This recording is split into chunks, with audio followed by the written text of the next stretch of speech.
Woo!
Dead zone's very sensitive on this controller. I really noticed that skip around a lot on the controller. Yeah, little sensitive. Left, right, up, down, all that kind of stuff. Gameplay is actually the D-pad, not the joystick, but the menus are all the joystick. So that's just what it is, right? What were we doing? Exploring the galaxy, of course, right?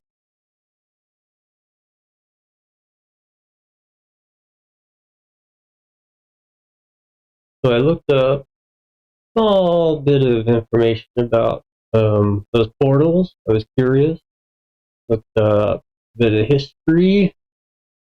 Kind of spoiler. little bit too much information. But hey, why not? Remember those crystal alien bots that say, oh, we're going to have 59 billion whatever procreated in 5 years? There's something about that 5 years, right? So there's a limit to the game, how long you can take. And you see the date down there, there's a limit. Spoilers, by the way. Ho ho! Playing Ur-Quan Masters MegaMod UQM-MM 8.1 on Linux, compiled from the latest Git source that was available when I started.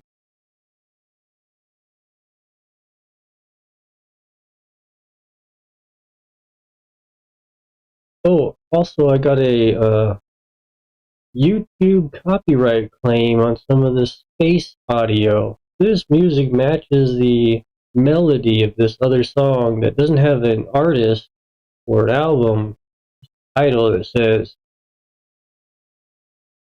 me towards me or some shit like that, right? Yeah. But when you dispute, okay, you give a reference, say, oh, this is StarControl 2 music, authentic, owned by StarControl 2, not copyrighted by anybody except StarControl 2, which has allowed us to distribute music, basically, in a fair use style. Not really fair use, but that's what we claim. And you wait, and then they decline. They deny your appeal, your dispute, and you have to go back and recite your sources and say not the same and incorrect and copy fraud and all that kind of stuff, and then wait 30 days for them to remove the claim because they don't respond. They responded, then they have a valid reason to stop copywriting somebody else's work and all that kind of stuff. And they have to go through content ID processes to remove that and exceptions, things like that. Yeah, I love it. Great. If I'm playing legitimately copyrighted music, oh, that's fine. That's what it is, and I'm gonna leave it like that. No dispute. It's yours. You claim it. You get the monetization of my entire video on it, or I can go in and mute it if you allow me to. Some of them don't allow you to do that, and you have to download your video, edit the video, re-upload the video, or if they allow it, then you can just overwrite the audio in YouTube or attempt to mute out the audio or crop the video and delete that part. I've had a few cases where the claimer, which was within their right to do so, would not allow editing the video in YouTube. So I had to download, 6 gigs of video content, edit the video, which took, I don't know, like 6 or 8 hours just to re-encode the damn video. Probably a better way. Probably mutes it much faster. Probably start doing that instead. Mute it up. That takes probably, what, 30 minutes to an hour instead of re-encoding the entire thing. Either way. Yeah, it's constant hassle. Pisses me off. Makes me not want to play the game anymore because I know as soon as I go into space here, into a hyperspace, that same music's going to play and it's going to get another claim for whatever reason. I can't even find the music that got claimed because there's no artist or album title or anything. It's just some random piece of audio from probably 2010, years after the original audio of this game was released. That just sounds similar melody.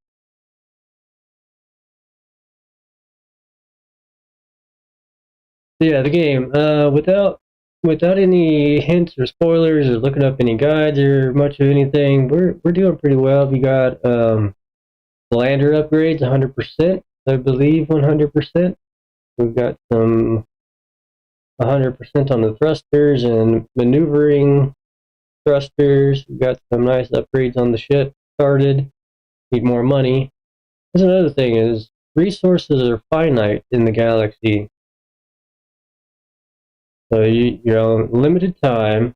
Resources are finite. So every time you go to a new system and you exploit all the resources there, those resources are gone permanently. So you can't go back there repeatedly just to keep getting more resources. Yeah, keeping track of all that stuff. I'm sure plenty of people write down maps and have notepads full of documentation, or just look it up, whatever. Because there's sheets out there that you look at. Anyway, oh, I was missing something there. There you go. The bot, make sure it doesn't disconnect again. First time.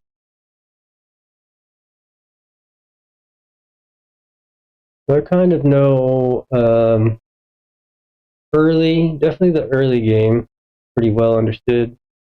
The mid game I don't understand, and the late game is where I stop looking too closely at the guide, the wiki.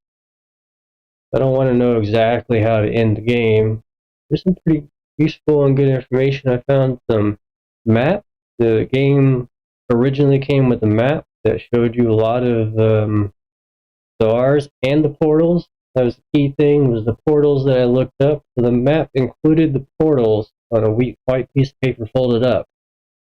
So I have that map that explains kind of what the portals are doing. The only way in is that on the 17th of every month, which it is, well, when you start the game, the 17th of every month, it opens up, and then you can go into the portal to reach quasi-space. But all the portals in quasi-space are only exits. And there's a few of those exits. Ooh, buddy, I do not want to exit through. You exit through those exits, and you are screwed.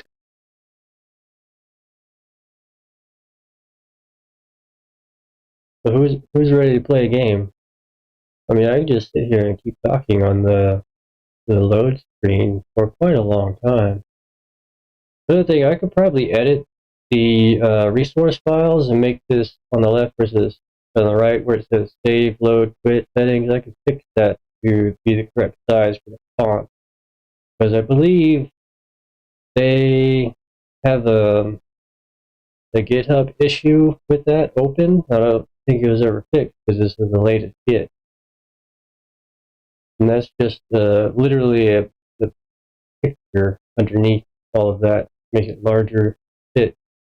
That's the only screen that does that size. There's standard size, you got small, medium, and large. And that's the only one that does that within the game. Anyway, let's learn how to play the game again, because I forgot all the buttons already. There's only 3 buttons. Very simple.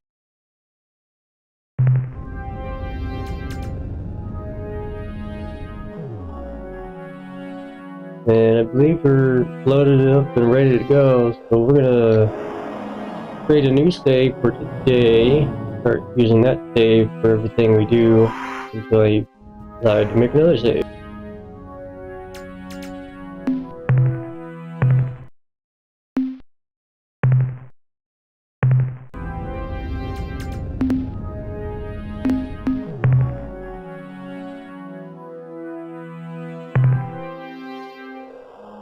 Where do we want to go?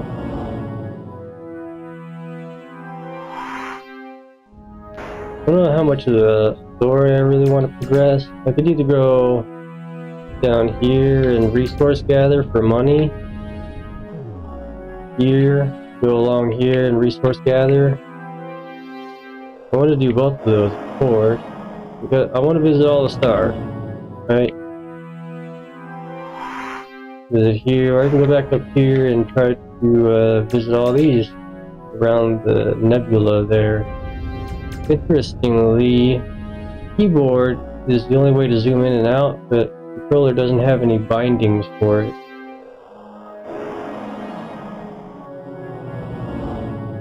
So it'd be very useful to float around here and resource gather. These are some nice stars. There's a lot of resources, I believe. Planets and resources.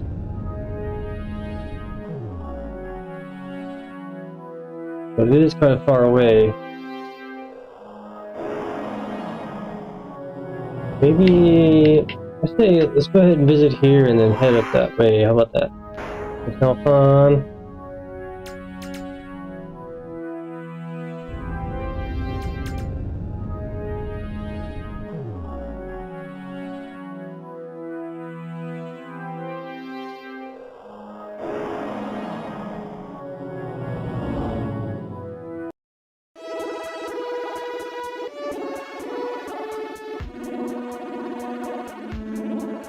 And immediately the crystal ship, whatever the hell their name was, Abion, crystal guys.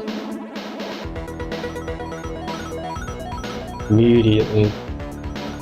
Yeah, this song, how can you copyright a similar melody to this, right? Why?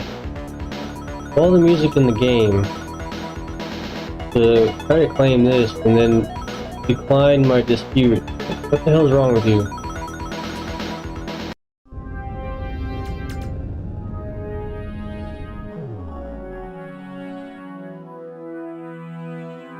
Those guys are always around supermassive stars.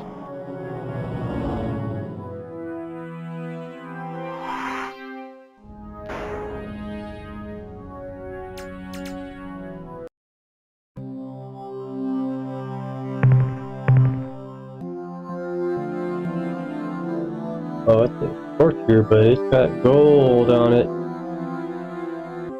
For 6 each, I think we gotta risk it. Gotta do it.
That is some money, money, money, money. So what's your math? 3,600, 3,800 or so? 3,900? RU? 3,900 RU, roughly?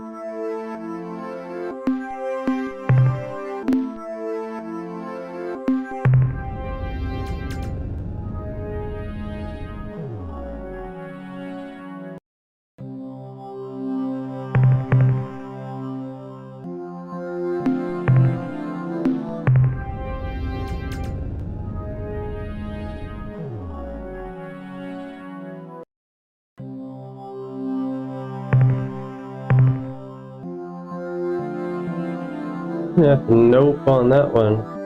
Just basic level stuff. Probably gonna blow up. No, that's not worth it. The blue, not worth it.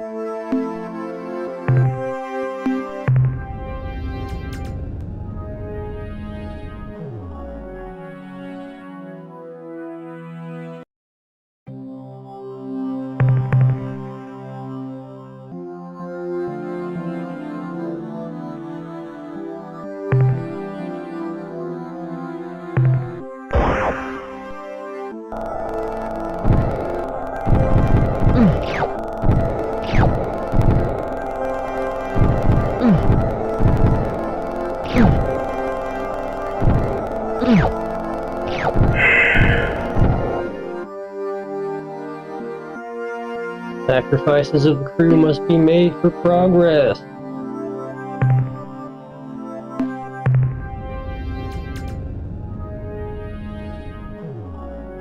Very dangerous planet here.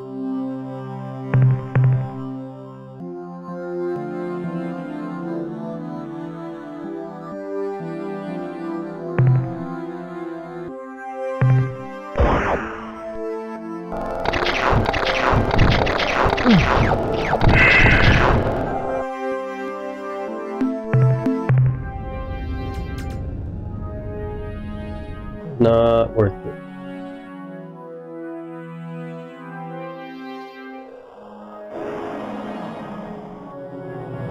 Yeah, supermassive stars are much hotter.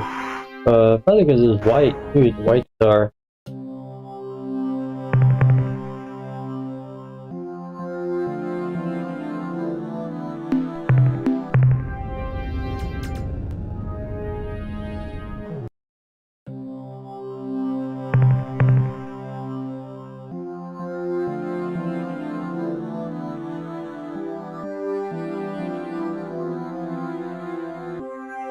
A lot of stuff on this planet. Might be worth a few crew members.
Iron, zinc, cobalt? Nah. Don't need that stuff. A little legend over there. Green, yellow, orange, which is really hard to distinguish from red. Make that a little different. Might even edit the file just to do that. And purple. Purple's the most valuable. Those would be nice.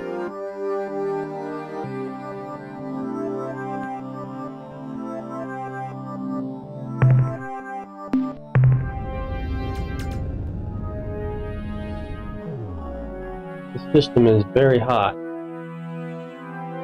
Probably not worth being here.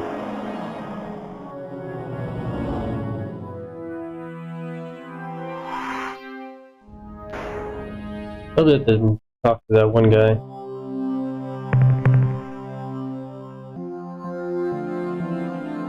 Well, that's pretty easy to get real quick.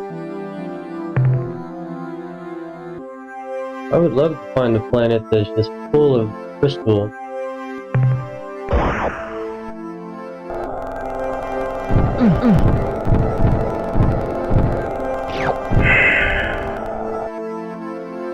Purple or whatever the hell.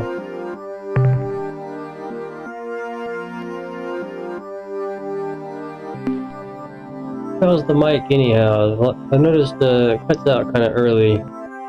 Probably need to adjust my cutoff limit.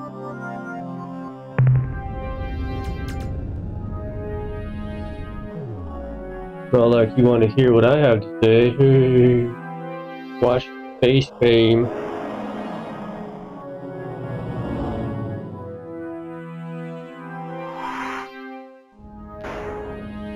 So glad stars don't blow you up.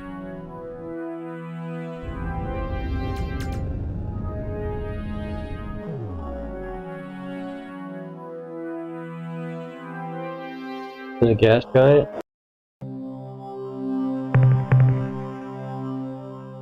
I'm gonna scan all the gas giants anyway, even though I think there's only one alien that lives on gas giant.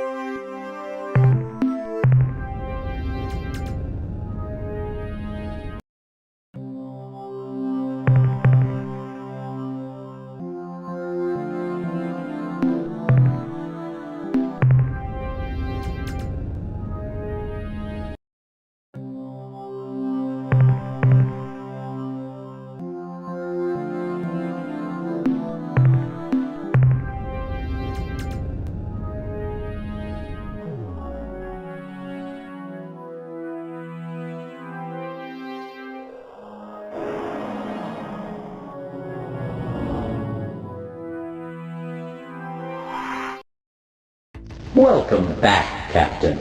You are our favorite customer.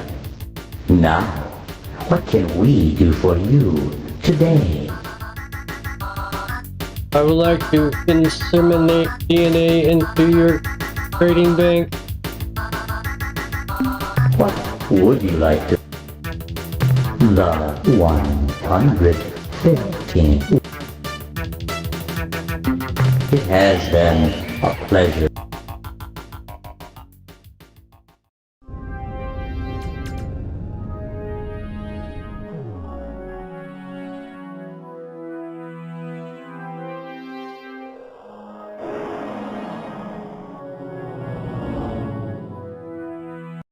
A lot of information and stuff I need to buy from him.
That's a lot of money. 2,000, 25, 2,400, almost 5 grand. 25, 25, 500.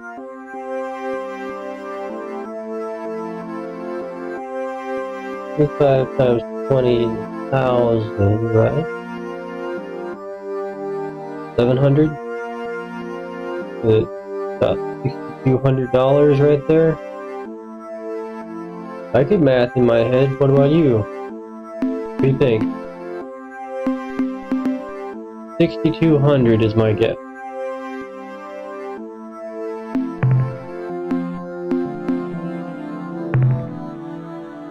Anyway, this system sucks. So let's get out of here. Fresh victims for the ever-growing army of the undead. Oh no. They found us. Good day, Funky.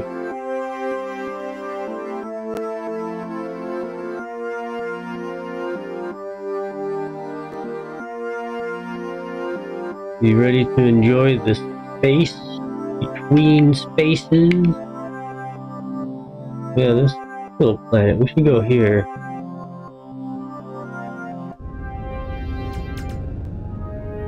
You like space games? Exploration space games? Welcome back, Captain. You are our favorite customer. Now, what can we do for? It has.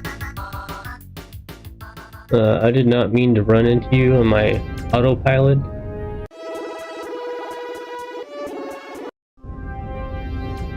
Vila. Okay, this one's more tolerable. Is the yellow star, little planet.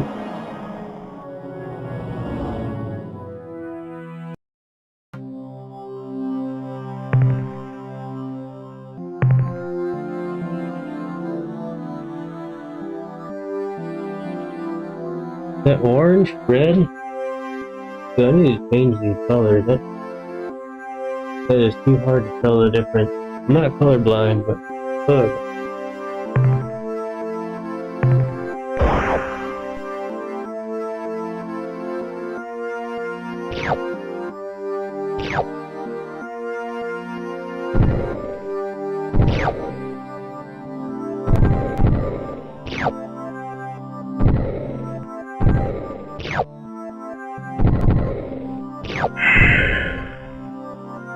What up, Funky? This is an old DOS game from 1992, but it's a newer modern source port.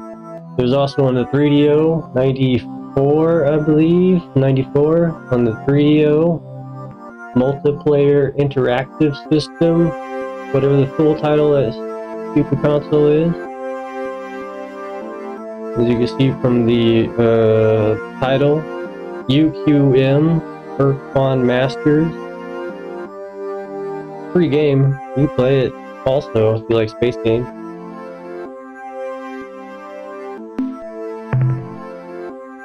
Yeah, we're using a MegaMod with nicer graphics and all that kind of stuff. The 3DO mixes in slightly better graphics here and there. So the original DOS is a little different, but it's practically the same game.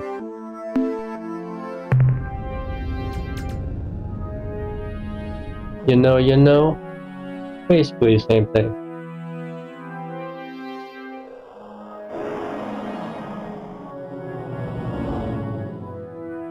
A lot of those boomers are like, oh, updated graphics and force ports and stuff and all that kind of thing, and crybaby. But it's nice to play with better graphics for the same game. I like it. A lot of people don't like that stuff, and that's fine. I can play the original too, and you can play the original. So I'm playing this because I want to.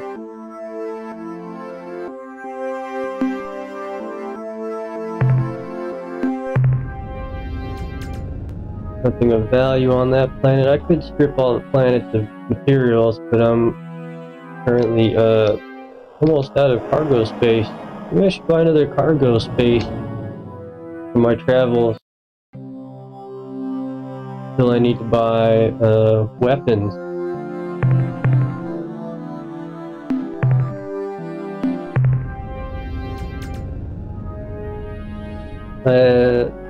For being a DOS source port, you could also play it with the controller. Nice. I'm playing with the controller. There's only a few buttons that don't work, and that's mostly the source port things and the mod. That's fine. It's not a big deal.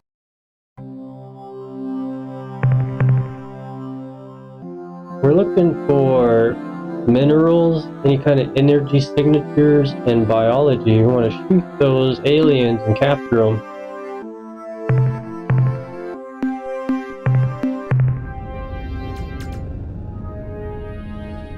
Bring some zoo aliens aboard my spacecraft, like give them the anal probe.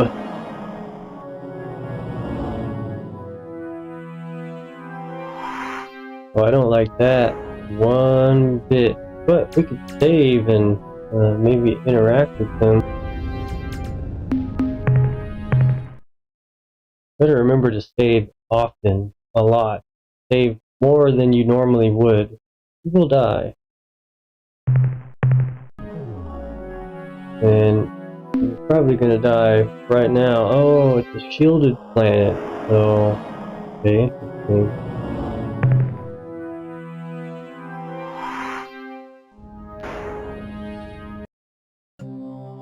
Check out the planet first, see what's going on here. Vault.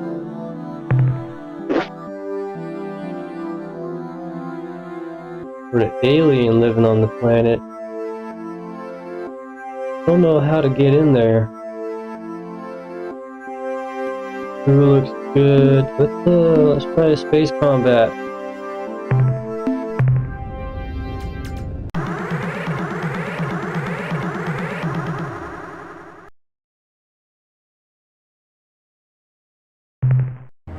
So, the offspring has returned to its nest. When you left this system, our ship was near enough to detect your translation into hyperspace. Though we lost your hyperspace spore, we were able to backtrack your path here to this star system. And what did we find? An outlaw culture. Humans outside of a slave shield. You will note that this oversight has been rectified. Now, we shall finish the job. Wrecked him. Damn near killed him. So I think my best bet is big ship and maintain a strong forward momentum as we float away from them.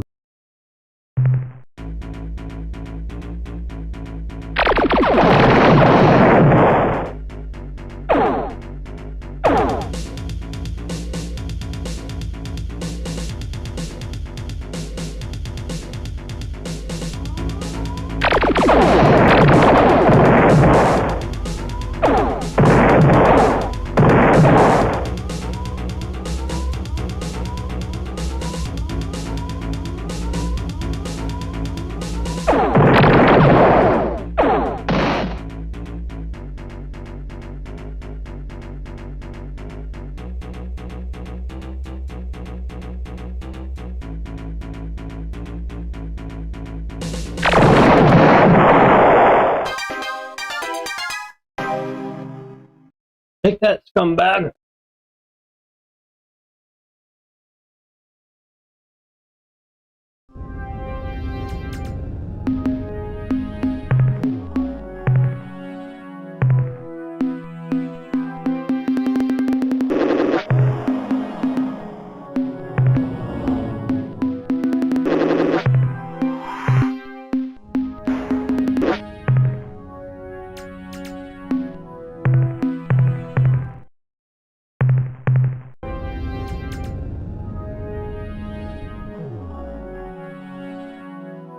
I guess that was worth it.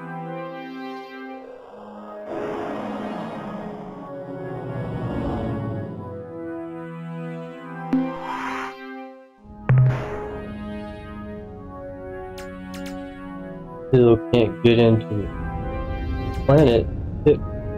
Field.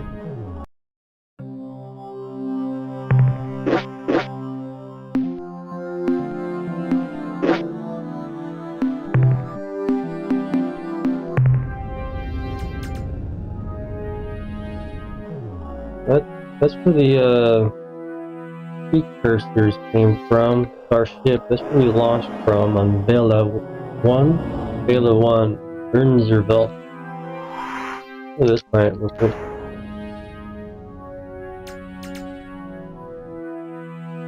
Check the look.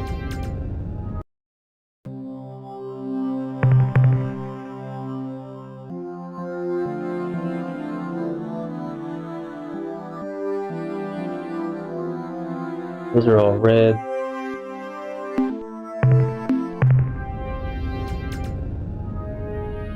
Now we gotta be picky about our cargo. Only the best. So, is there another planet over here? No. Check our map. So go back to base. We should go back to base and sell, upgrade and stuff. Oh, Ur-Quan revealed to us.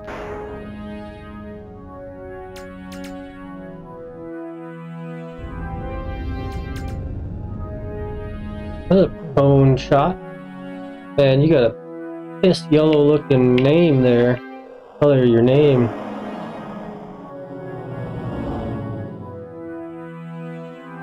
It almost incited dyslexia in me where I couldn't read your name. I can see it. Just yellow. Ugh.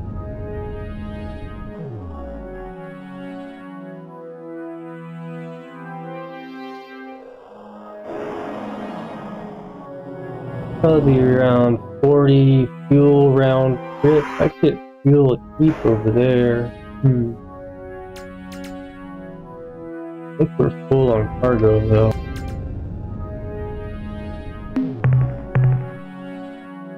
Got 500.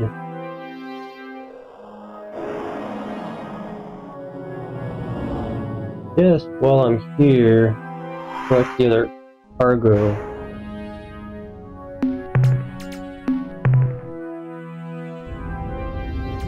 This what? Of these what? I put some extra nouns and pronouns in there to finish your sentence structure so that others can understand. This game was the greatest of these. What? What do you mean? Okay, if you don't speak English, I'm fine with that.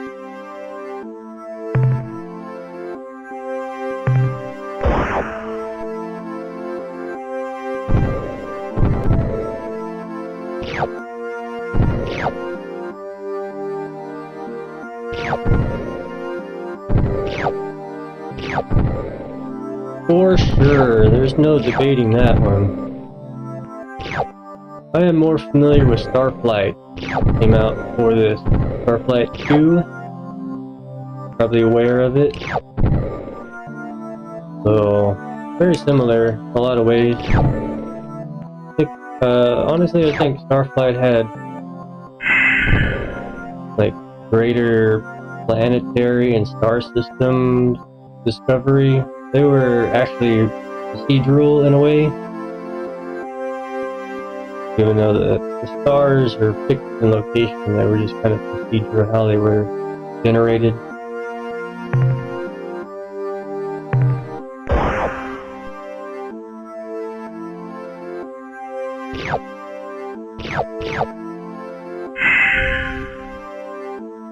We're playing Ur-Quan Masters MegaMod.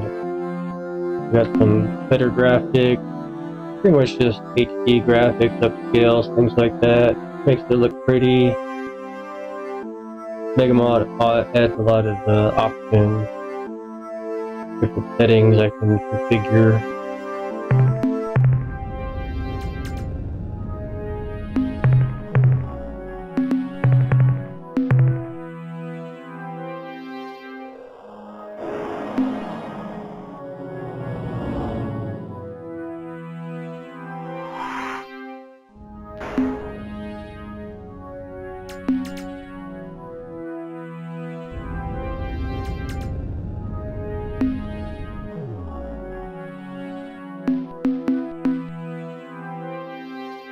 What are those?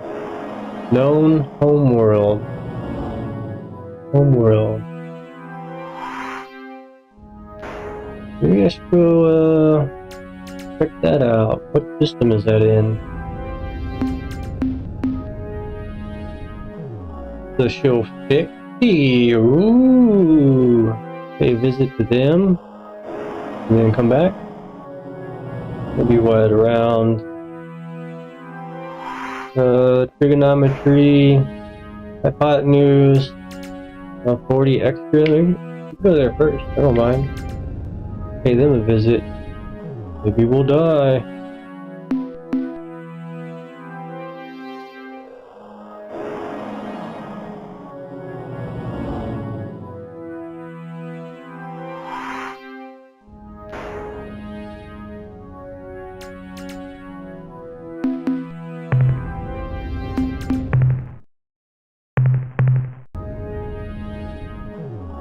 Hypotenuse? Trigonometry? Oh, get out of here, dude.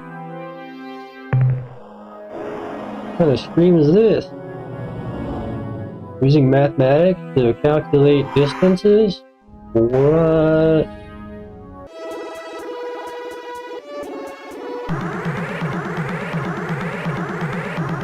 Come on, I will blow you up. I will blow you up. But just move on. Come on. We come in peace. This is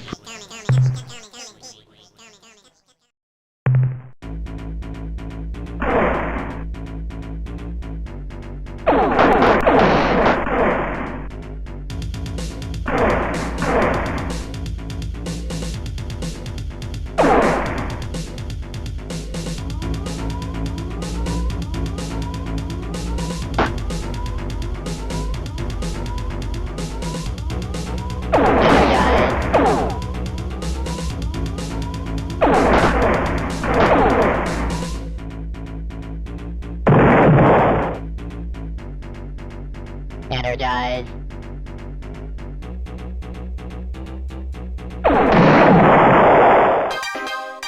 Don't run straight into the planet. I was trying to not to hit the planet. It hurt when you hit the planet.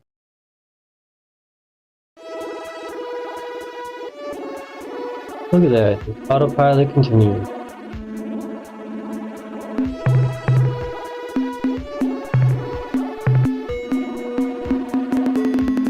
I need more crew pretty soon.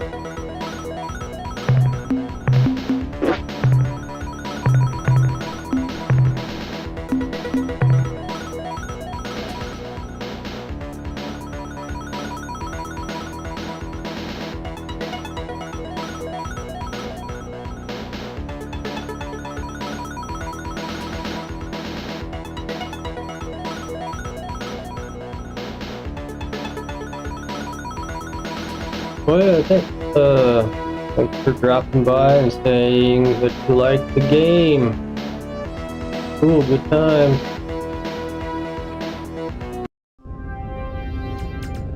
Homeworld, what we got? Let's do the rounds and visit every planet. Snoop on our neighbors. See if we can capture any alien life forms.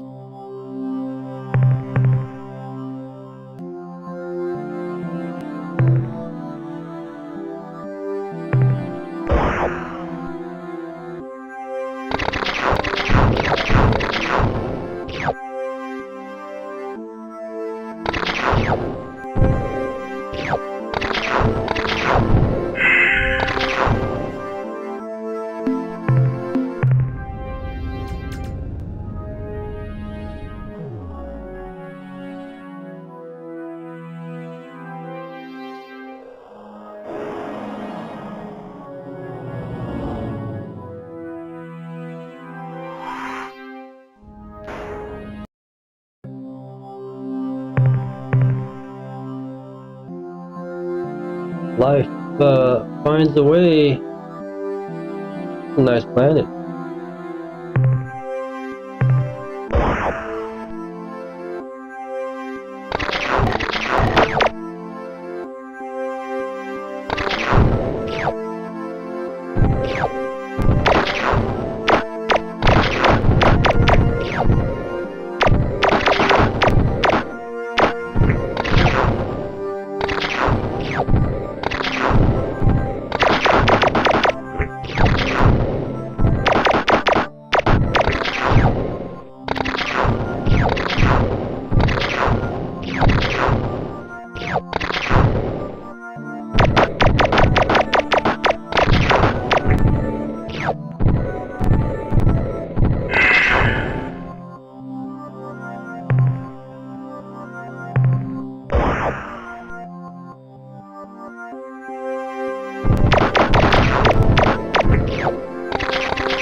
Lock and load. Are we full yet?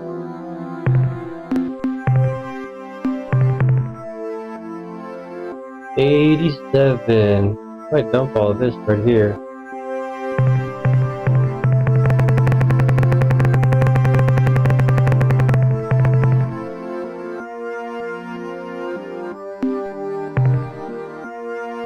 That low tier stuff's not worth anything.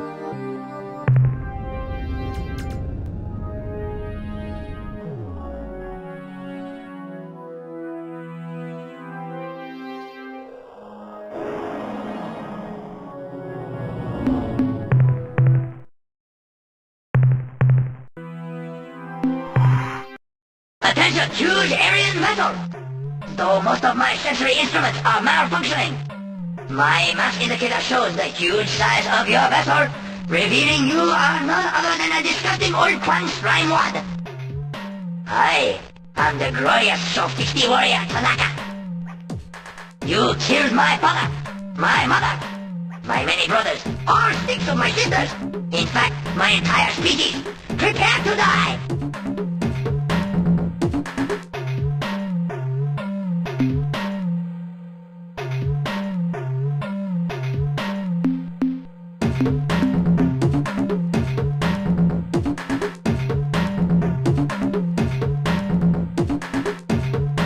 A typical Ur-Quan gambit, which has failed. And now I howl the scream of death. Yay!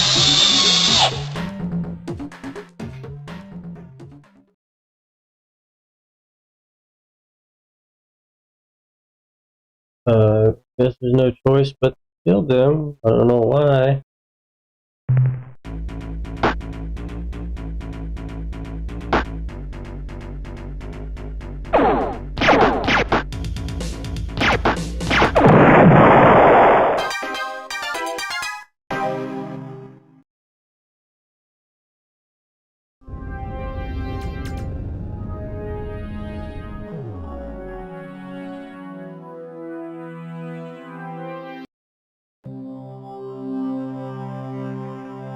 What is up, fur guy? You attacked me! How do you escape combat? I don't know.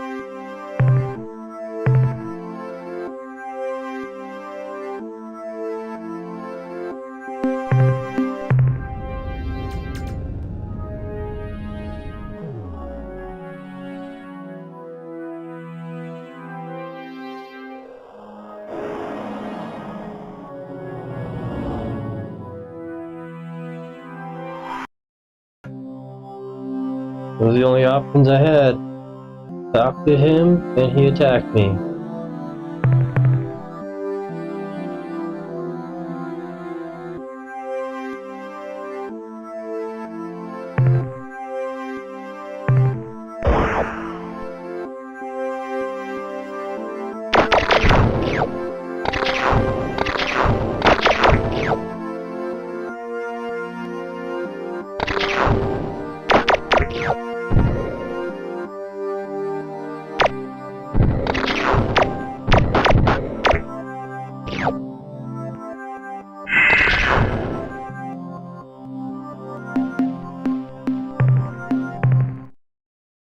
Think so?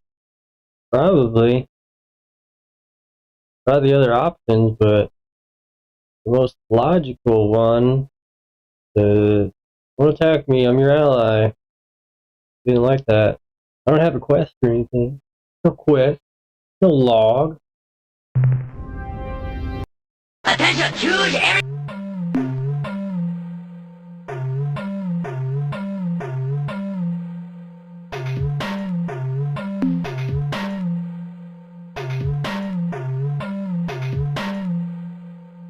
For me, it will never be over! Yay!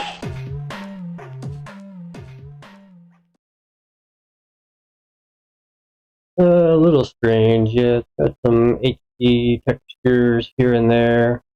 The UQM-MegaMod.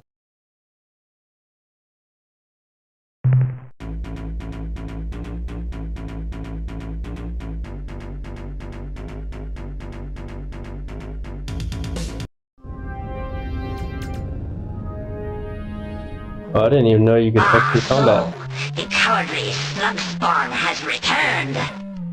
You were most fortunate last time, you hideous, toothless freak. But this time, I shall surely destroy your vessel. You slithering eater of putrid hairballs. Not yet. I haven't bought all the information from Mel Norm yet.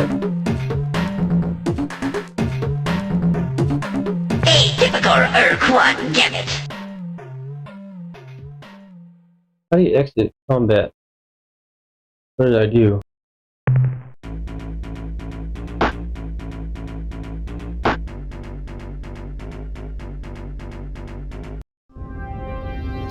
Okay, that worked. I see you're back for even more humiliation. You flatulent Ur-Quan puss cup. Flatulent.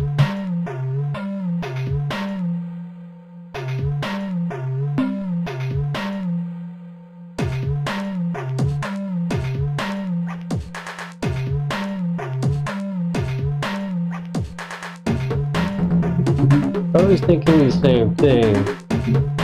Gotta show him who's tough, right? No back down. Respect. Honor code.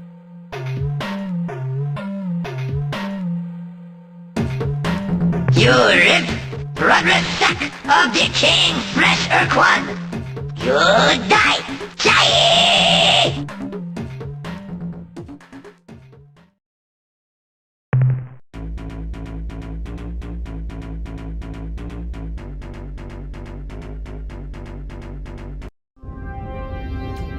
Well, at least I learned how to escape combat. I'll kill you this time! You pitiful, weakling fancier of herd animal excrement! I will hang your withered reproductive organs from my posterior monitor! Yay!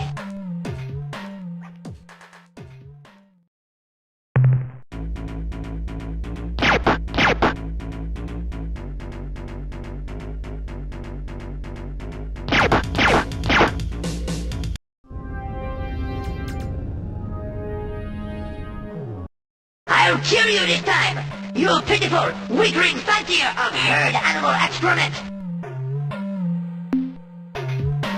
Why, you wallowing, phlegm-filled, grunty belly licker, you... Hey! Ur-Quan never insulted me before! Who did you say you were?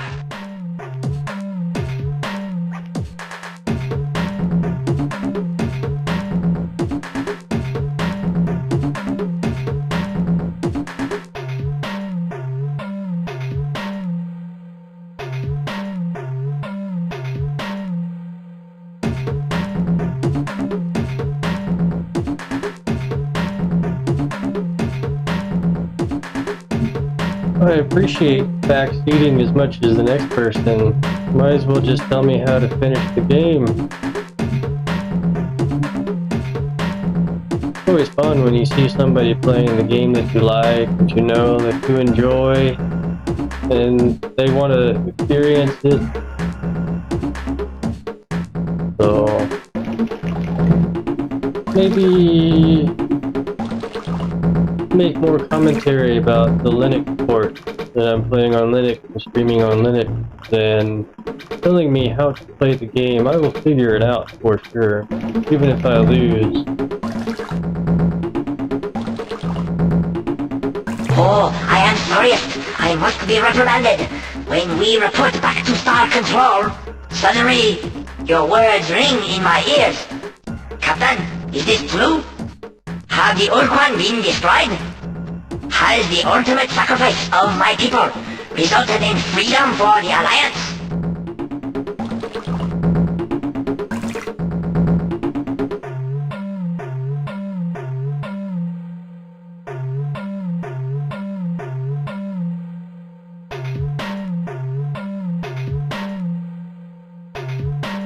Butt Blaster!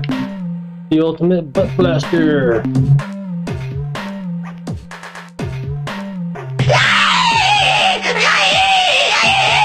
I am a defeated warrior! A worthless shell! I must die!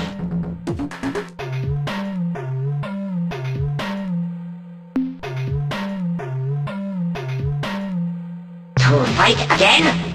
Against the Ur-Quan? Yes! But no. I cannot leave my homeworld unguarded. I will remain here and keep a solitary vigil. Goodbye.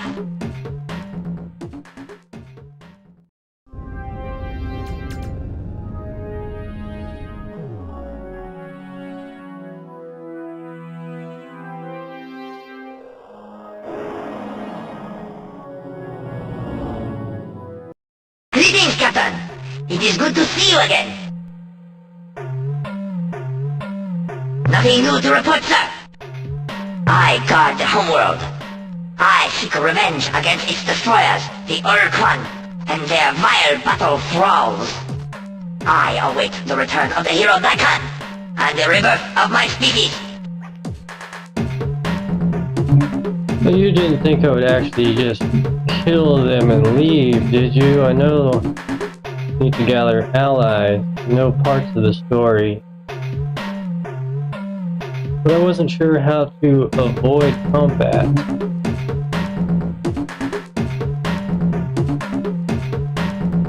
On my way home, I encountered a Vox intruder.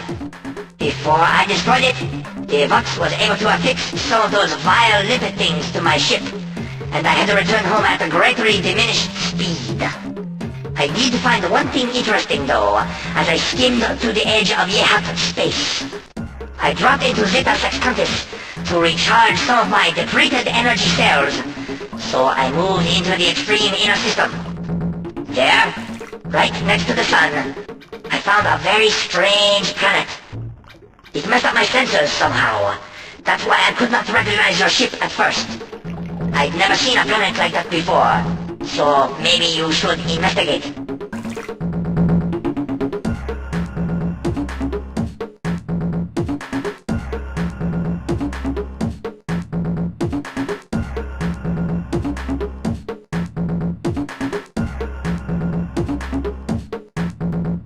Yes, we should go to Zeta Sextantis.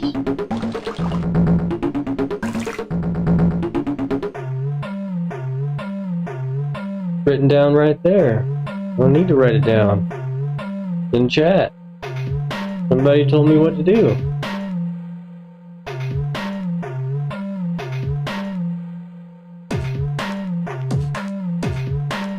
During my battle with the Vox, I decided to employ the weapon, but I guess I used too much gusto, and the switch broke.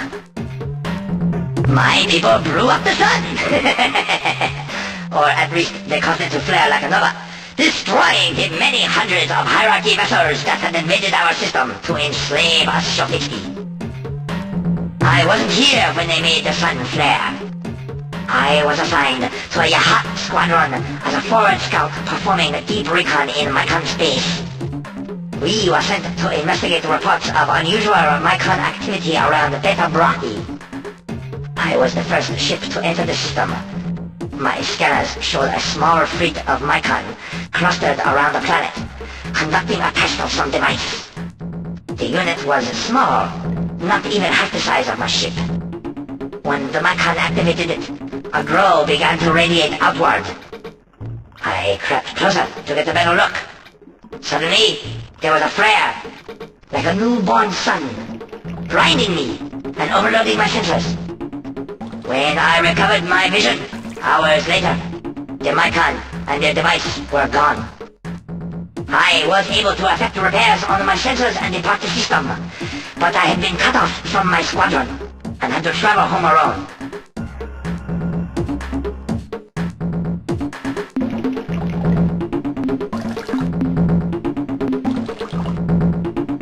Good hunting!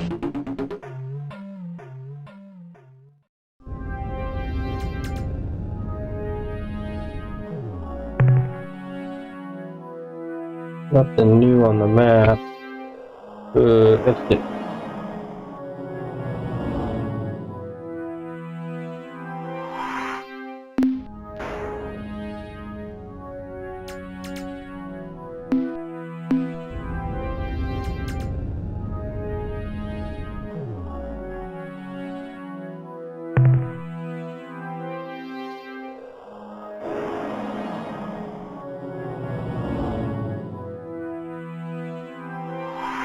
So I've been there before.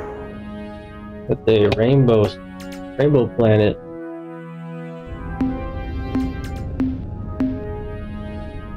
So I've been there.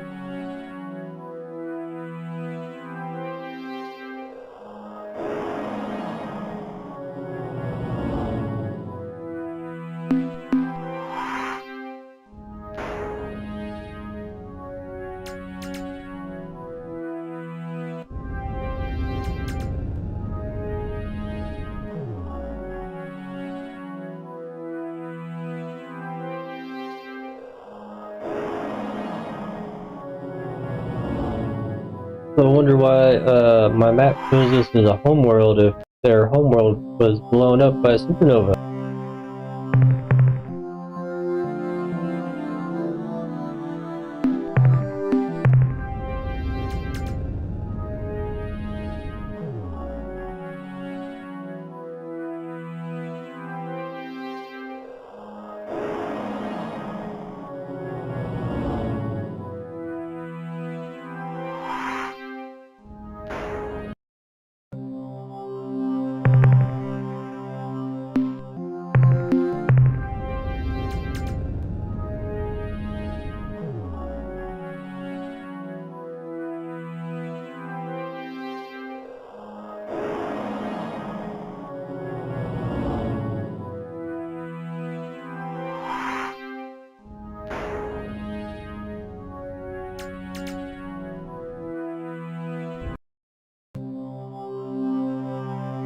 So you're knowledgeable about the game. What versions have you played? StarControl DOS, EDO, the original UQM, maybe the latest release, version 8.0, HD pack, mod, MegaMod. What are you familiar with? UQM? The same on Linux. That was my first episode. This is episode 3. I switched over to the MegaMod using my save. You see the colors of the weather and tectonic are colored based on their hazard.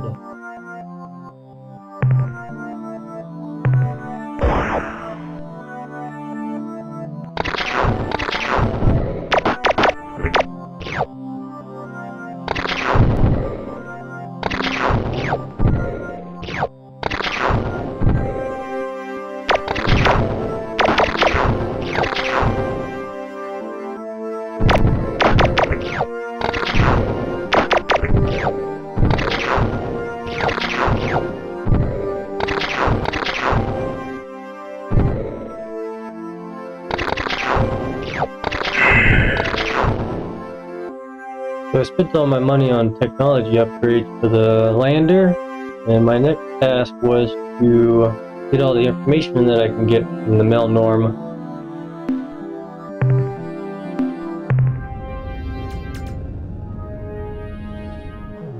Currently loaded up cargo. I need to go sell back at the station.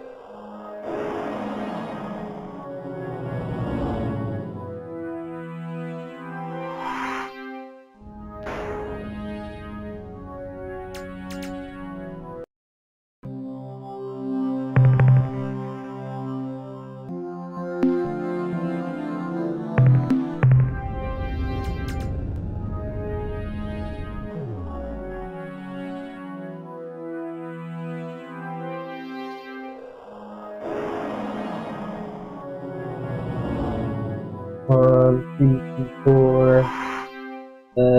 All the planet explored.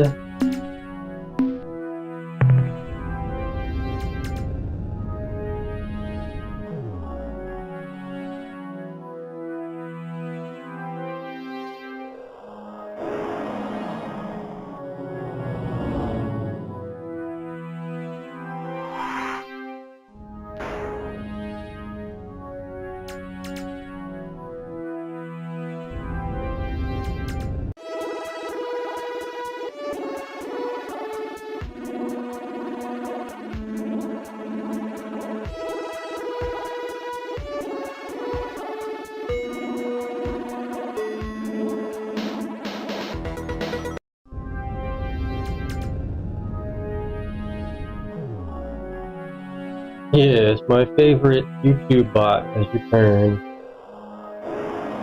It's a different, regular expression than a program. Oh, I should check out the YouTube. 1 second.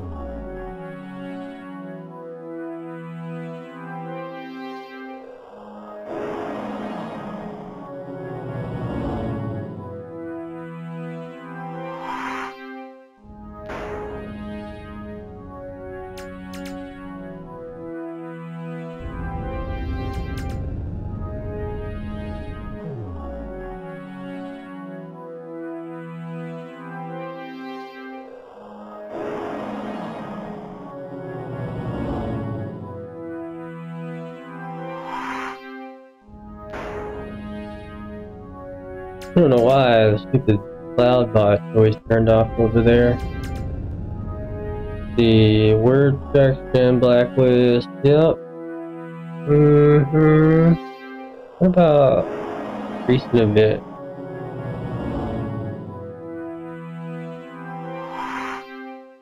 Interesting, okay.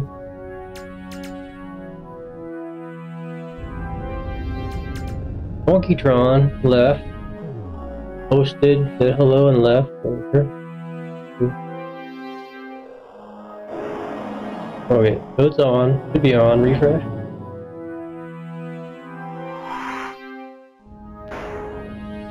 It is on.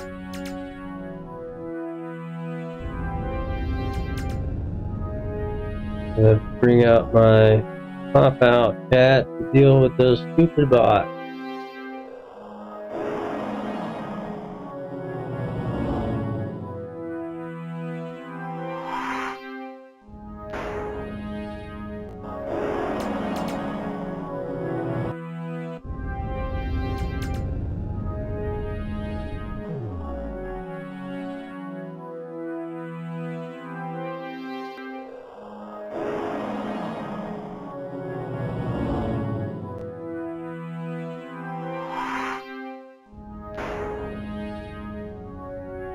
Remove.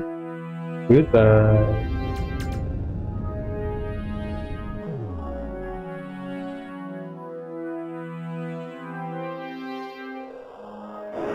Yeah, back to the game. Just dealing with some bullshit.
Almost full. Did it. Is it the other planet? Let's get out of here.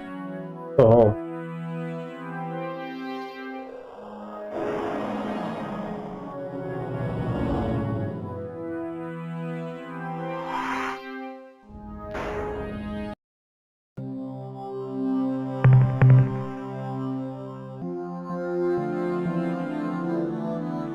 For the base materials, not worth it.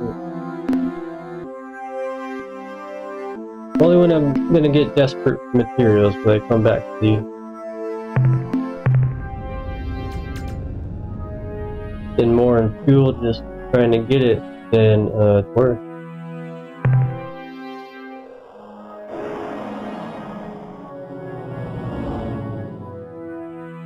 Let's go! The Lemmings, not Mario. Lemming. Let's go!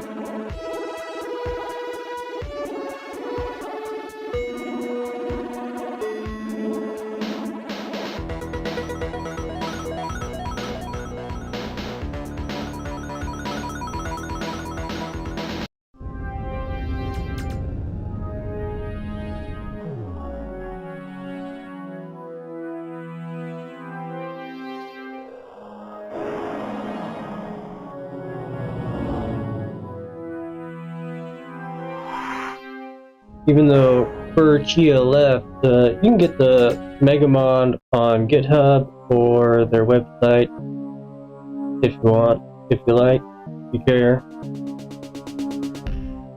The HD graphic. It's good to see you again, Captain.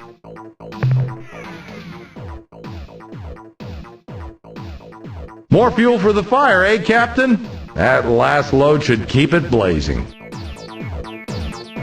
And you say some really dumb things, Commander. We shall await your return, Captain.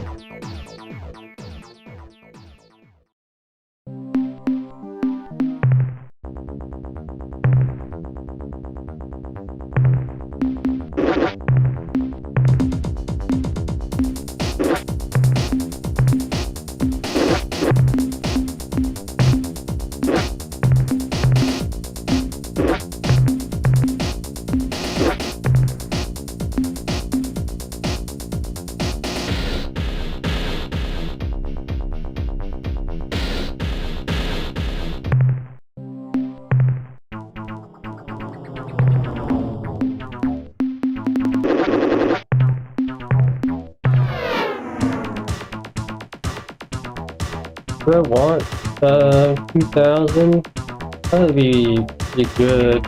A lot of fuel, so it save me from having to travel back and forth. If I could carry more, I think.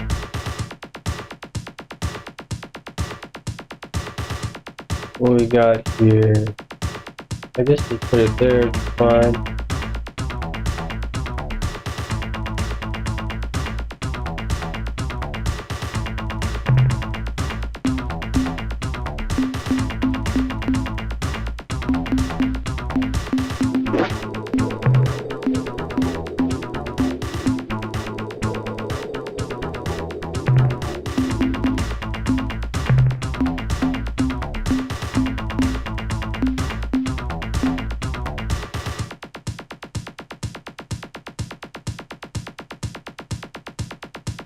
I got point defense.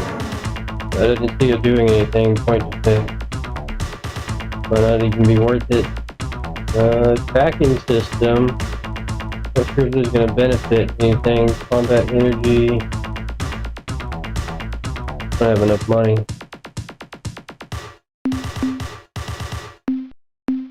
If I sold this, buy one of these. These are bread blasters.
need to figure out how to set the dead zones in SDL. Way too sensitive.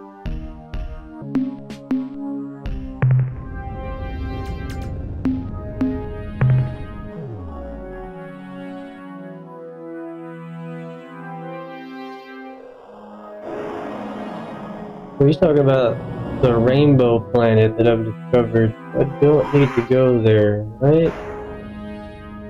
Messed up my sensors.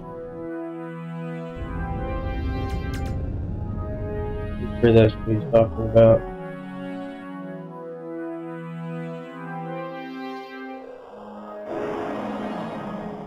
But I should continue with either ores or try to find that they're still fixed. You don't have a star system anymore.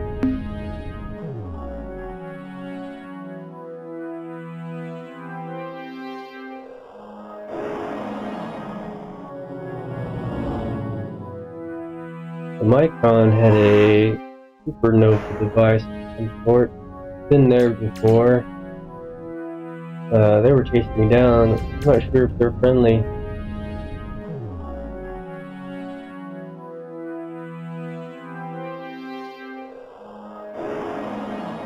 I have not met the Buck yet. They stay here and visit the Buck.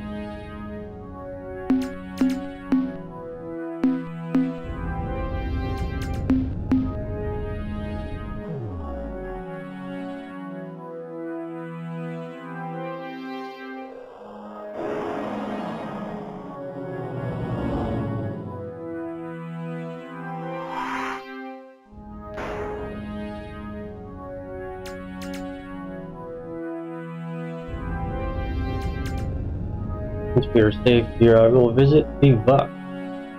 See what they're doing. Engage with them. Blow them out of the sky.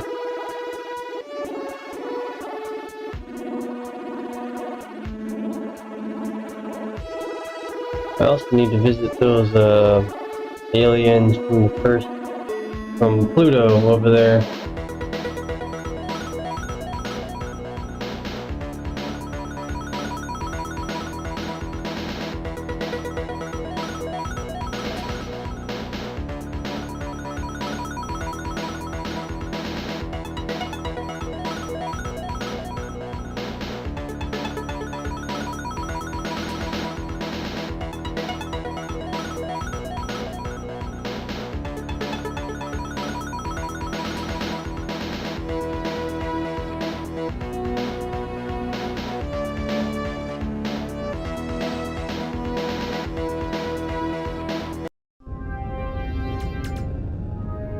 Hello? Anybody here?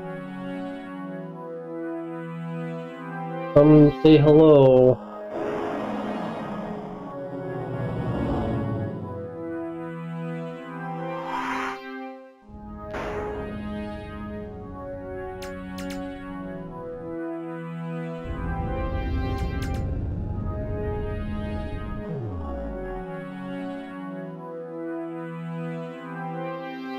They don't seem too friendly, do they?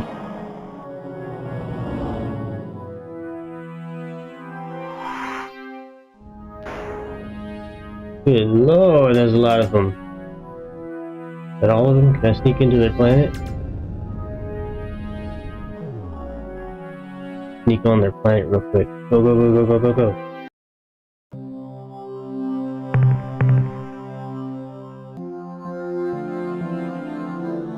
Nothing here. Get out of here, quick.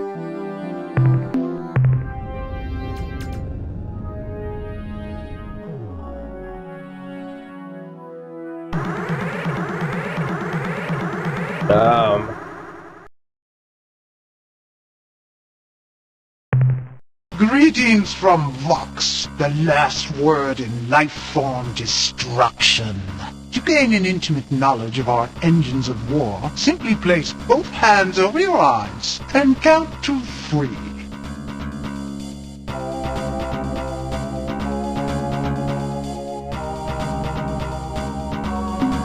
Count to 3.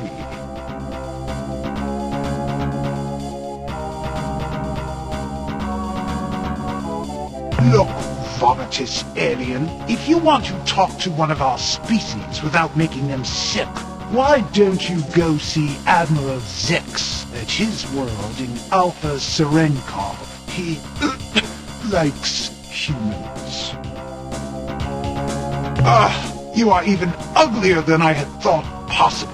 Can't you see you are making me sick?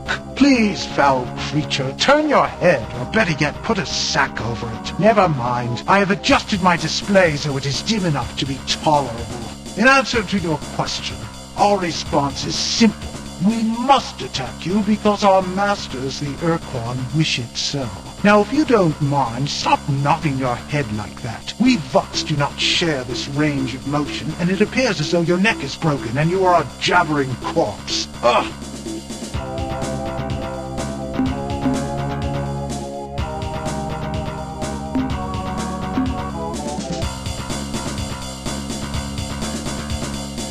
Do we need another reason? I understand. You refer to the first human encounter, the insult. What more can be said? On that day, your species proved its true crass nature. You see, we Vox pride ourselves on our open-mindedness, our ability to see beyond even the most bizarre and disgusting face like yours. But that insult was so low, so totally reprehensible, that we will never forget it.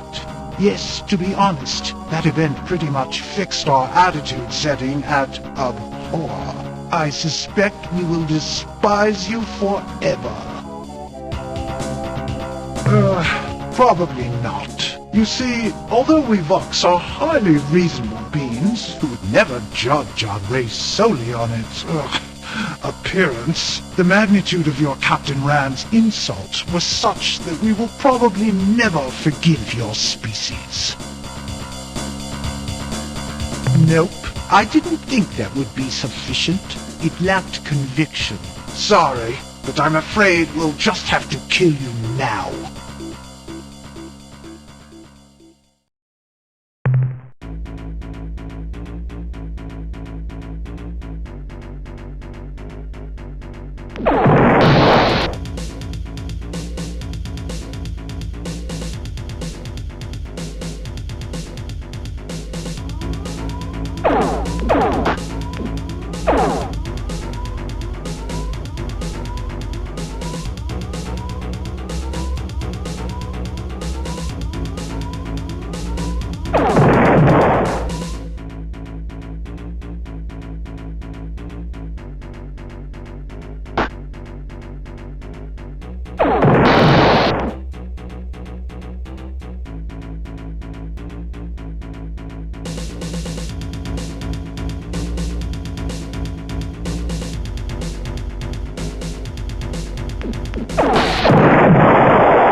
Ah, human visitors! What a treat! I am Admiral Zex.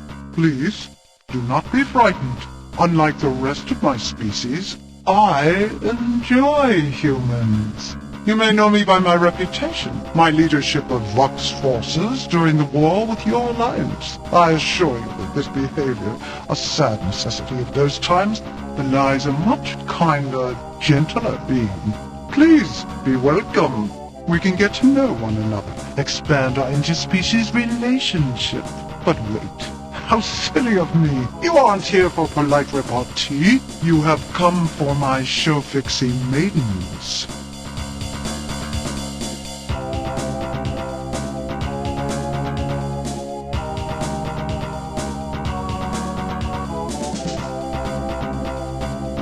Ah, such a good question. But you always were a bright species. I will explain. After the Great War, in which I played some small part, the Vox High Council, in recognition for my services, granted me this planet, so that I might pursue my hobby without disturbing the general Vox populace. I am a collector, you see. I have the finest menagerie of beautiful creatures in all space. Animals? Oh no, Captain, not mere animals. My menagerie contains only the most beautiful creatures in the galaxy. Each of my children, as I like to call them, has a wonderful set of traits which make them unique and special, especially to me. I have a complete variety of beasts from as far away as Procyon and Vega. No, this is not just some zoo. I have worked diligently for many years to craft my menagerie, to gradually improve it. Perhaps you can't tell, but I am rather proud of it. Alas, there's one creature, one gorgeous animal which I do not yet possess. I would give almost anything for that creature, Captain. Menagerie. It's a Star Trek, the original series reference. Menagerie. Look it up.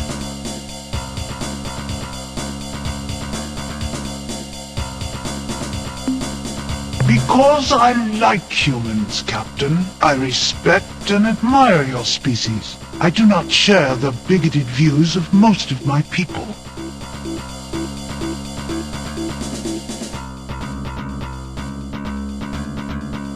No, not all, Vox Captain. Most, but not all. It is true, when the majority of my people view one of your species, they are forced to regurgitate. But there are those among us who have grown beyond such childishness, to take a more liberal view. We, the few sophisticates, are not subject to the whims and fads of current fashion. Our likes and dislikes are strictly based on personal preference. We see the beauty in you humans, the value in a long-term relationship. You are different, yes, but personally, I like difference. In fact, I adore it. Your physique is so wonderfully varied. Your multitudinous rigid appendages, your tiny double eyes, your varied skin coloration, and the delightful patchwork of hair covering only parts of your bodies, leaving other parts bare and smooth.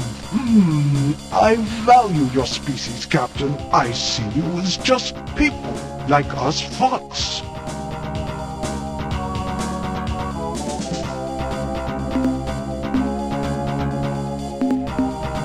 Goodbye, beautiful human. I hope we can meet someday as friends. Perhaps even more?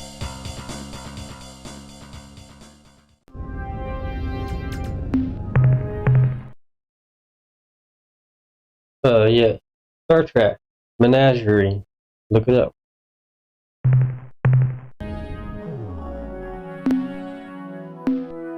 But right now, we're gonna try to piss him off and see what he does before I leave.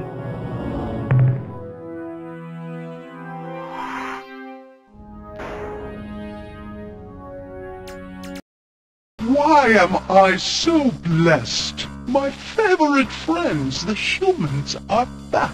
Captain, it is good to see you again. You humans are so interesting, so beautiful. You know, I have many pictures of your species. I keep them on my walls to inspire me. You have talked with my Vox countrymen, haven't you? They are close-minded fools, bigoted in all ways. Call me what you wish, Captain.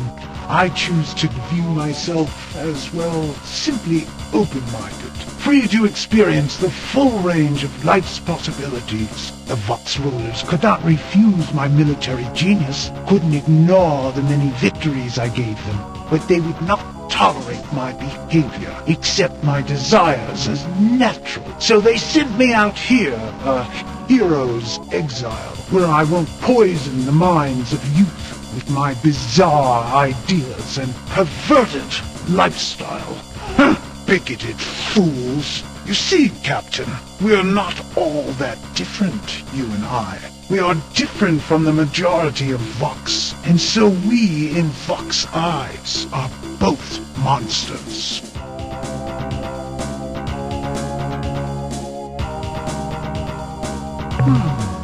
What an interesting proposal. I never would have thought of such a wonderful idea myself. You are a genius, Captain.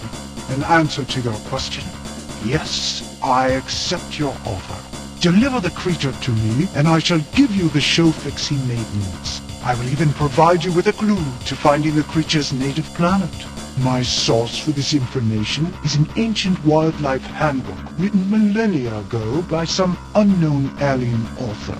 The pertinent passage goes as follows. Demise. It basks in yellow light within the constellation Lynch-Na-Plo. We have translated Lynch-Na-Plo to mean approximately the long, thin creature who has swallowed the huge beast. I am afraid this is all that I know. I hope it is sufficient. Goodbye, beautiful human. I hope we can meet someday as friends.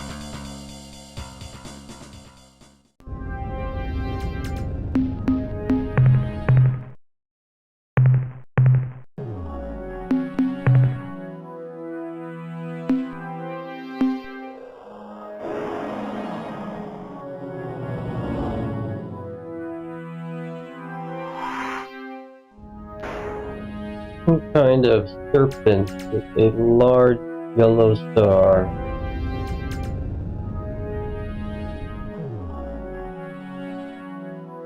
that swallowed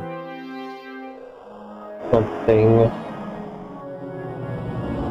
Large yellow star.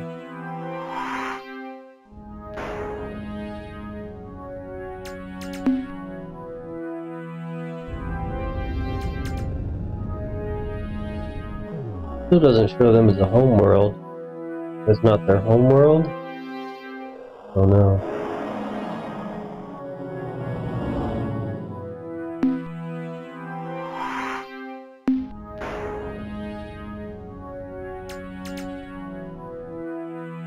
So I see what? 3 large yellow stars here.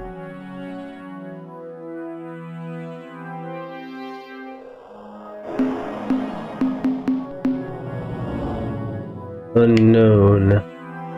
Obviously unknown. This looks like a serpent of some sort here. This constellation looks like something swallowing, right?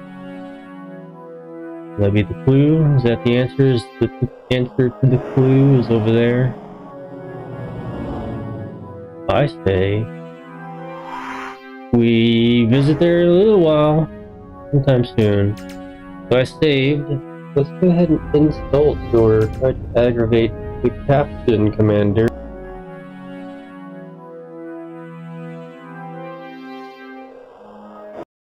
Captain, you are back so soon. We had better be discreet. Or my countrymen will begin whispering about us. They already whisper. Oh, Captain, that would be such an unfortunate mistake. A grave error on both our parts. We have so much to learn from each other, so much to give each other. It would be such a sad loss if we were to fall back to the mindless blasting and killing that has marred our two species' relationship up to this point.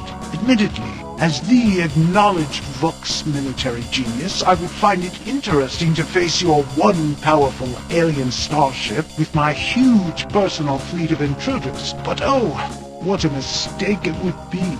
Also, I think it only fair to warn you, Captain, that in my campaigns, I collected many interesting items. Amongst these treasures is a precursor artifact, a warp nullification field that prevents nearby ships from making emergency hyperspace maneuvers from running away. I note by the scars of the rear of your vessel that you have made many such escapes. So you see, Captain, if you attack me, you will face the greatest military tactician in Vox history, commanding an almost infinite number of enemy combat ships, and the battle will be to the death. Surely we can find an alternative.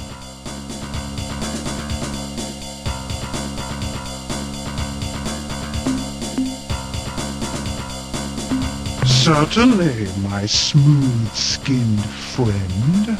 My source for this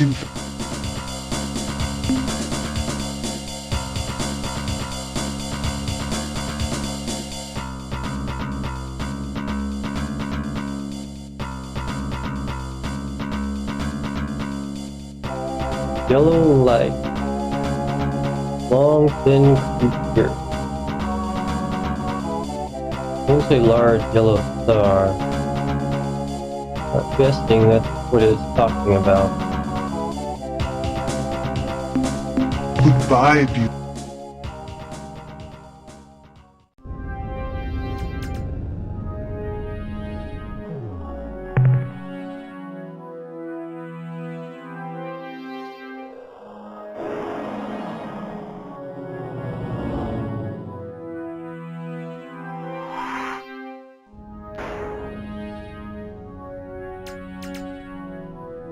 Let's get the hell out of here.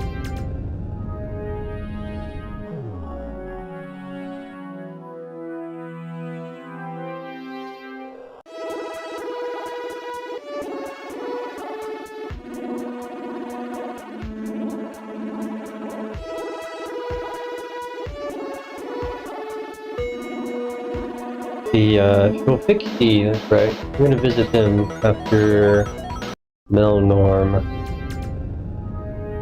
These guys are our friends. I'd be interested see what artifact they have here.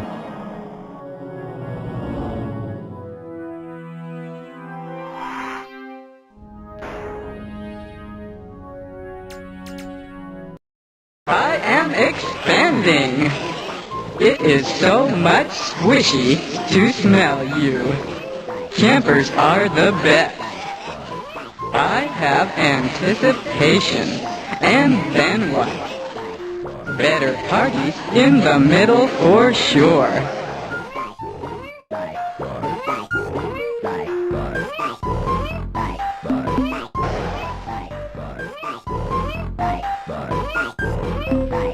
Hello. I will say again for extra enjoyment. So much a fun game. Hello. Hello. Next, I will spit slow time words to you for better dancing. Do you know? Oars can dance very well. Now you are a happy camper, and oars can give heavy space shifts for dancing. Oars will give. Oars ships have the go-go. Do you know? These are best for letting go near heavy space planet bodies. Then go, and going fastest to enter ships of the other. Then it is happy time.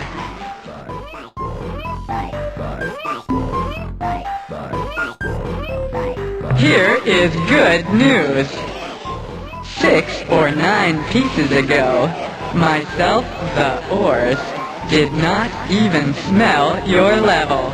Can you believe? It is so silly. It is such a happy town. Then, the Andersons made some slippery places.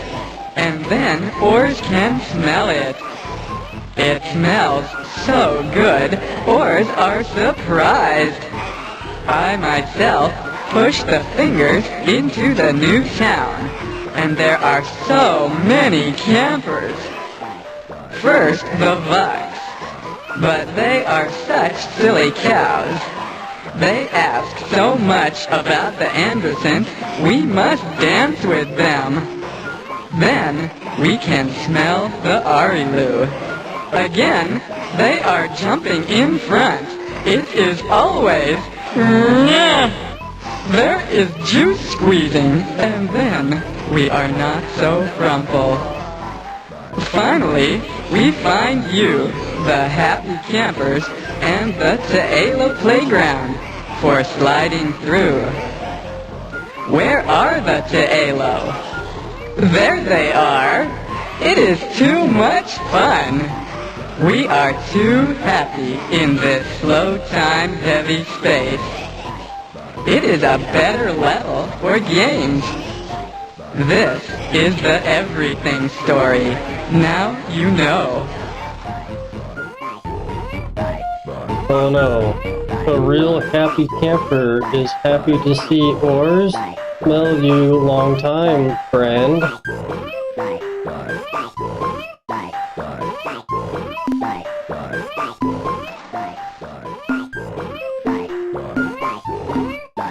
Yes, we do.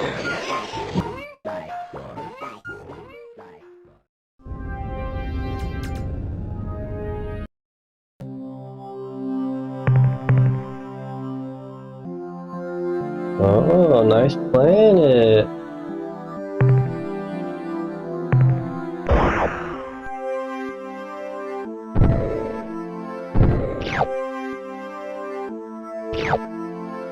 Money, money, money.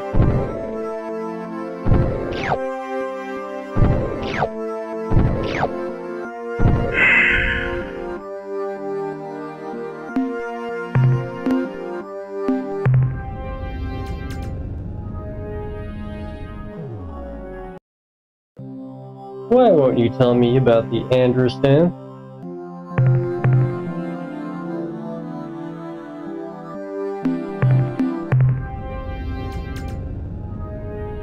Why does it smell bad when you are Crumple?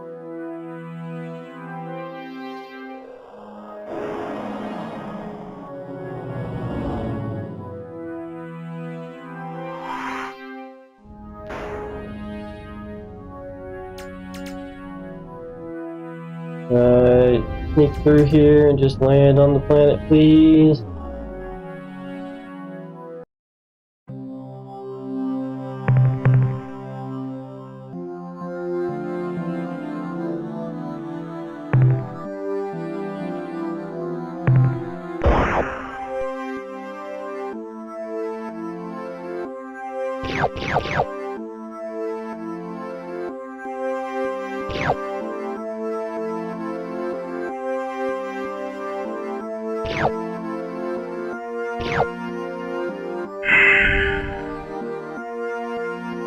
Well, luckily they warned me about asking too many Frumple questions, so I stopped asking them about the Androsynth question and became friend.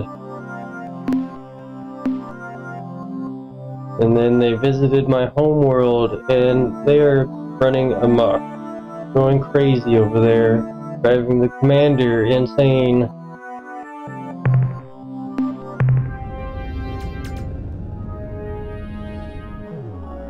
All rather random which places I go to, and I know that I'm on a time limit.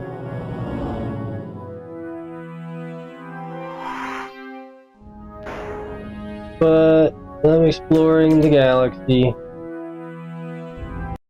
Hello to our house. Do you feel better yet? If you are campers, you will enjoy the change, but maybe not yet. It is best if many happy ores are coming to your house. Let's spitting the fun words for several pieces, and then surprising things. Oh, this is your homeworld. Okay, cool. I am already telling the everything story. It is too much. You do not asking about us the many. Next, it is the party, and you will become. It is best. After this, you are so happy you do not ask the many questions. Do you anticipate? Yes, you do! I am too tired the silly word game. Wow, how rude. You tell me, please don't talk to me. Well, thank you, ores. Yes, we... So this is your home planet. I can't exploit the natural resources of your planet. So.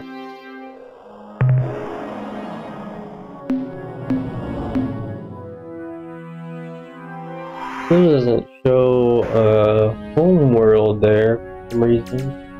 I don't know.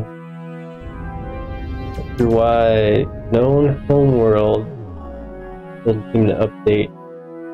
Okay. Could be a MegaMod bug, or maybe it's just not supposed to show those homeworlds. Maybe it's not your homeworld, I don't know.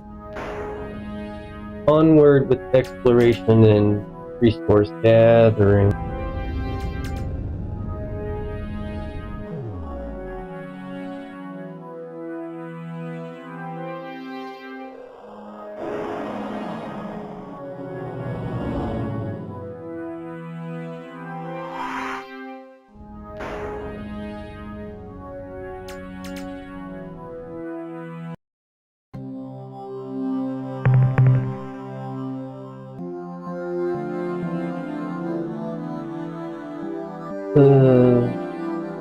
Low level stuff, but I'll take it.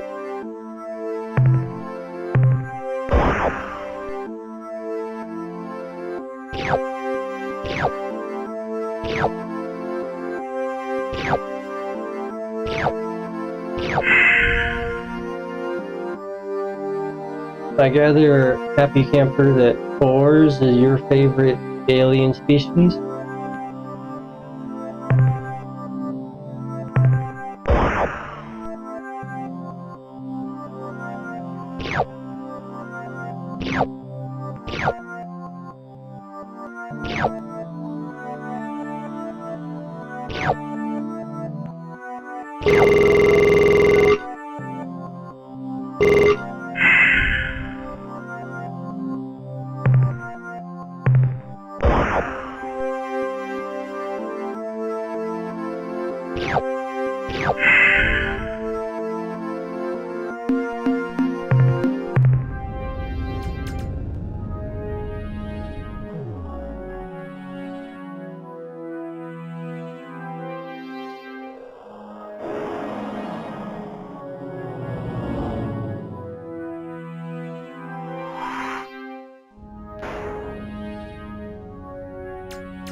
What version did you play or prefer playing?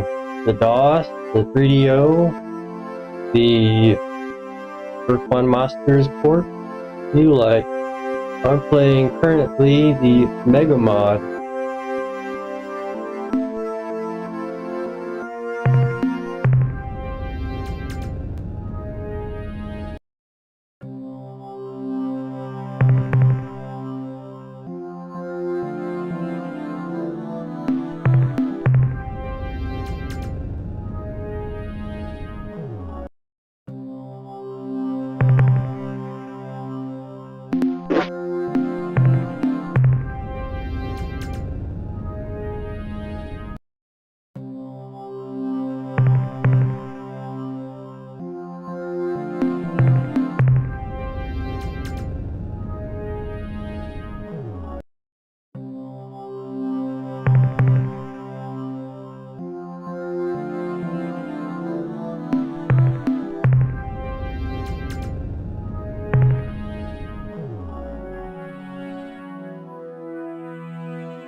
Spaceship?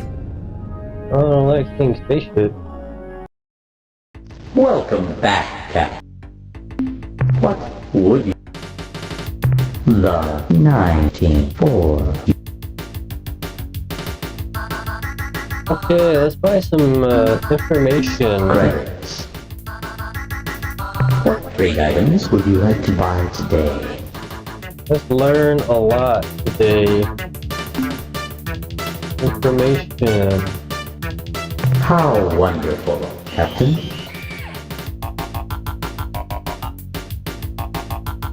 I think, alien, very useful. Need more information about alien.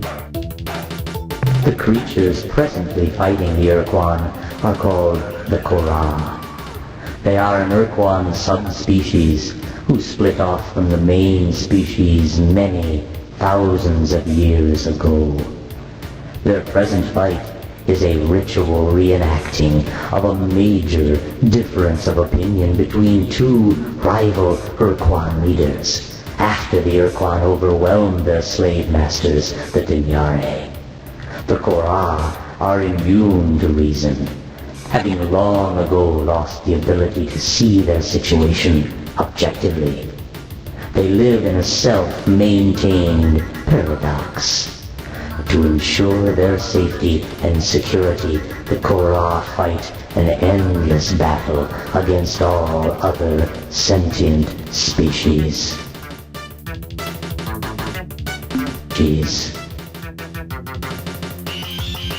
I must warn you about some very bad people.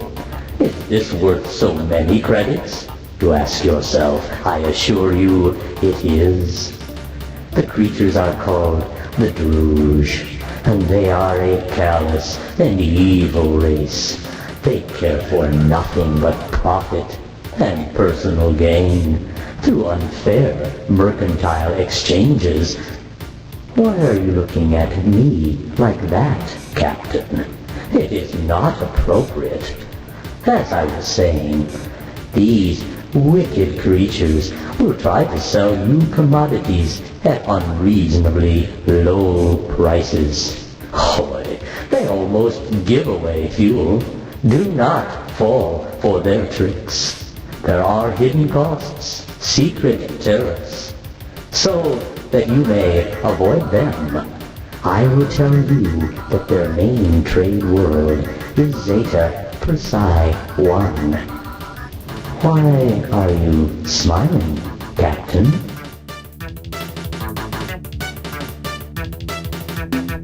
The Berbixies race evolved on the planet Arcturus 1. They lived there in a relatively benevolent manner until the Korra came and destroyed them during the course of 2 or 3 unfortunate days. The Druge were largely responsible for the Korra finding the Berbixies.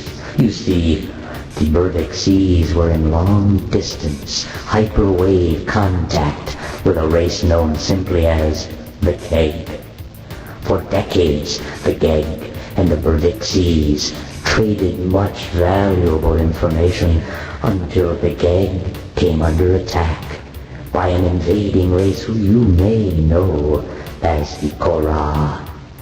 The Geg warned the Berbixies that the Korra located races by their hyperwave transmissions and that they had already discovered the radiations from the Druge. When the Berbixies were kind enough to warn the Druge that a hostile alien race was homing in on their hyperwave radiations, the Druge shut down all their transmitters and erected a powerful hyperwave beacon on the surface of the Berbixies moon. The Korra changed course, attacked the poor Berbixies, and sadly destroyed them all. The Thredash are an arrogant, stubborn, and thick-skinned species who reside in the Draconis and Apodus star systems. They have little or no respect for anything but force, which they admire greatly. To make the Thredash your friends, you should consider killing most, but not all of them. In addition, they guard some kind of sacred relic at the star system Zeta Draconis, though we do not know the true nature of this artifact. The Thredash homeworld is at Delta Draconis.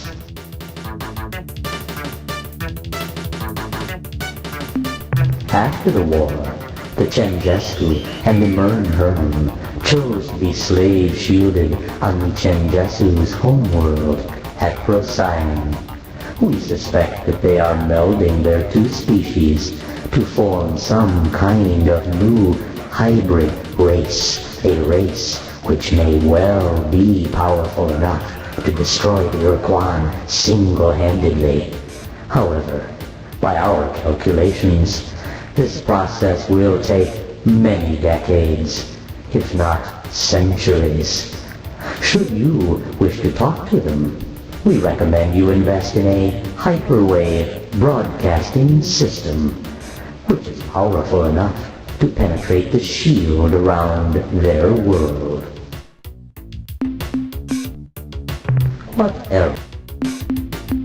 It has been.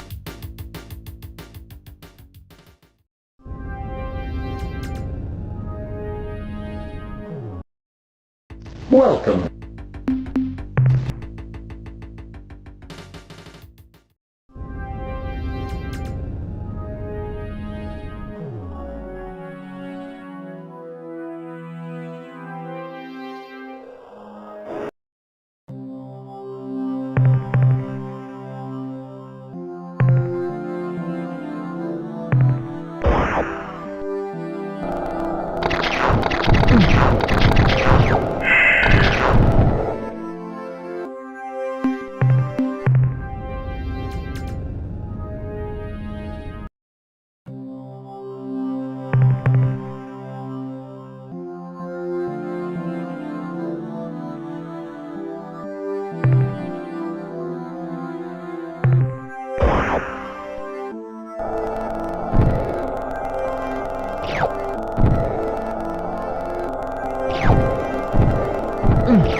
Well, that's a lot of information.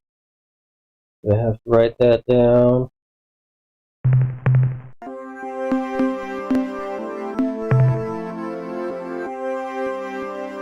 I don't see any new stuff there. Draconis. This one, right? Italy. Draconis was way up here. Then Arcturus.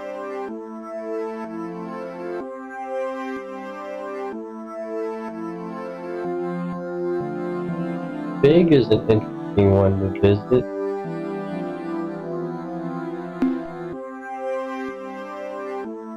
Right on here, right? Let's see. Ur-Quan. We need to go there, but that's an Ilrath base.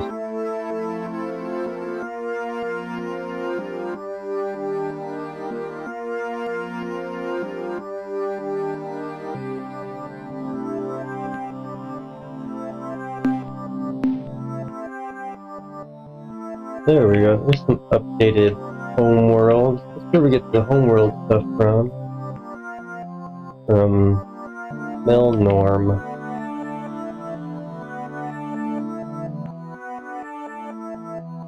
Oh yeah, so that would be not the Druge, but the Delraki. What the hell their name was? This one. Arcturus? Persia. This is the Druge. I want to go there at some point to buy cheap crap.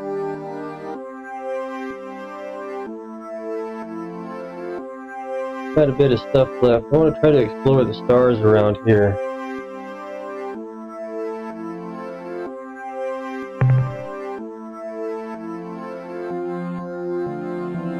Explore all these stars. And then back.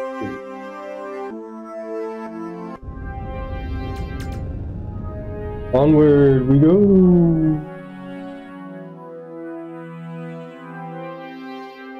Visit all these stars, planets that are over here, and I don't know.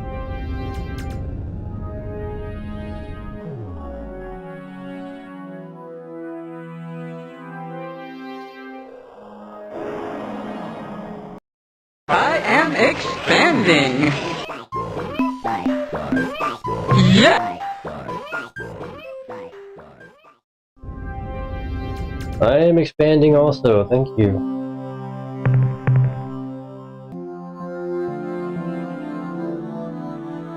That is a very dangerous planet, number 5.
Oh, I didn't see that down there, the gold one.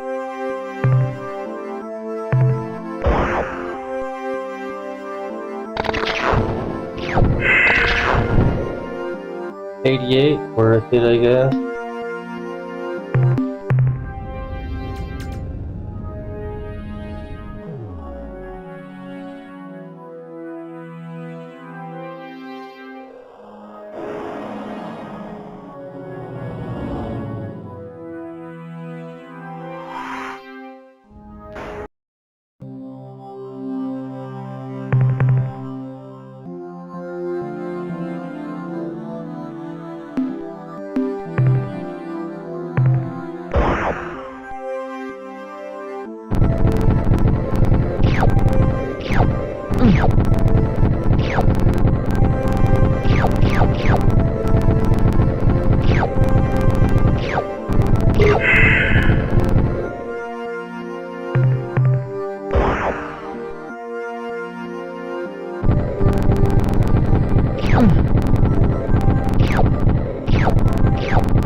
I am expanding.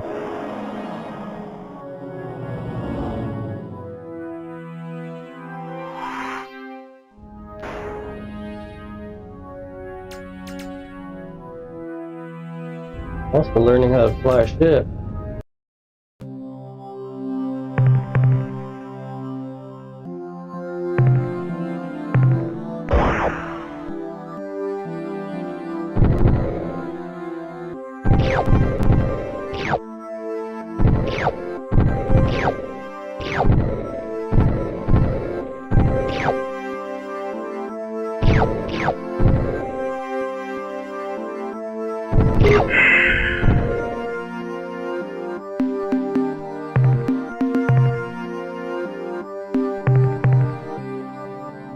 Cargo, half full. Not too bad.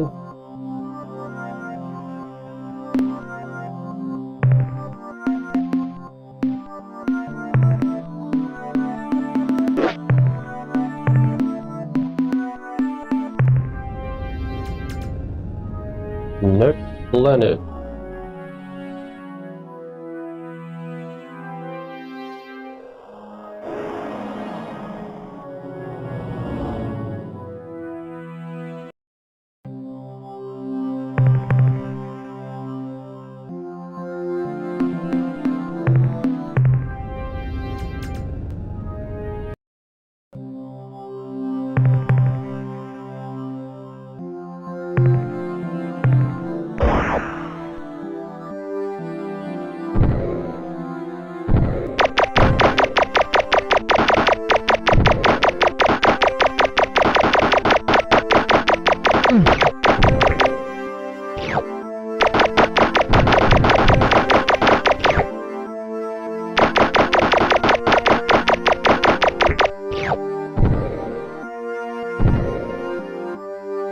Let's get one more.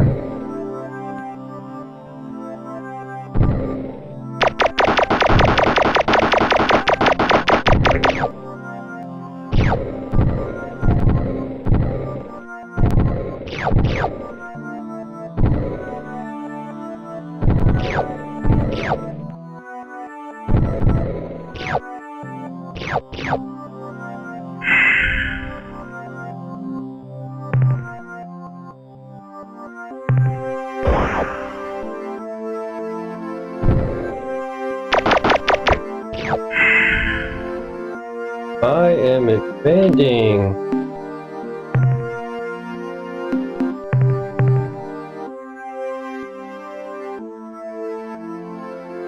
I think DNA is Not cargo. You can carry as much DNA as you want. Right? I believe so. Like it adds up.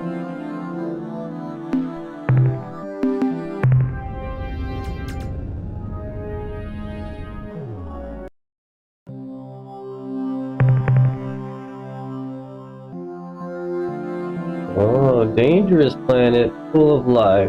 Probably low value. Very low value minerals.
There's one way to estimate the population. Although estimate actually means 1 out of every 10.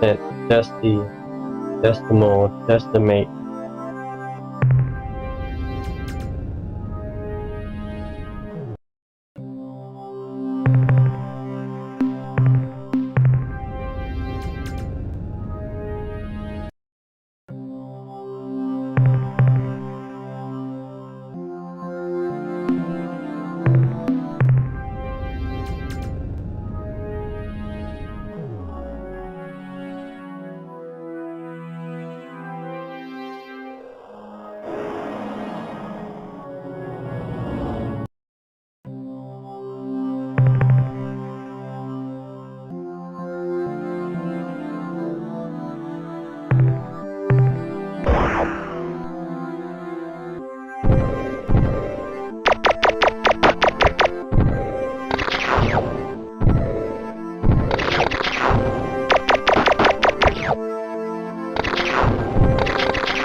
Oh, good mineral. Very nice.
expanding.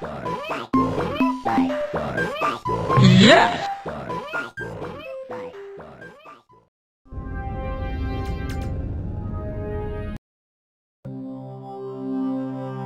I am flaccid to meet you.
Oh, that was it. No, that's everything?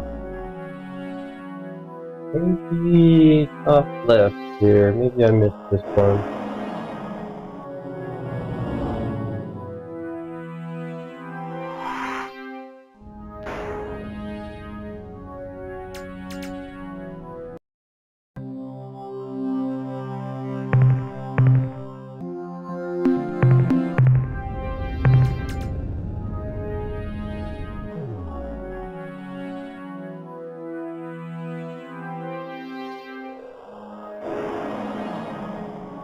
A lot of aliens outside in hyperspace. We'll just have to blow them up!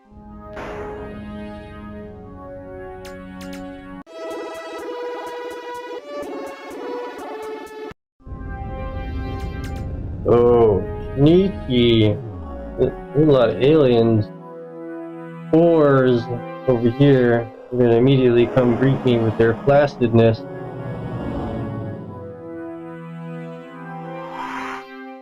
Yes, come greet. I am expanding. Even more pleasant combination. Yes.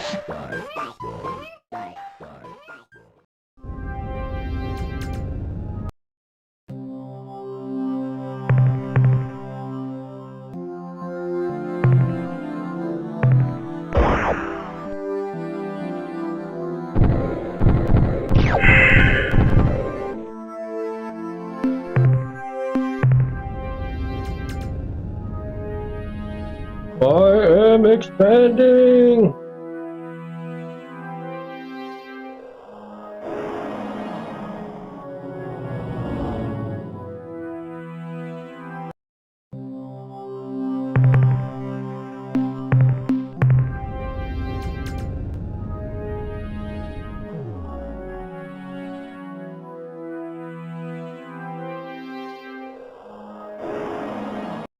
I am.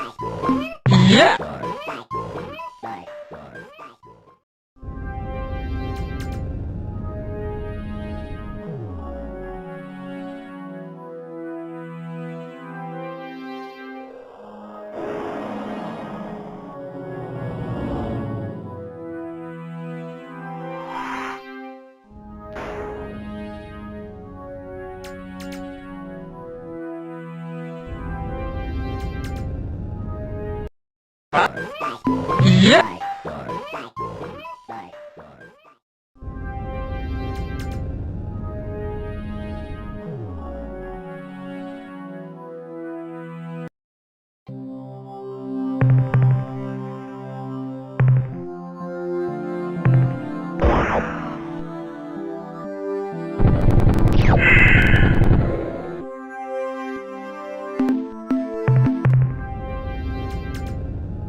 Yes!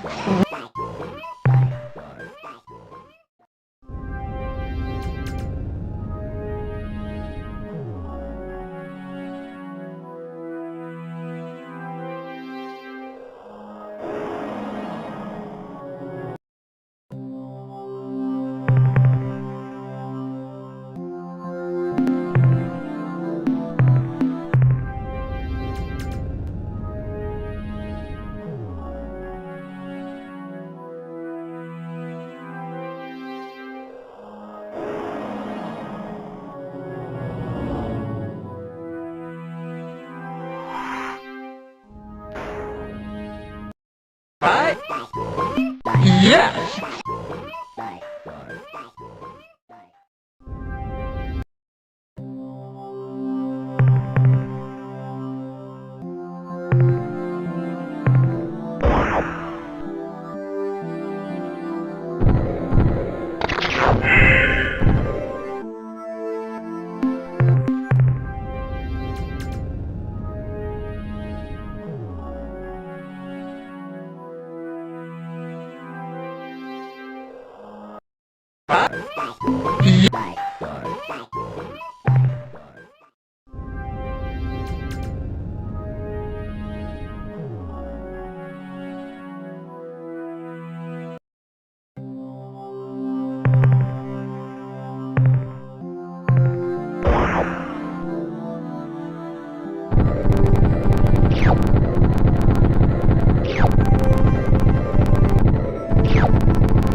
Oh, that's my first energy scan planet in a long time.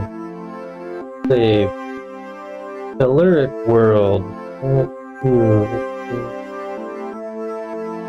Perfect temperature, atmosphere, gravity, mass, days, everything. This is a nice planet.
Lalande.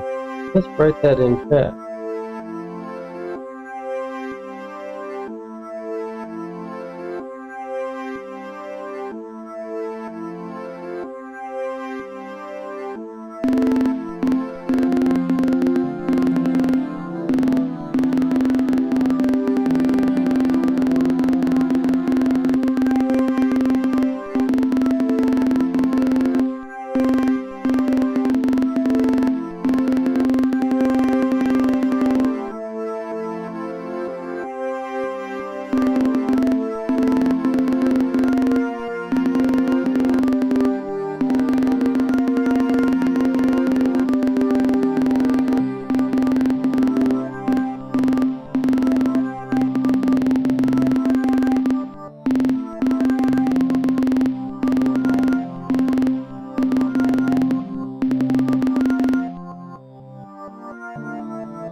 Guess that's it.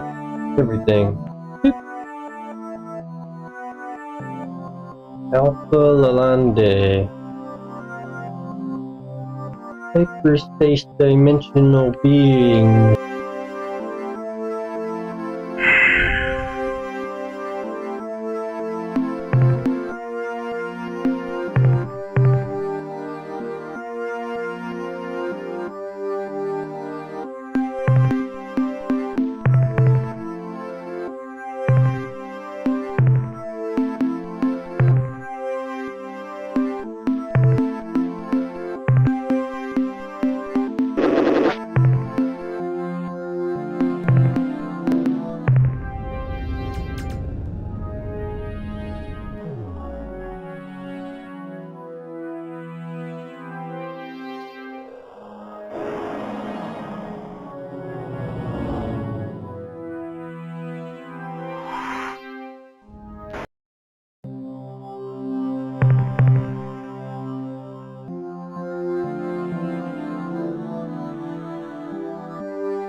Kind of glitchy looking planet when you're in your ship, landing ship.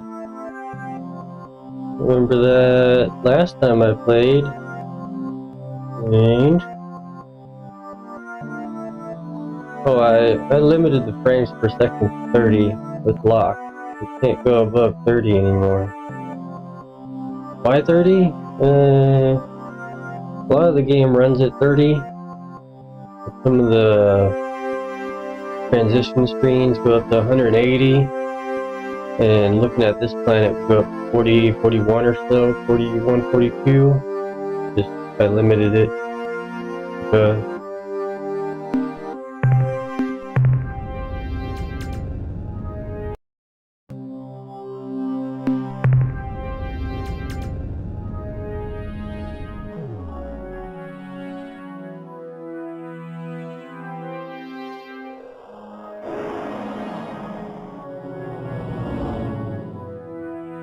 That's all the planets, right?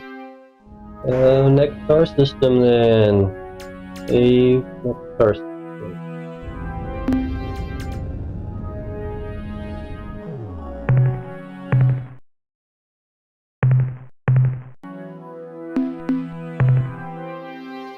But cool that I found the Anderson homeworld they refused to talk about.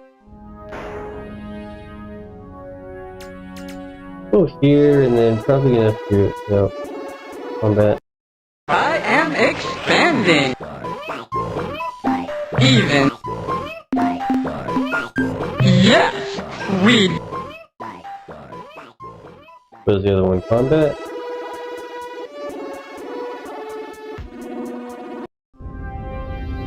Oh man, another luscious planetary system. I am yeah.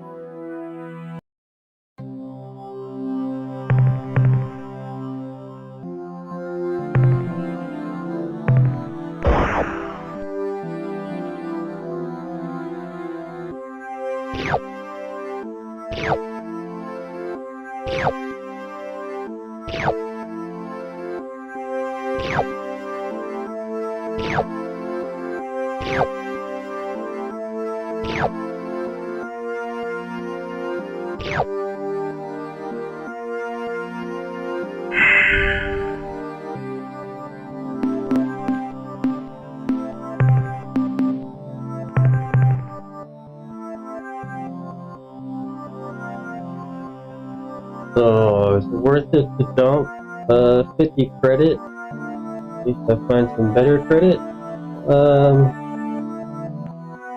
50 cargo? $50 of cargo? Check the other planet first. I might start dumping the lower tier cargo.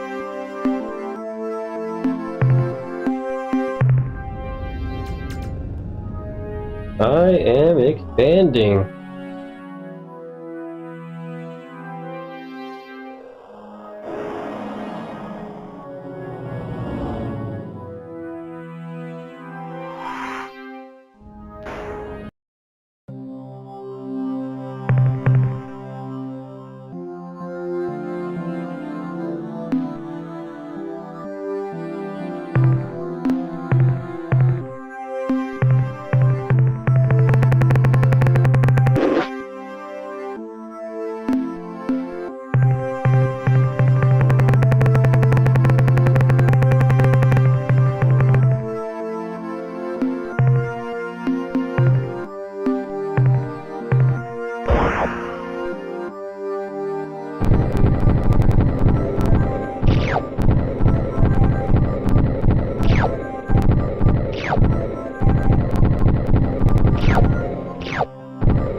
Hey, hey!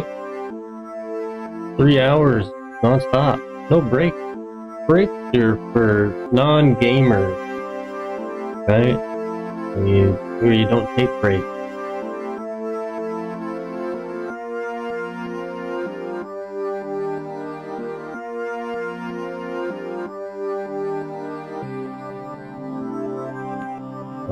We're gonna take a break and listen to the tunes. So the question is, do you want us to look at this screen or the BRB screen? This low encoding screen or a high encoding screen?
I suppose I could go to the save menu, load save menu, and mute the game and play some different music, but why? Why bother?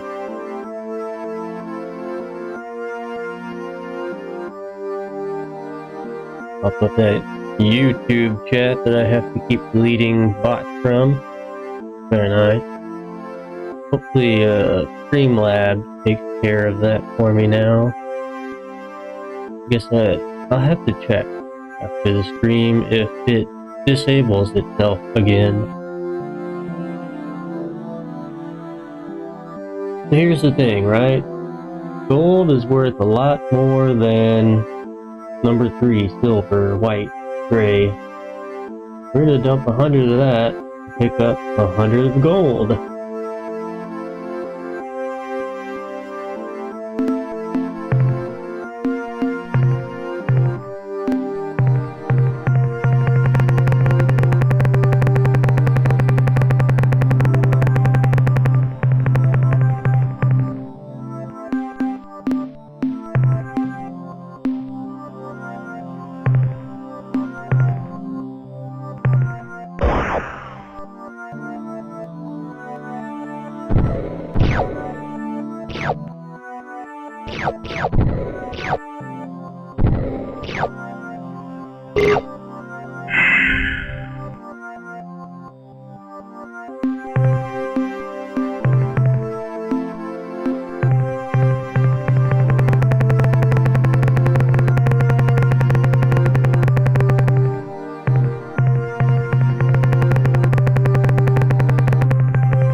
Yes!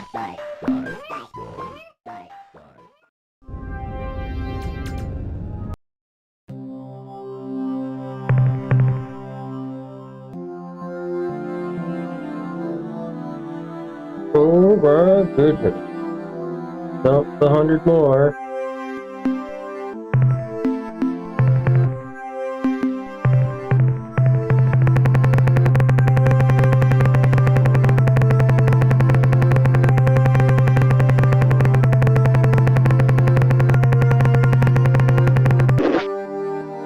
This is what I mean. I should not even bother picking up 1, 2, and 3 at all. I'm thinking about changing the orange. Orange or red? Maybe the red. I'll make it a lot darker. I have to go into the game files to do that. I'll do it live. You won't see it, but I'll do it live.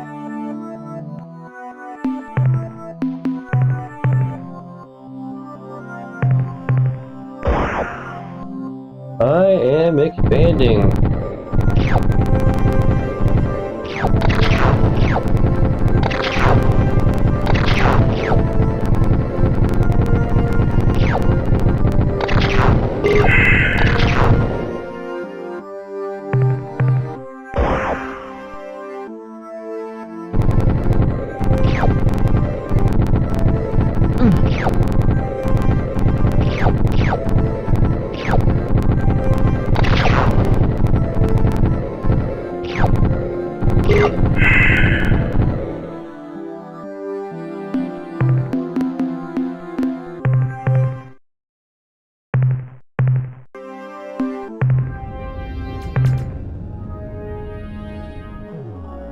We are full. Go back home. Sell, sell, sell, sell. Oh yeah, we got a hyperspace visitor. It's just the ores. Yeah, I wouldn't mind blowing up some alien.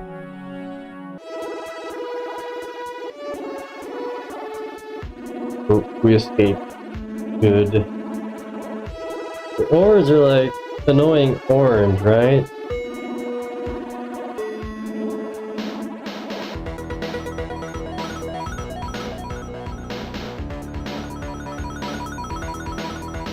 Now they follow me endlessly forever. I know time is running out. About 2 years. Roughly 2 years. Not good.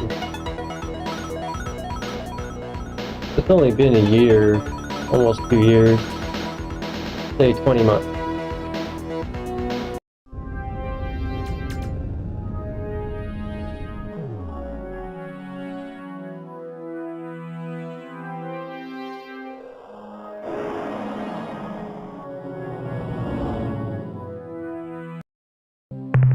Greetings, Captain.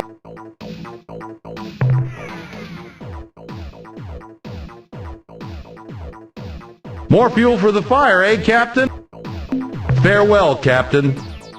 Money, money, money!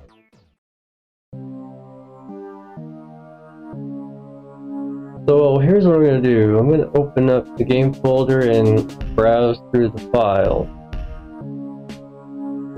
Specifically the pictures, and look for that red icon. Copy those out, edit them, be darker, copy them back over, and restart the game.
Sure, is it misc data?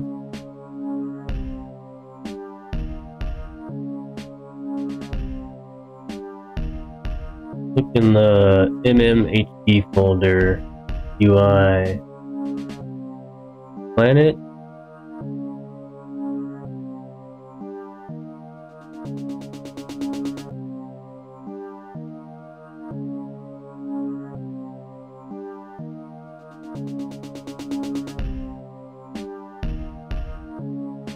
I don't think it's planet. It's gotta be UI.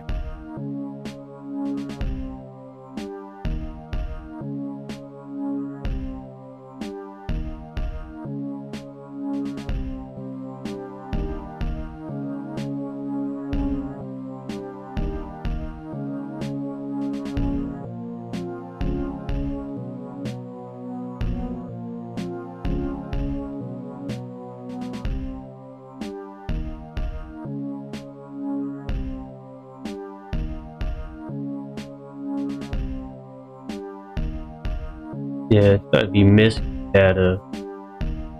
Copy all those. Colors. 13 through 17. It's a big red one.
Oh, what else?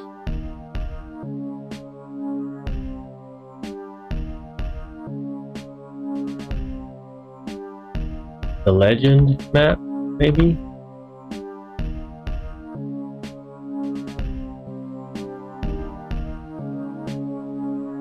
See if I can find that. A lot of spoilers when you're looking at the game file.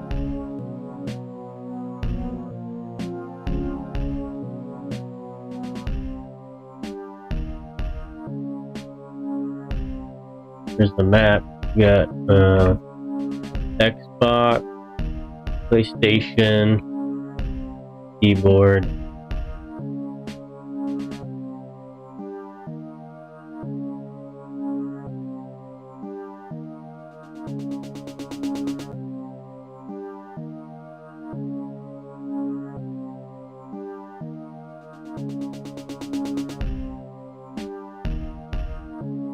Where's that file at?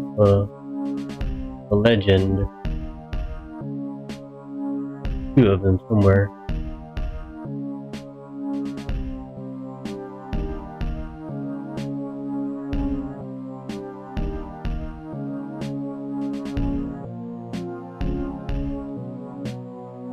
Sort by size, maybe you'll find them. The Rainbow Planet.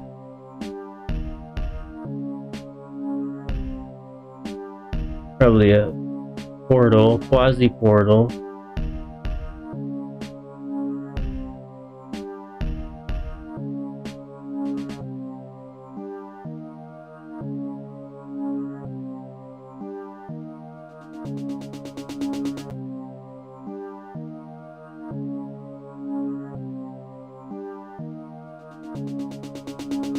Play menu, modules menu.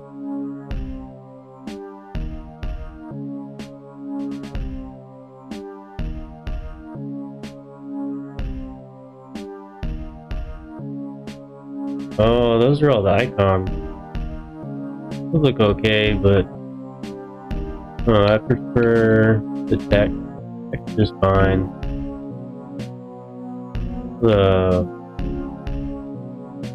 icon UI, I don't like it that much. I guess it says the word anyway, but good. They look cool.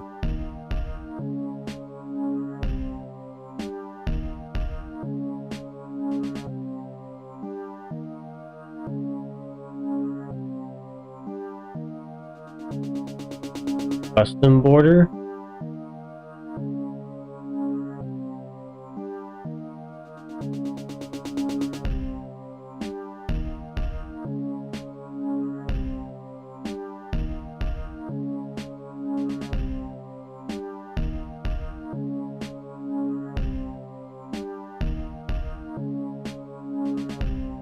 Maybe I'll try the custom border. Anyway, UI outfit on those.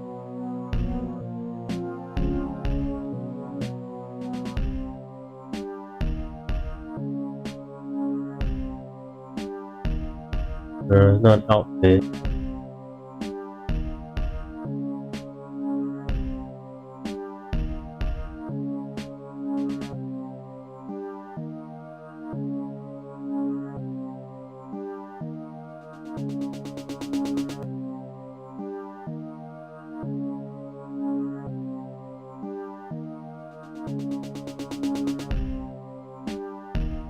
it's gotta be in UI.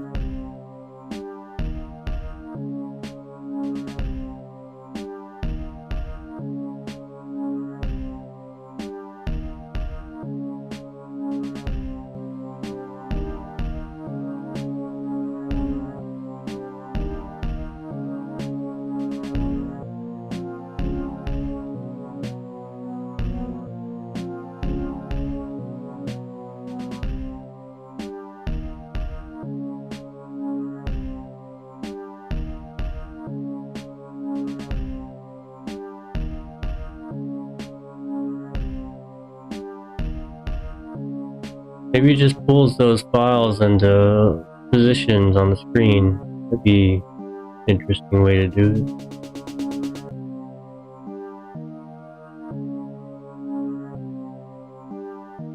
So yeah, let's save and exit and see what happens.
Attention, Q!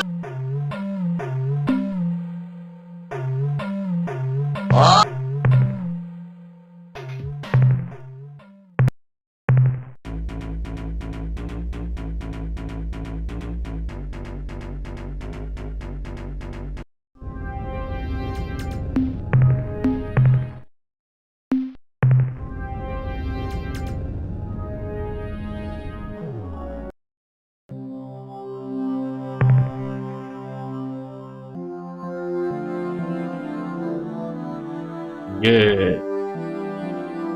I edited the red file. Okay, let's see,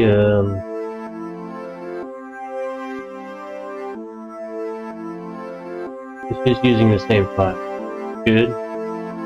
I like that one. That one's good.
Anyway, yeah, you can see it's much darker red color.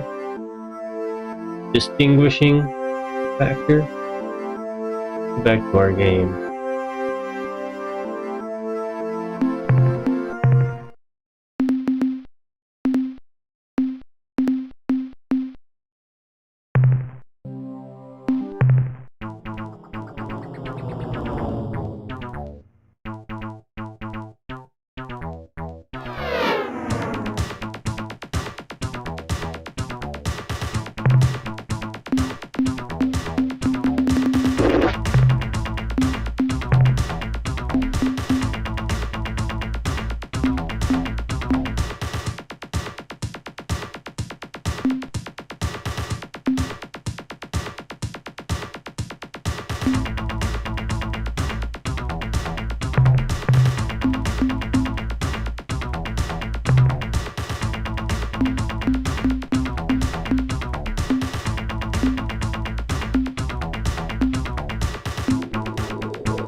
I know you're busy, but I've got some news.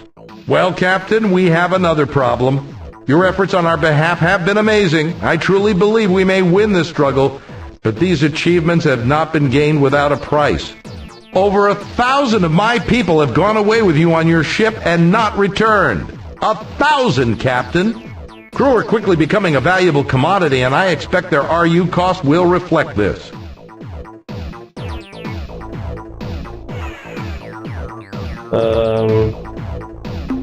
Okay. Try to avoid getting gruesomely killed, Captain.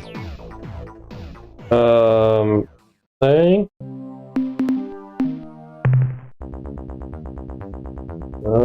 You increased the price on me there, buddy. Don't like that.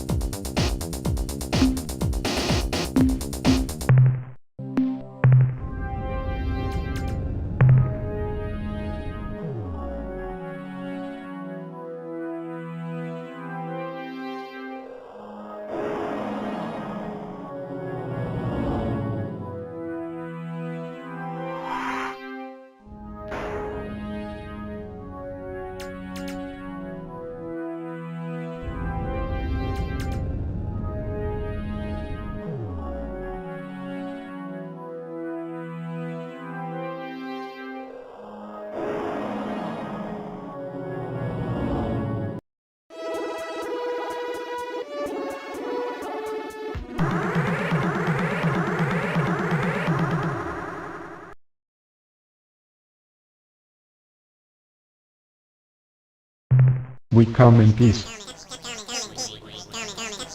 This probe is programmed to defend against hostile behavior. Priority override.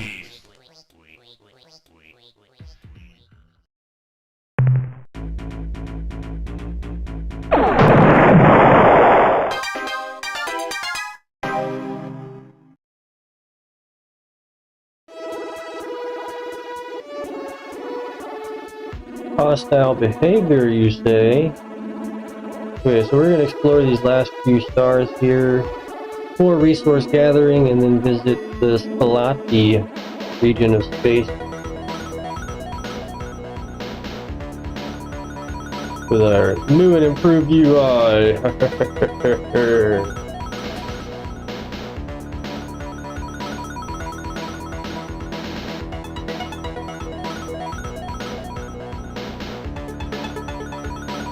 I think there is, what, 3 stars left?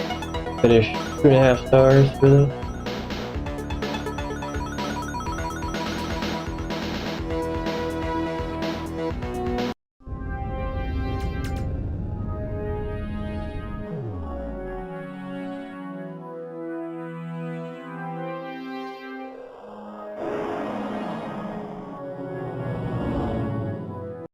I am expanding. Yes!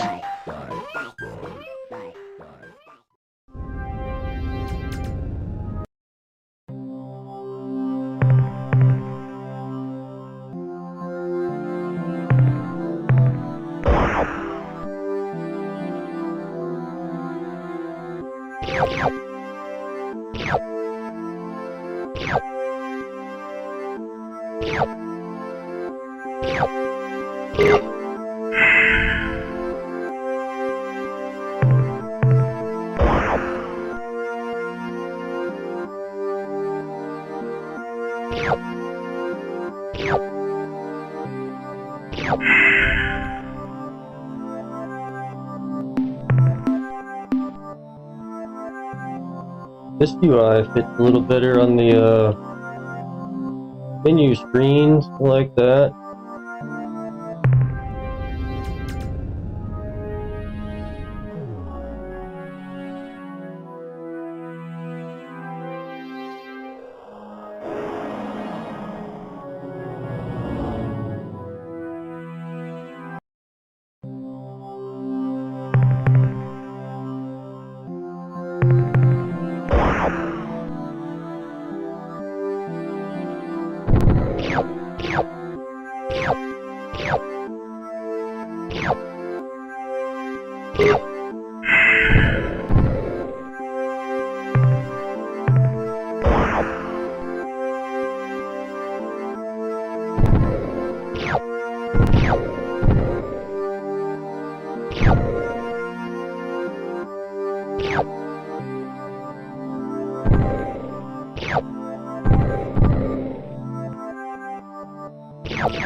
Nice planet here. Very rich.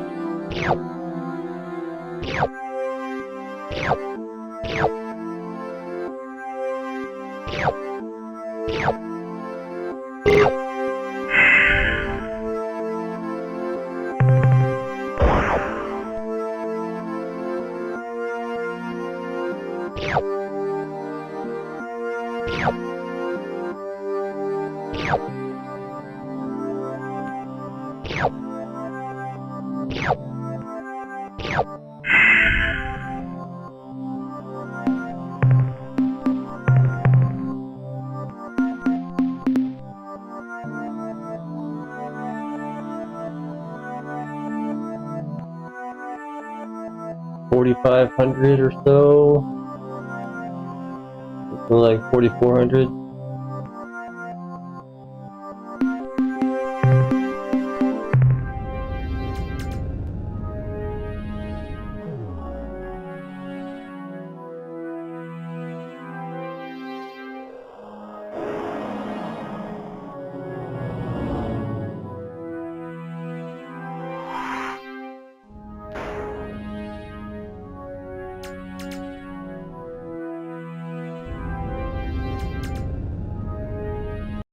I am expanding.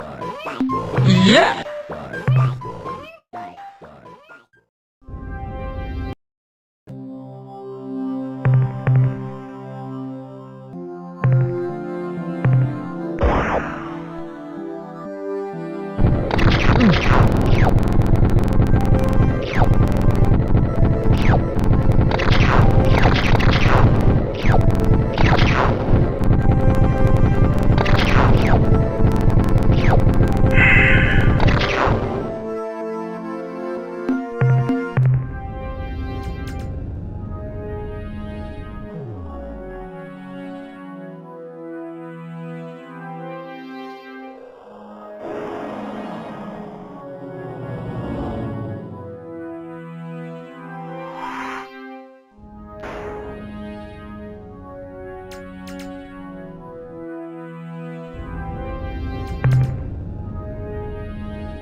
What up, low fat?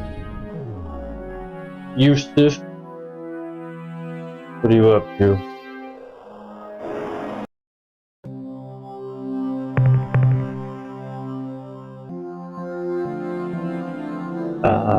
Red looks much more red now that I modified those pictures. You like space games? This is a space game.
Just an early space exploration, alien dialogue kind of game, combat. It has multiplayer also.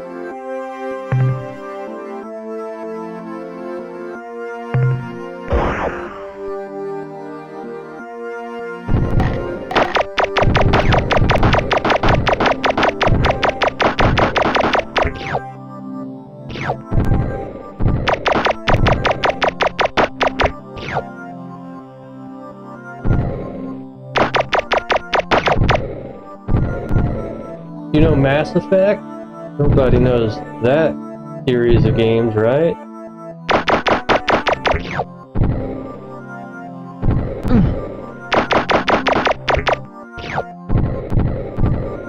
I'm not much of a holiday person. I see or talk to my family and that's about it.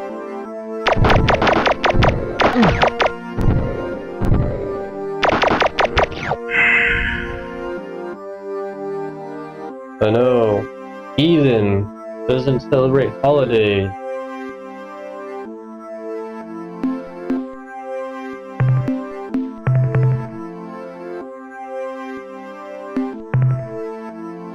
Oh, humbug!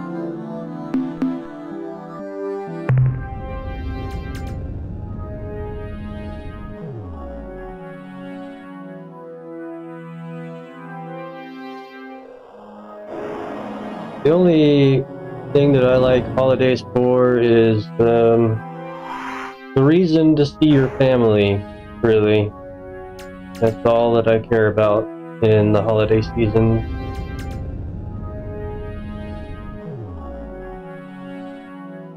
Sure, I celebrate Halloween. That's because I like it. Not because I believe in it.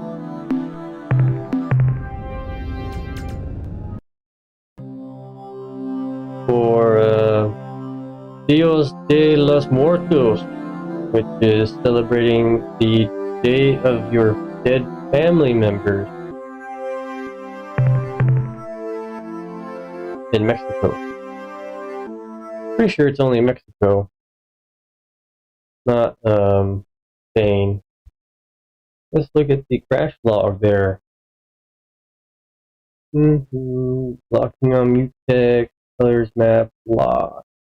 Has nothing to do with what I did, right? Segmentation fault. Line 18. And on. Hopefully it wasn't the pictures I edited. Well, I didn't save, so we get to do all of that all over again. No, I'm not from Mexico or anything. This is why you save all the time.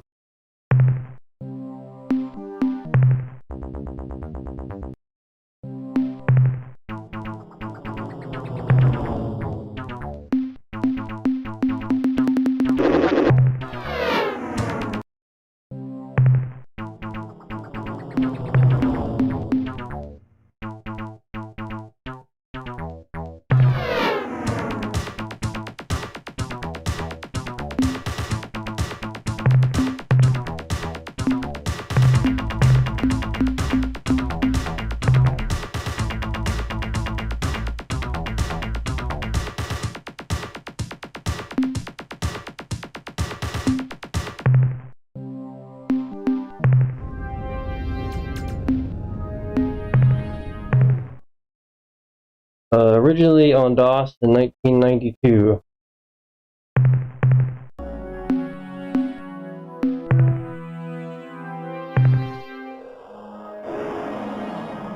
Here's our little star map of the local galaxy.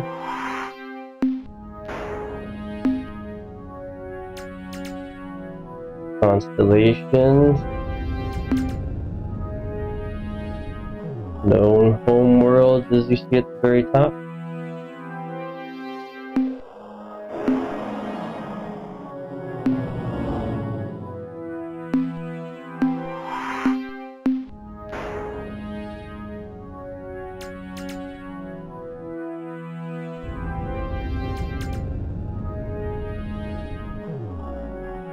Remember to save very often.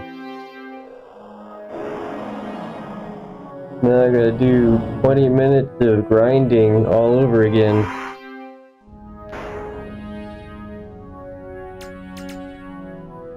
This is actually a source port.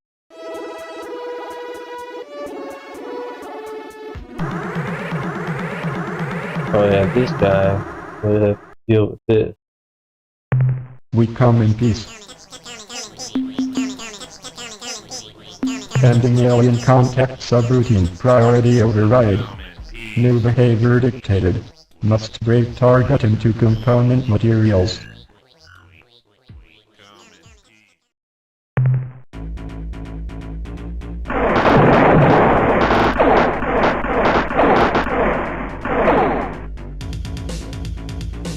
Energize.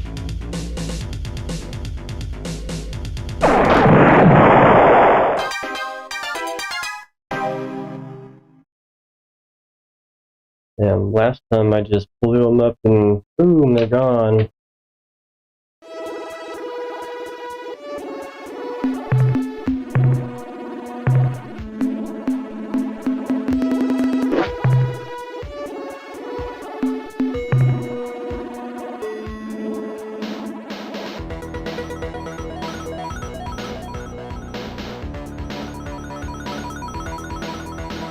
So I've only been playing this for about 14 hours total so far.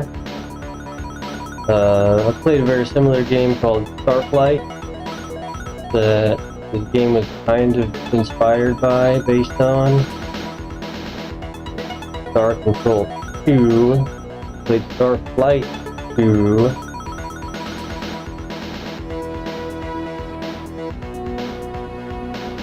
But it's all the same kind of thing, that early MS-DOS based exploration, resource gathering kind of game.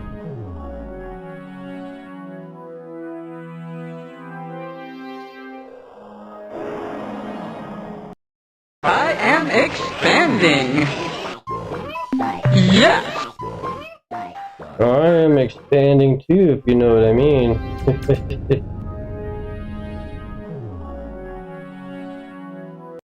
I am. Yes.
You can play this too, it's free.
Would you rather play No Man's Sky?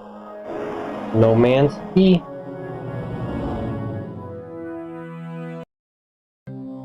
It's basically the same game.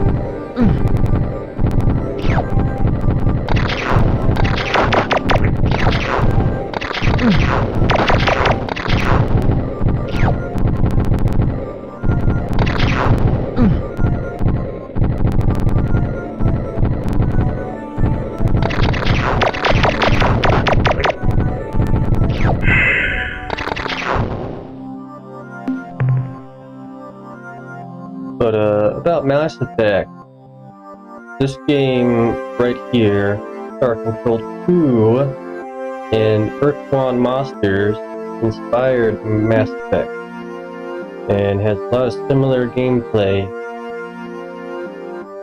I don't like Mass Effect because it's kind of just an alien dating simulator for the horny bonk bonk that want to play that game. But play whatever you want to, man.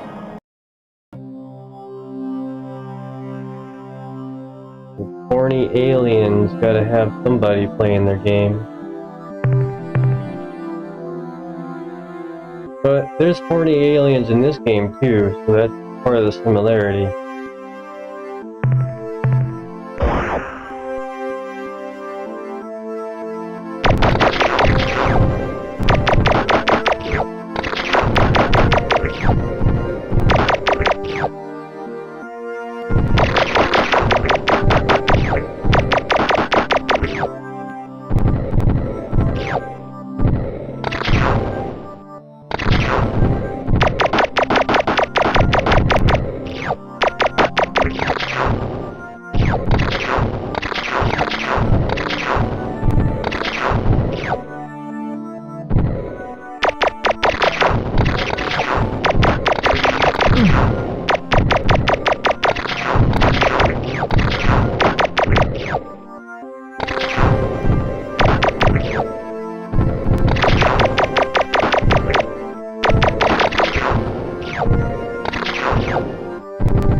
You probably wonder, why mine all the resources on a planet and then exterminate all life on the planet?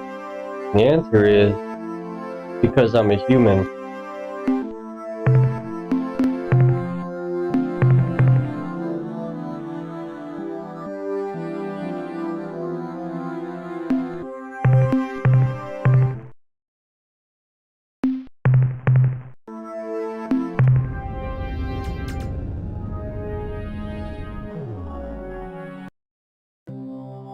Human.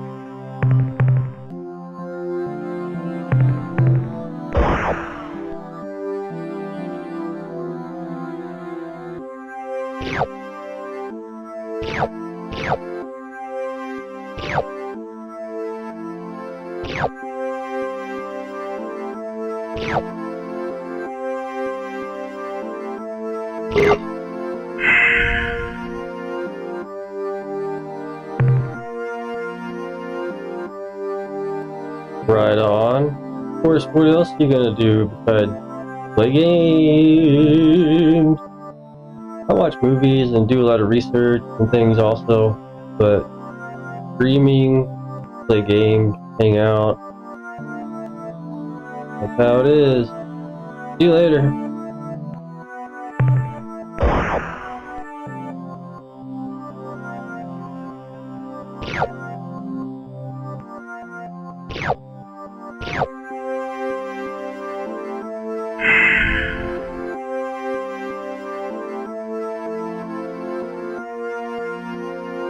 So, sure I'll see some of them. You also.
Or yes!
Go crash game.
That took a while to get back to where we were.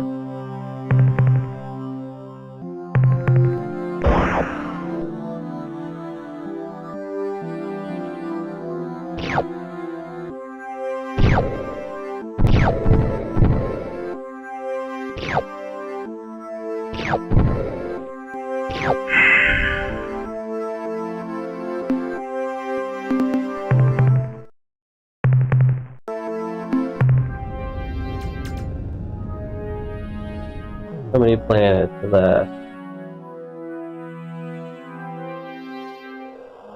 2? More planet? Oh, there's another planet.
happy pieces.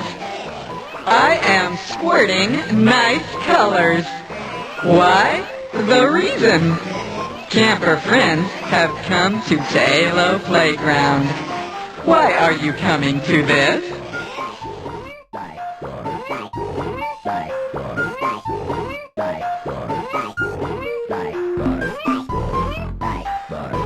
I will tell. This is Tailo Playground. Do you know? Tailo is not anymore the heavy space. They are not here. To play with Tailo, oars must spread into pretty space. There are so many good places for this here. Oars are happy. Of course, you do not know Tailo. You are campers. You cannot go into pretty space. Too bad. You are asked if oars are upset. Oars are not upset. You are happy campers. Certainly, you are only slow time walkers. It is not fun on the surface in slow time. If you want to go, that is okay.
Starbase.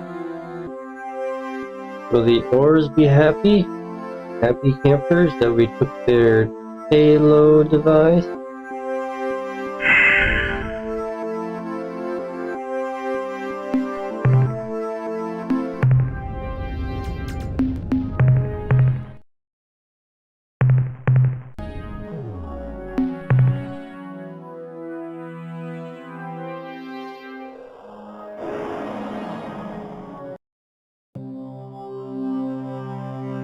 Yeah, maybe I should talk to them more.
Yes, it looks much nicer when the red is red and the orange is orange. It's easier to see. Maybe I should give that to the GitHub and say, hey, you could use these. You're distinguishing between the colors.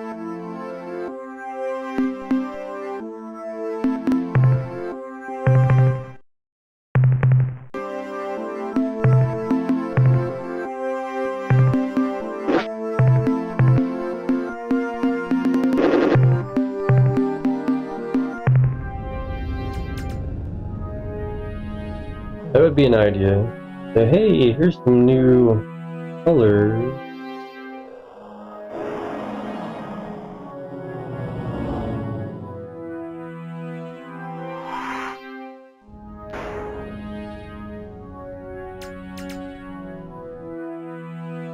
How many files? Is it like 5 files? Very small images.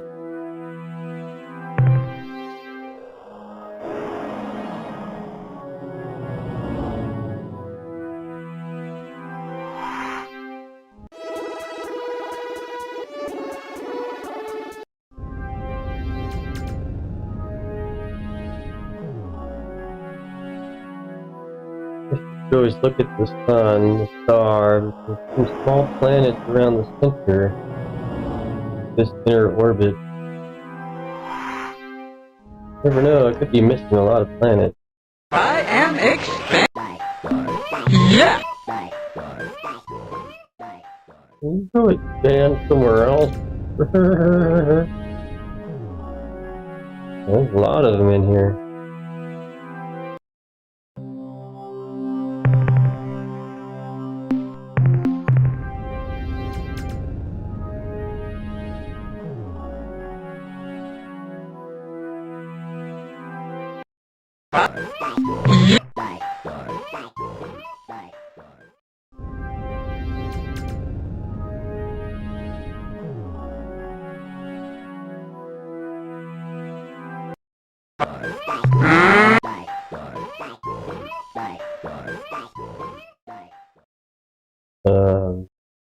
Not mean to do that. Now I know that's the last time you could talk to them about that. See what they're all about. Beat them up. Oh, their ship left my crew. Interesting.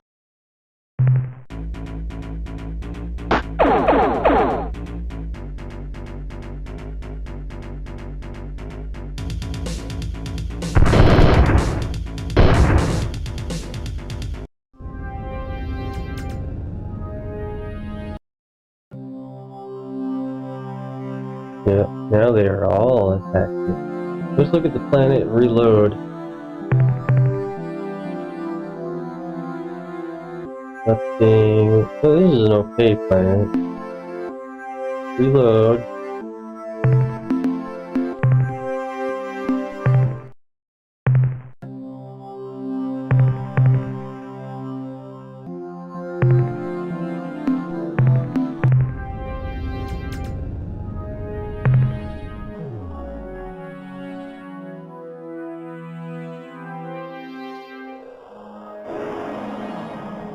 Try not to make them mad this time.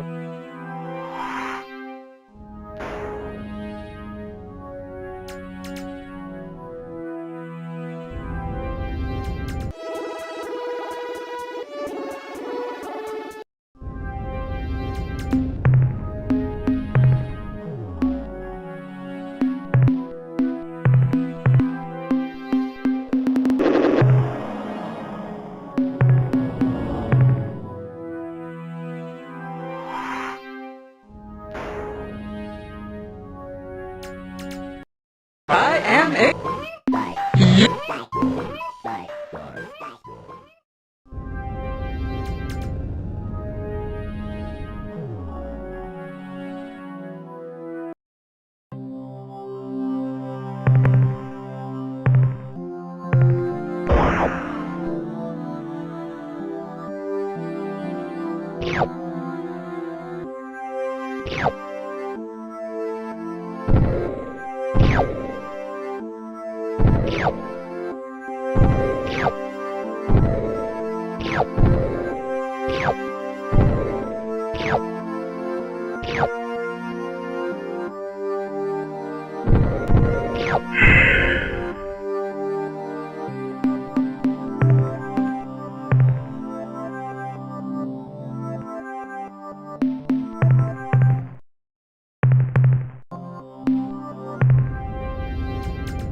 Let's go pay these guys a visit. I don't think they'll be mad at me.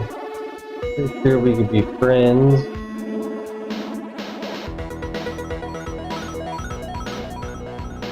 It is interesting. The ship that we created left our crew and joined the enemy.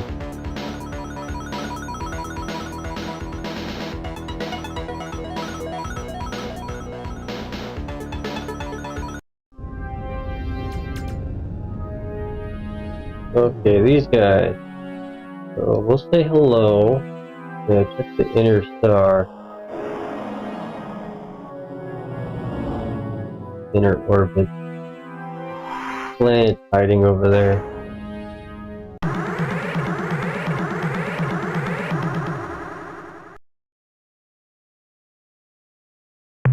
Surprise and terror! I am greeted by the smooth and hostile face of our old enemy, the Hootmans. No, the huge clans? No, I remember. The Hoonabs.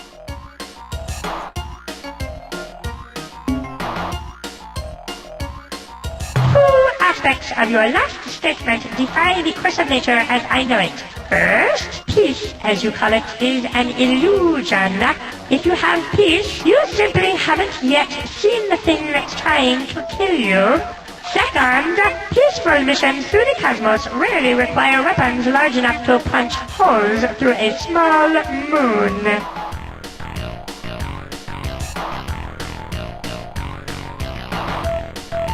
In case you have not forgotten, we are bonded to the Ur-Quan as slaves.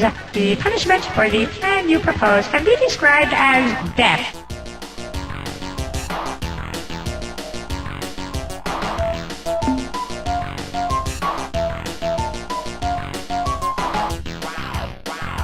We can best be described as metamollusks, possessing the best qualities of both the clam and the dravats, which is not native to your world. We are intelligent and clever, though you would never call us cunning. Each day when we awaken, we call forth the traditional Staffy prayer. Oh God, please don't let me die today! Tomorrow would be so much better!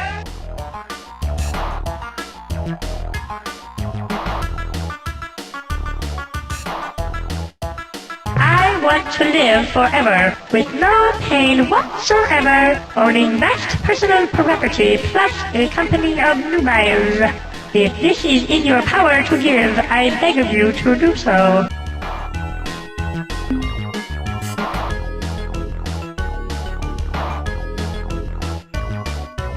Sure, consider it done. Allies to the bitter end. Not! This is a sad tale, so do not even try to contain your tears. After the Ur-Quan demolished the Ur-Rat, they turned the force of their armada against us Spathi. The term rapidly subjugated would best describe what happened next. When the Ur-Quan arrived at Spathiwa, there was a great ceremony. Part of that ceremony involved blasting portions of our planet's surface into radioactive dust, and this part we did not enjoy. But the worst was yet to come. Our leaders were called into the command chamber of Ur-Quan Lord One's dreadnought, where they were read a long and complicated document explaining the choices given new slaves. When our leaders heard the term forever encased and impenetrable shield, they grew overexcited, I'm afraid, and made a fatal error. The decision was to be transmitted to the Ur-Quan via one of two rods, one colored black, the other white. Our leader handed the white rod to one of the Ur-Quan's servants, signifying fallow slavery. But the servant somehow exchanged rods and handed the Ur-Quan Lord a black rod, indicating our desire to become fighting slaves. By the time we learned of the switch, it was too late. The Ur-Quan would not permit a change in status. Following that most tragic day, we were forced to assume the role of an Ur-Quan star thug. We tried to avoid combat, but the Ur-Quan gave us 3 warnings, each more strident than the last. When we learned that there would be no 4th warning, simply annihilation, we attended to our new role with improved vigor. Oh, and perhaps you have already guessed, the Ur-Quan's servant who made the switch was an Omega.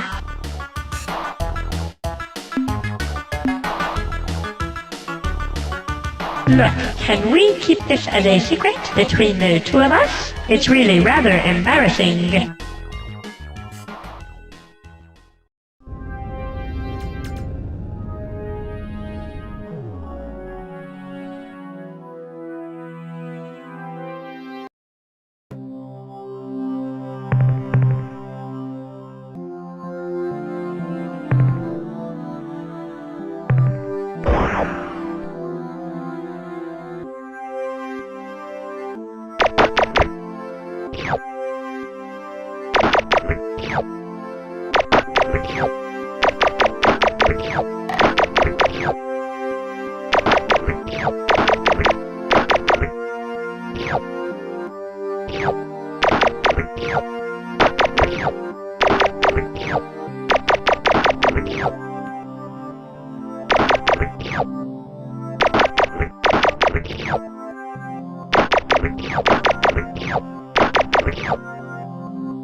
Sure doesn't look very evil.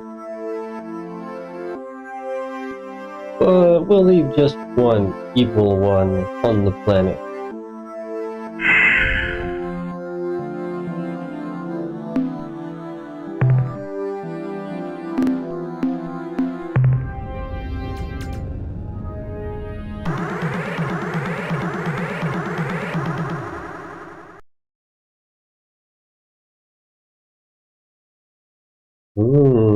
This appears to be a home world.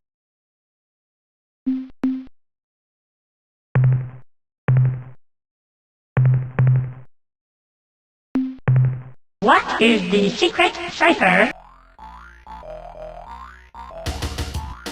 We are the Faith Ones, the Spathi High Council. You have given us the correct cipher, and so you will not be destroyed immediately. Now, if you please, tell us how you acquired our most secret Spathi cipher, which every Spathi swears never, never to reveal, even when threatened with considerable pain.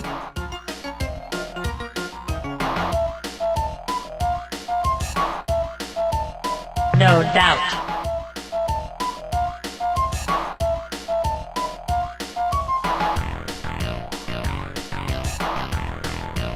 We are too afraid of the Ur-Quan to consider such an alliance. They would most certainly punish us with extreme tortures.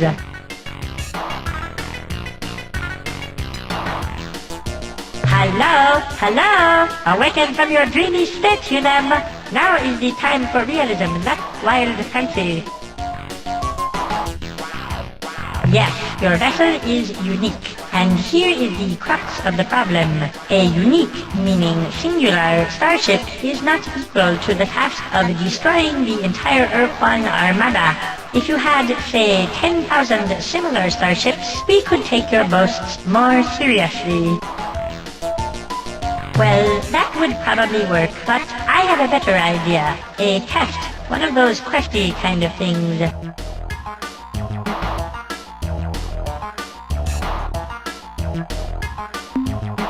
Your behavior makes clear the very slight distinction between bravery and suicidal stupidity. You must wipe the evil ones from the face of Spatiwa. Let us explain the sad history of our species. Once upon a time, many thousands of years ago, we inhabited the warm, safe surface of our home planet, Spatiwa. We were happy and content. During those golden centuries, we evolved from a primitive nomadic culture into a complex agrarian society. We learned to write on clay tablets, and we were well on to being able to read those tablets when the darkness fell upon us, when the evil ones came. Creatures from the darkest pits of hell they were. They hunted our people, devoured them like tasty nodules, and we had no defense against them. Suddenly, our culture became once more nomadic. We fled across the oceans, from continent to continent, but the evil ones always followed. Spurred by our great need, we advanced from bronze to atomic technology in less than one of your centuries. But none of our innovations was a match for the evil ones' natural cunning and ferocity. Finally, with no other option available, we fled our world and took up residence here on our own moon, where we have resided most uncomfortably for the last 300 years.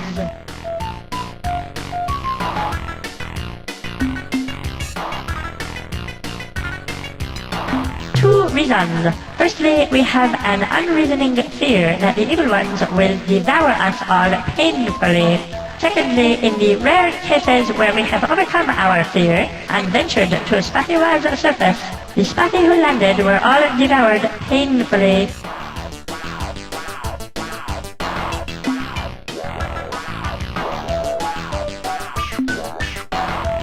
Don't feel bad about being a coward. It's natural.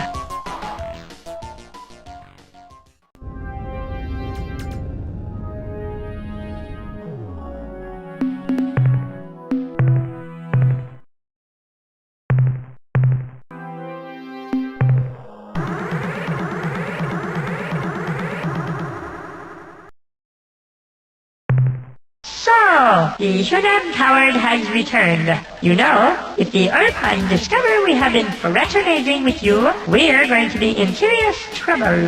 Perhaps it would be better if you just leave, unless you're here to accept the quest, that is.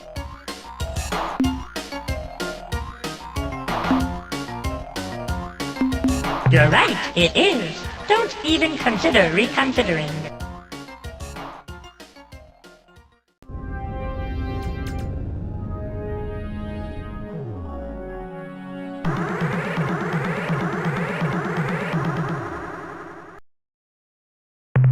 So, we will await your return with great anticipation. Simultaneously, we will prepare a short, poignant eulogy to mourn your demise.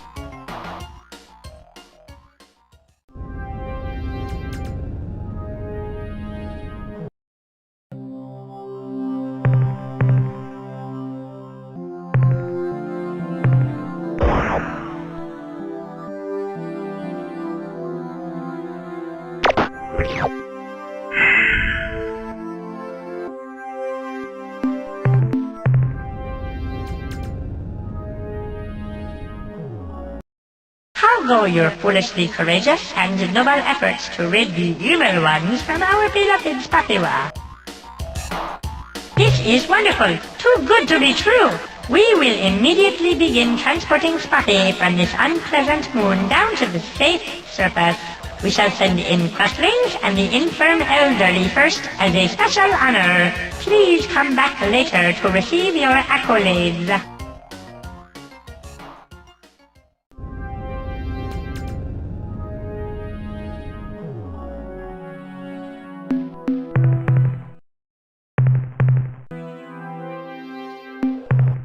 Oh, joy! Oh, happiness!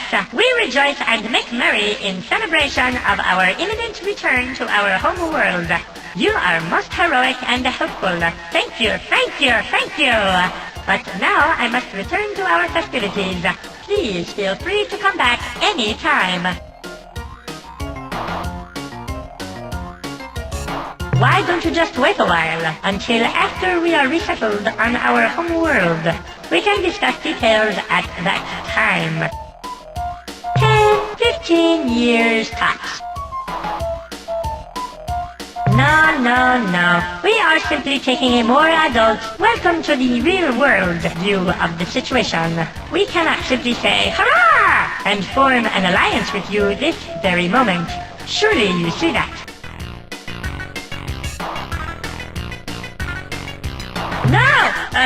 No, please. Exactly what kind of relationship were you thinking of?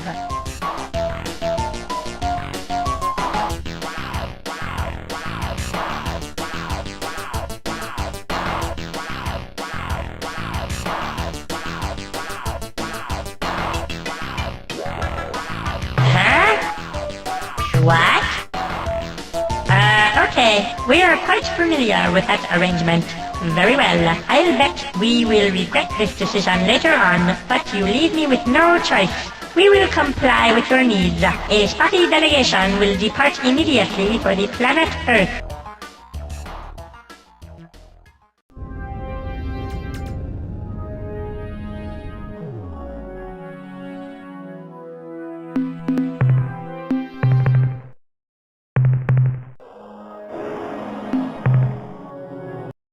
Welcome back to Spathiwa, Captain. We hope the material we provided your starbase engineers was sufficient for your needs.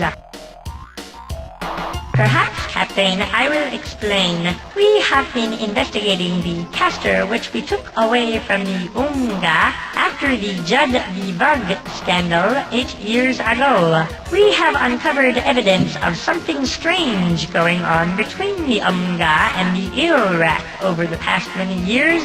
We suspect that the Unga were using the caster to pull off some kind of long-term joke on the Ur-Rat, but we are unable to glean any more details.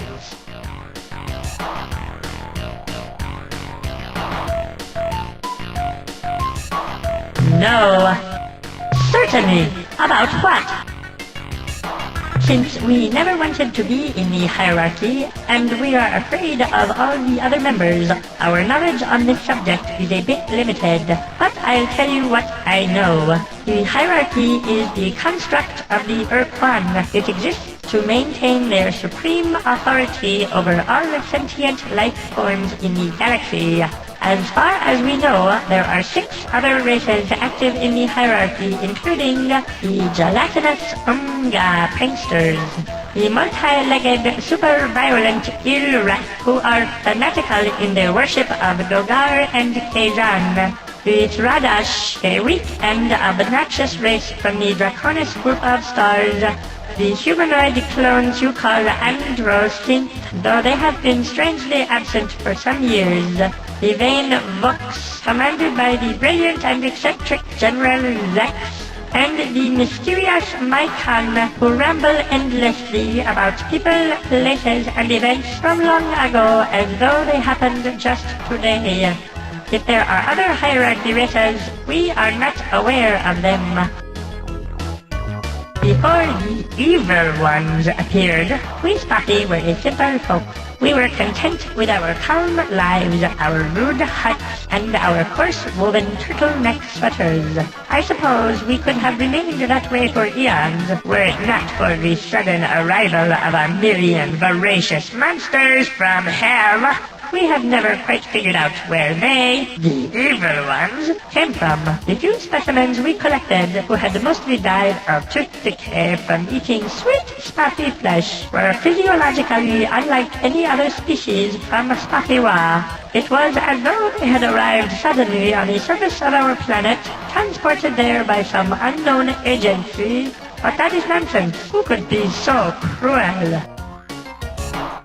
You mean the one we helped demolish? That one? Well, we had some contact with Alliance members before the Ur-Quan showed up. Mostly with the Chenjasu, who stopped off here occasionally when they were on their way to explore the galactic core. Actually, their last visit was interesting. They were returning from the UQM star systems, where they said they had found a new alien race called the Octopus, or something like that. The only other race we ever dealt with was the Mernherm, who once tried to colonize Beta Hercules, which we considered within our sphere of influence. When we explained this to the Mernherm, they politely withdrew from the contested star system and never bothered us again. Since we tend to stay close to home, preferably in the living room, we know little about other races beyond our neighbors such as the Unga. Before being subjugated by the Ur-Quan, the Unga were a contented and peaceable race who inhabited the region of stars which you call Orionis. They spent their time happily exploring and mining the nearby planetary systems and engaging in elaborate and, to our way of thinking, cruel practical jokes. One particularly nasty prank was the time they broadcast a trick message through space declaring the arrival of the Grand Master Planet Eaters or some such nonsense. This caused several alien cultures to go mad with panic, including, you might be surprised to know, ourselves.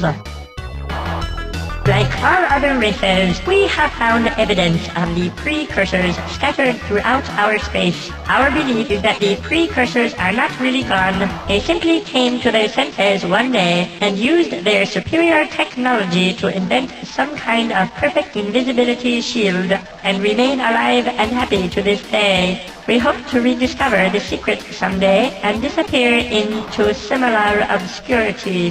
One other thing, we haven't been able to translate much of their writing, but we understand one fragment of text. It mentions a sequence of 10 artificial waste disposal sites they built somewhere around here. I suspect that even garbage from the precursors would be of incredible value. Good. I don't feel much like talking about that anyway. Goodbye, UQM.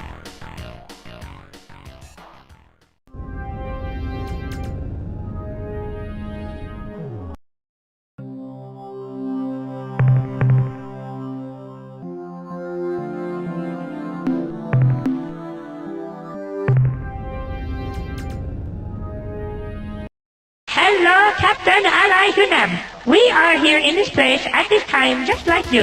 How wonderful. Very little, I'm afraid. We've just been watching the stars. You know, actually there was something that happened the last month on the 17th. We saw a new star appear between the Sursini and Chandrasekhar star clusters. We watched it and watched it for 3 days. We just watched it. Then it went away, vanished just like that. I hope it comes back. Stuck as we are here out in deep space, we learn little of interest. I suggest you consult the more interesting folk at Spaffiwa. As you wish, our waste recycling unit is at your disposal. There you will find quantities of methane, sulfurous gas, and some interesting organic compounds. Feel free, take all you want.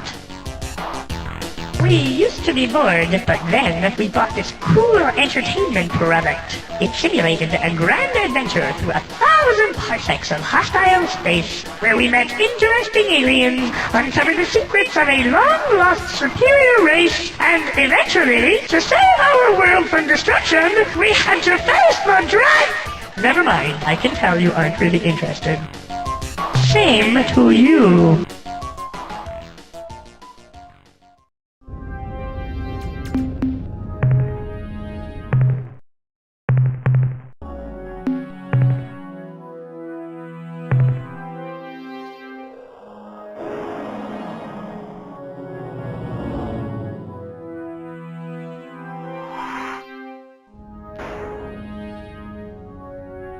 Interesting.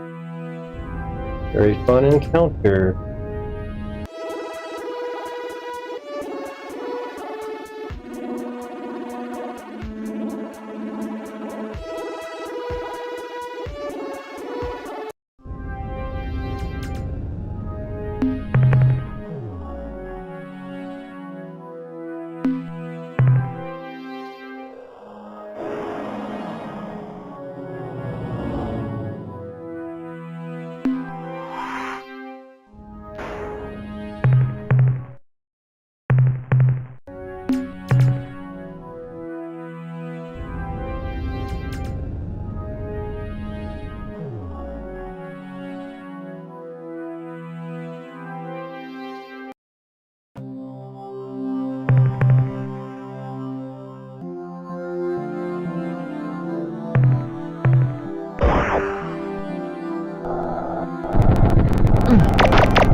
Welcome back, Captain. What the 681 units of biological... What trade items would you like to buy today? How wonderful, Captain. As you are probably aware, Ur-Quan starships, you call them dreadnoughts, I believe, possess effective self-annihilation circuits, which prevent other races from reverse engineering Ur-Quan technological secrets. However, we have become aware of a shipwrecked dreadnought, which has remained largely intact. You will find the remains of the ship on the surface of a blue world orbiting Alpha Pavonis. We suspect you will find at least one item of interest there, possibly two. You may have noticed the presence of an increasingly large number of red probe vessels, which move with great speed and attack relentlessly. We are sorry to say that this is our catalog item 2418B. Do not blame us. We are not responsible for this violent folly. The product is not being used in a correct manner. Should you wish to confront the actual wrongdoers, we suggest you search the planets in Beta Corby for the probe's owners. Not more than 50 years ago, the Druge were informed by the now extinct Pervixies race of a powerful alien nation called the Utwig. The Utwig, the Pervixies explained, were pleasant, sophisticated creatures, but they were also terminally depressed and often spoke about ending their lives by activating a super weapon, some kind of gigantic bomb, which they had found on one of their worlds. Zeta Hyades 6b, I think it was. The Druge recognized the description of the bomb as a precursor planetary tool, which indeed was an explosive device of unrivaled power, and they set out to make it their own. Though the revolting, criminal, insidious Druge rarely leave their sphere of influence, it encompasses Algol, Almagast, and the Persei stars. They made a special trip on this occasion to the a.k.a. constellation, where they made contact with the Utwig. There is a device commonly known as the Ur-Quan. Is it now in your possession? Ah, I see. The Druge sold this device to the Utwig, explaining that it was a precursor personal magnifier, which would enrich the lives of their entire culture in too many ways to describe specifically. The Utwig, I am sorry to say, fell for the Druge's foul ruse and snapped up the Ur-Quan immediately. Fortunately for us all, the Utwig did not pay the Druge's requested price, the super bomb, and instead gave him a collection of historical oddments and genuine artifacts, which to this day the Druge are trying to unload on unwary buyers.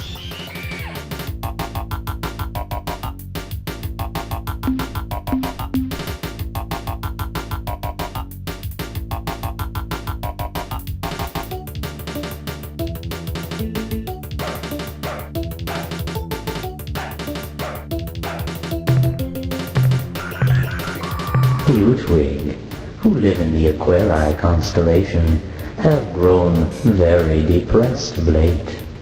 They accidentally broke the supposed Ur-Quan sold to them by the felonious Druge. As a consequence, they are morose and melancholic, and will probably be unwilling to help you fight the Ur-Quan. If you wish to gain them as allies, we recommend that you acquire the broken Ur-Quan, as if it ever worked, and find some suitable replacement parts. Our information indicates that you could find these items in 3 different places. A rosy sphere at the Druge trade world, an aqua helix somewhere in Pradesh space, and a clear spindle, which is currently in the possession of the Peacock. Captain, that was the last current event we have for sale.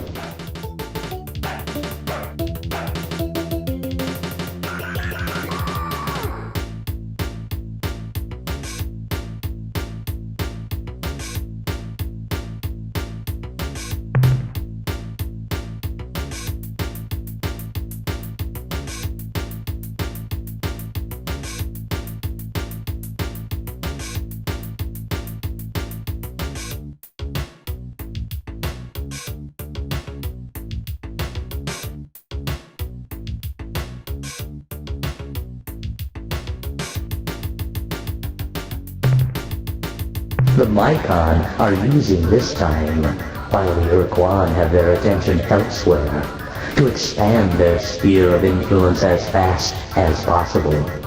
The Mycon colonize planets by launching tough spore pods from orbit and injecting them under the planet's surface. Months later, after the spores have grown hundreds of thick, fibrous tendrils under the planet's crust, the tendrils suddenly thrust up out of the planet and create huge calderas. Not incidentally, filling the planet's atmosphere with the Mycon's preferred gases, clouds of superheated steam and sulfuric acid. Following the end of the war, the Androsim began experimenting with interdimensional fatigue, a process which is related to your faster-than-light drive, but involves dimensions far more alien than hyperspace. They had just made a major breakthrough when they were suddenly wiped out by a race called the Ors, who appeared seemingly out of nowhere. Actually, we don't know what the Ors did to the Androsim. They're just all gone. The Arilulale are a mysterious race of IDF beings. IDF meaning interdimensional fatigue. They do not reside in this galaxy, or in fact, anywhere in this universe. While it is true that the Arilu are rarely seen far from the Columbia star group, they do make regular, secret visits to your world, and have done so for centuries. Ever since Earth was stayed shielded, they have focused their attention on the humans aboard the starbase, many of whom are now members of your crew. Though the Arilulale always smile and are never overtly hostile, we believe that they have a secret agenda which somehow involves your planet, Earth. These secret plans may or may not cause grief and woe to you Earthlings. Just under 20 years ago, the brave and suicidal Shofixti annihilated their species by exploding a precursor device, some kind of bomb, in the interior of their sun. The resulting storm of solar flares cooked the life off the Shofixti homeworld and incinerated over 100 Ur-Quan dreadnoughts which had just entered the system to conquer the Shofixti. In actuality, there are still at least a dozen Shofixti left alive in the galaxy. 1 or 2 are at Delta Gorno, guarding the dead hulk of their once beautiful world. Others can be found in Vox space. The Slilandro are a mostly non-solid, sentient race who live in a gas giant at Beta Corvi. We recently sold them a self-replicating exploration probe, which has somehow turned hostile and attacks everything it detects. If such encounters have angered you, Captain, please do not address your concerns to us. We possess a formal waiver of damages authorized by a Slilandro speaker and are in no way responsible for the situation. The cowardly Spaffy live at the single planet orbiting Epsilon Gruis. They do not actually live on their world, rather they reside on its airless moon. The reason? A xenomorphic species which craves the sweet flavored flesh of the Spaffy has been transported to the surface of their planet and makes every attempt to devour the poor Spaffy.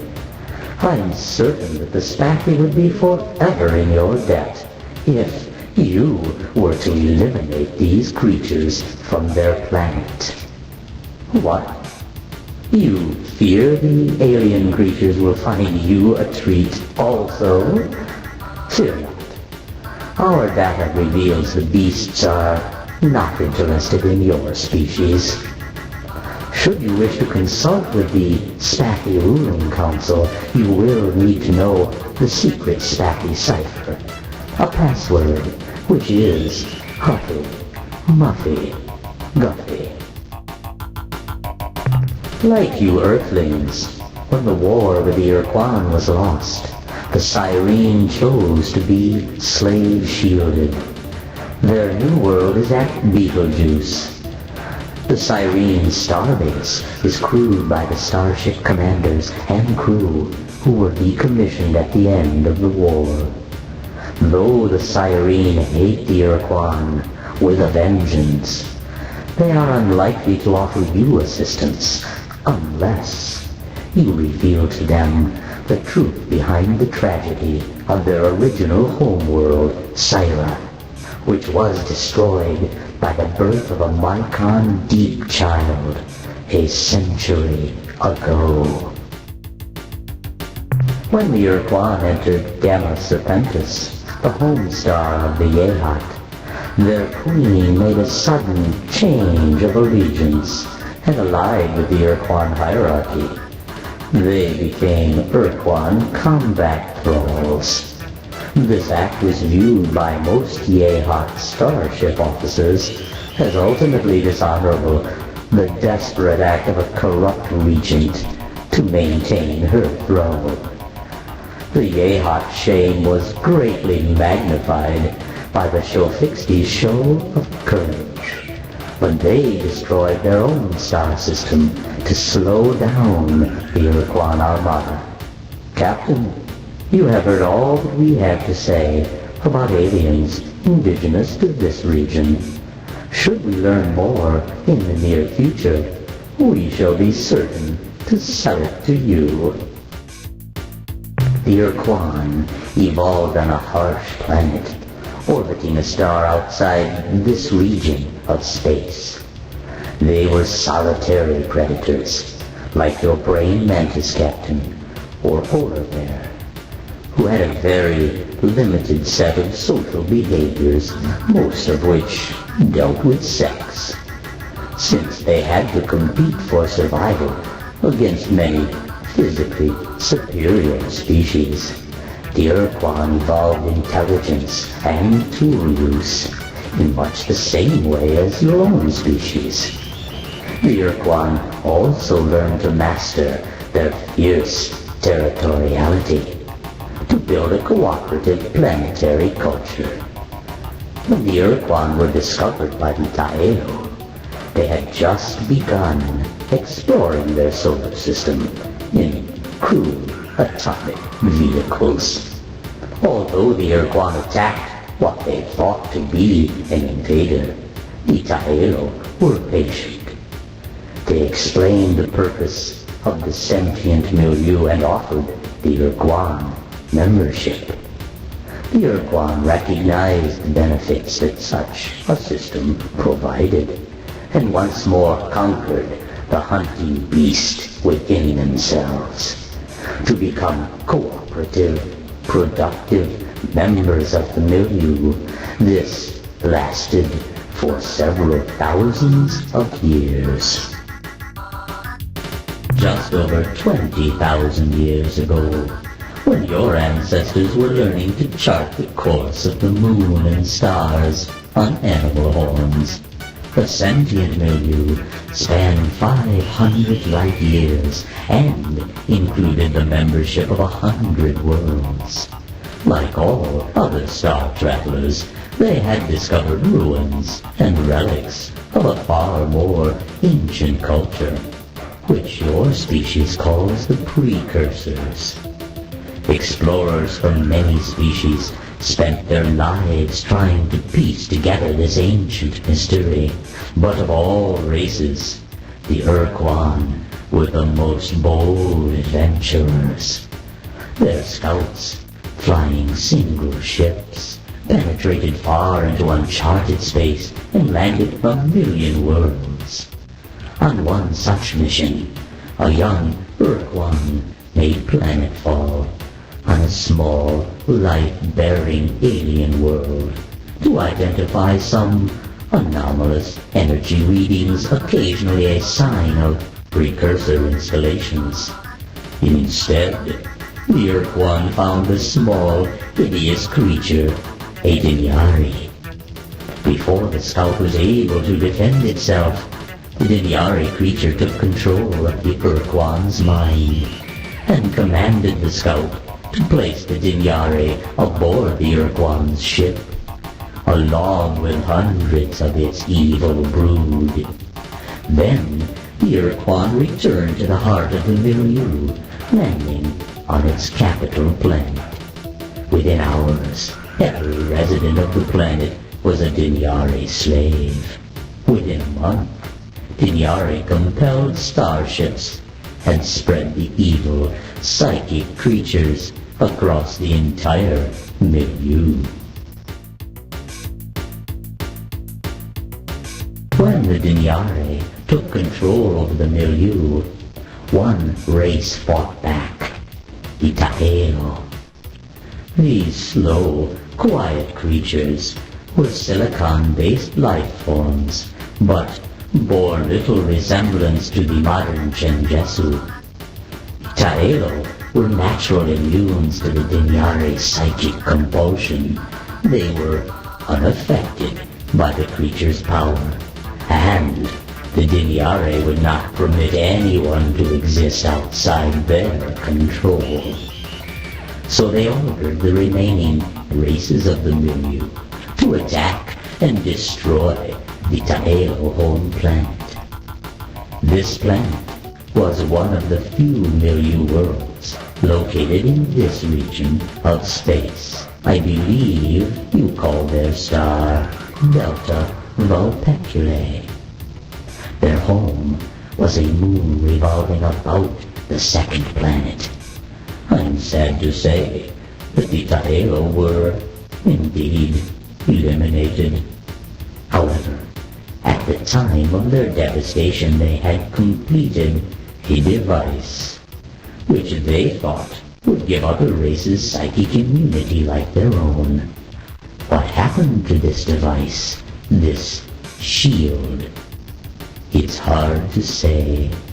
Maybe it was destroyed in the attack on their homeworld. Maybe not. Already got that one. In the Dinyari's new empire, the Ur-Quan were the favored slaves. This is probably because the Ur-Quan were the most psychically sensitive, the most easily compelled. As the centuries of Dinyari dominance passed, what was once the sentient milieu deteriorated and degenerated into a great galactic gulag. Alien races which did not serve with the efficiency and speed demanded by the Dinyari were ruthlessly burned from the faces of their worlds. The agents of this genocide were inevitably the Dinyari's favored pet, the Ur-Quan. After almost 2,500 years of unrelenting Dinyari control, there were only 4 living member races of the once great sentient milieu. By this point, the Dinyari had used genetic manipulation to split the Ur-Quan into 2 subspecies. The green Ur-Quan. Scientists, technicians, and administrators who were responsible for maintaining the limited infrastructure of the Dinyari civilization, and the black Ur-Quan, who filled the ranks of basic laborer and combat soldier. Then, a chance discovery by an Ur-Quan named pt3 led to the violent overthrow of the Dinyare slave empire. The Ur-Quan named pt3 was a green, a researcher specializing in repairing the mental damage inflicted by long-term exposure to the Dinyare's psychic compulsion. By this point in history, the Dinyare had grown lax in their dominance, and on occasion accidentally permitted their slaves moments of self-direction.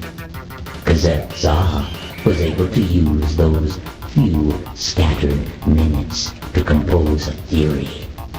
From its observations, pt3 realized that when a slave died, the Dinyare disconnected from the slave's mind, lest it too be dragged down to death. Further, the Ur-Quan scientist uncovered the fact that when a slave underwent great pain, the Dinyare temporarily disconnected, but that the degree of pain had to be extreme, nearly lethal. pt3 chose its moment carefully. It waited until it was near an open transmission unit. Then, in a short moment of mental freedom, the Ur-Quan injected itself with a dose of acidic poison, sending incredible waves of pain through its long body. In the few moments before its death, pt3 was able to wrest control of the transmitter to send word of its discovery across the planet and into space as well. Before the Dinyare knew what was happening, Ur-Quan everywhere were hacking at their own bodies with chunks of glass, burning themselves horribly, doing anything that would give them the few seconds of freedom necessary to find the nearest Dinyare and crush the bleeding creature. As they gained longer and longer periods of control, the Ur-Quan developed new tools and weapons to destroy their evil masters. The most gruesome of these devices was the excruciator, a mechanism which was inserted directly into the brain and generated a constant stream of agony. The Dinyare could not bring themselves to make the necessary mental connection with these tortured Ur-Quan. They were slaughtered by the thousands. The Ur-Quan slave revolt was won.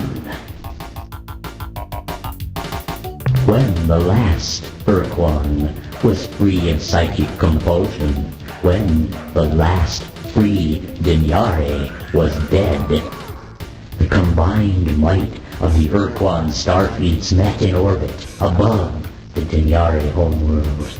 They had come together to make two important decisions. First, how to punish the few frightened Dinyare left below on the planet's surface. Second, how to ensure that never again would the Ur-Quan be made slaves. The first decision was made swiftly. The Dinyare would not be allowed to die. That was too kind a fate. Instead, the creatures would be genetically modified into sub-sentience. They would become dumb animals.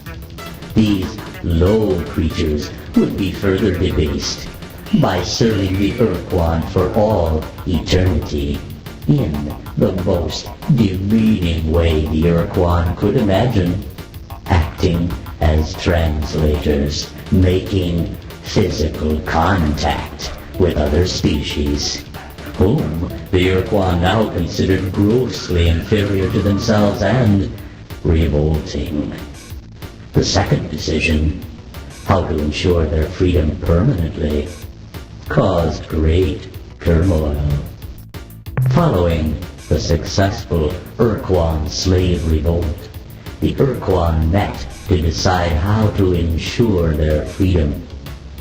The Green Ur-Quan, who called themselves the Kazertza in honor of the Ur-Quan who triggered the revolt, wished to establish the path of now and forever, which required that all other sentient species must become slaves of the Ur-Quan or be forever imprisoned beneath an impenetrable force shield. Leading the opposition to this plan was Korra, a charismatic fleet officer. Korra proposed a simpler alternative, the Eternal Doctrine. Simply put, the scheme called for the systematic eradication of all sentient life in the universe, aside from the Ur-Quan. Captain, if these positions seem to you extreme or unwarranted, you must remember that the Ur-Quan had been unwilling slaves for millennia, and that each of them had to remain in agony for years in order to defeat the Dinyari. The followers of Kazertza and Korra were all on the brink of madness, but neither side would submit, and so they fought a bloody civil war. Well, it's information you need. It has gameplay elements, it's a story, lore, and otherwise you'd just be floating around the galaxy picking up metal from planet surfaces.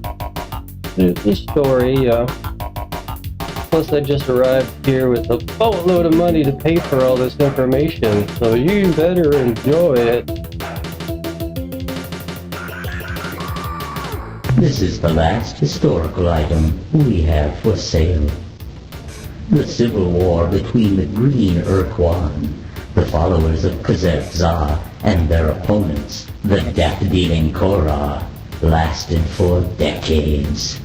It is likely that they would have annihilated each other were it not for a chance discovery by Kazertza, a precursor battleship.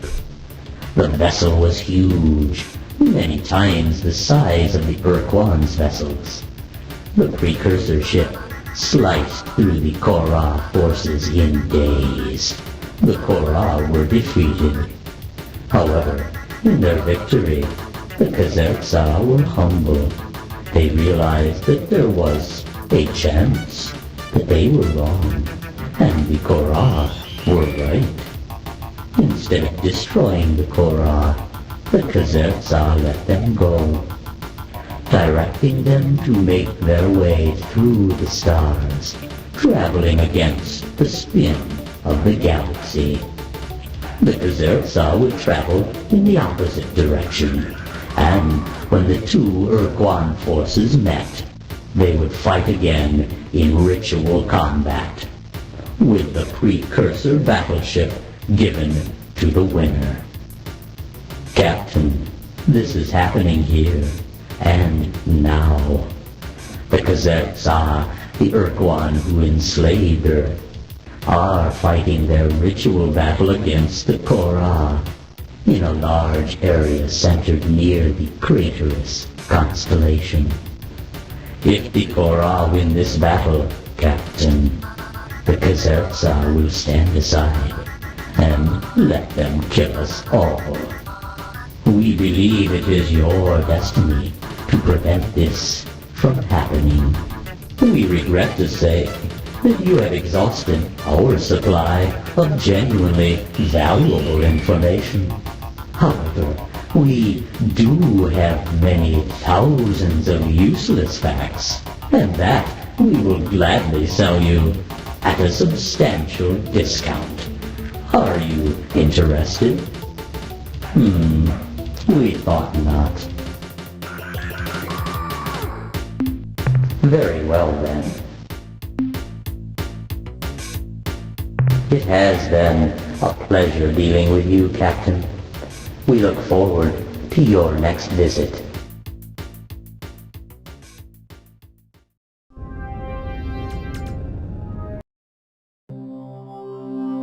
Good lord, will that guy just shut up?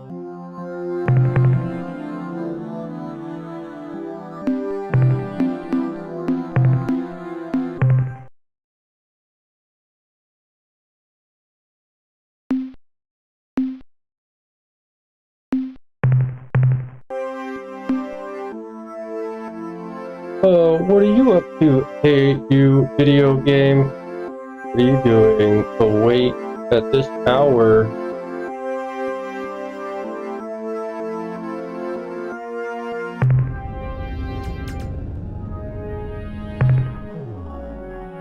If you got any new map data,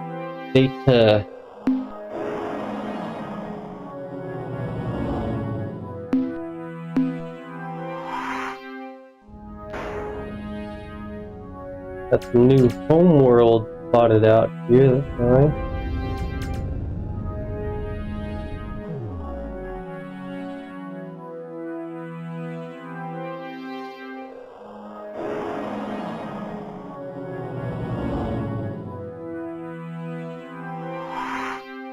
Oh, the only game you're willing to play currently.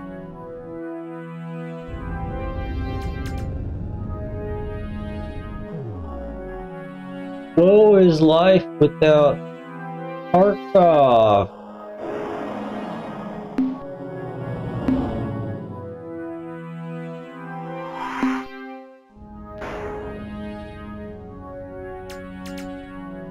Oh, I feel that. Yeah, I know. There are a lot of games I would like to play, but I chose this one to make my exploration.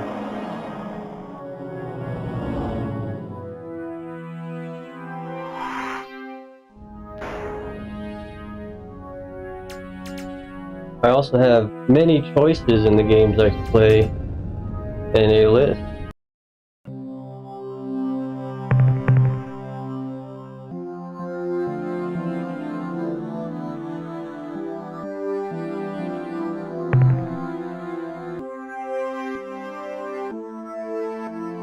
Yeah, No Man's Sky version 0.2.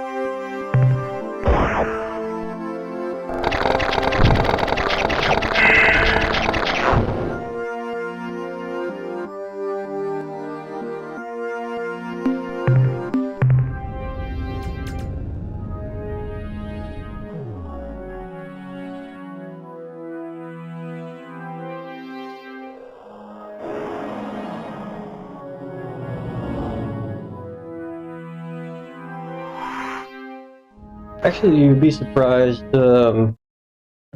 StarControl 2 is kind of inspirational to Mass Effect, as they cite. Very similar gameplay to this game.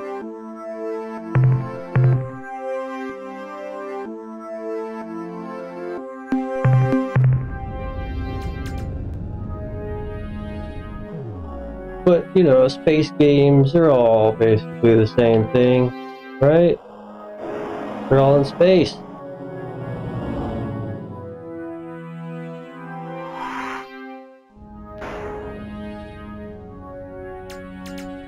You got planets, you got stars, you got spaceships and aliens. It's all the same.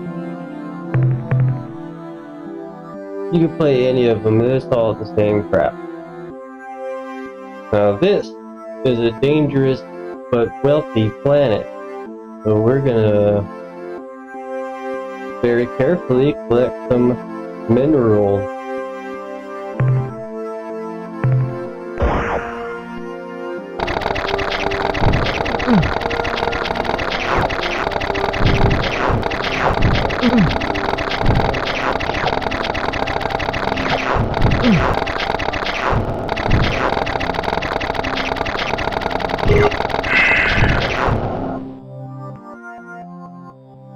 I wasn't upgraded to the maximum, I would die instantly. The level 1 noob. But I have all the upgrades.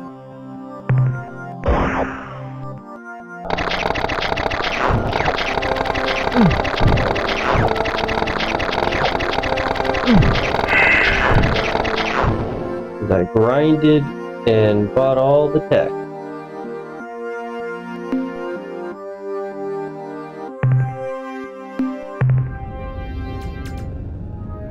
Like all great games, you have to grind to progress. You don't just push X to win the game.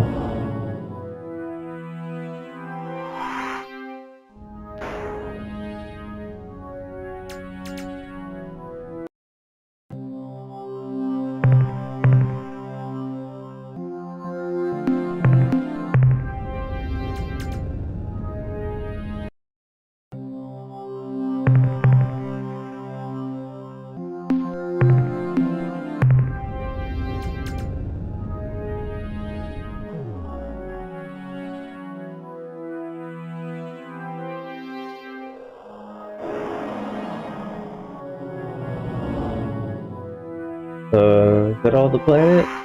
Sometimes the stars in the background are a little confusing.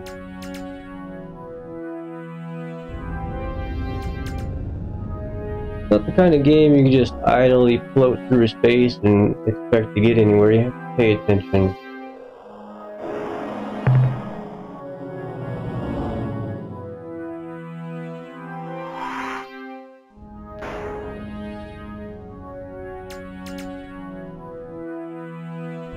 This game is a lot easier than Starflight and Starflight 2, because in that game you have to take extensive notes of every planet, every trade system, every black wormhole, all kinds of stuff.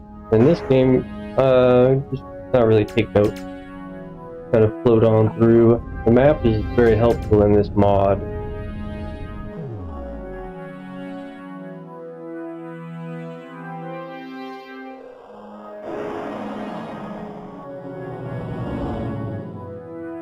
But I'm about near the end of playing for Fish. Let's travel home.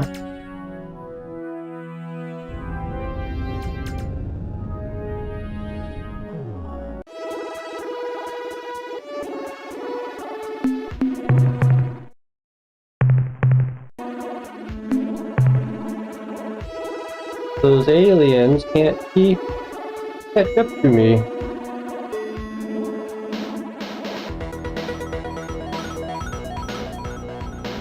Autopilot, by the way. I'm not doing anything, but you can fly in this area if you want. And you can also get attacked quite frequently because the aliens are following you around everywhere you go.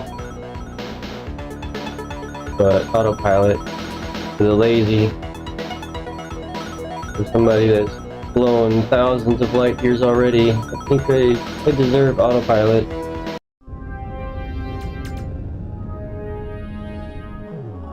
Yeah, that's hyperspace. Quasi-space, the interdimensional space, is green. Here's Earth. You want to see what Earth looks like on enslaved by the aliens?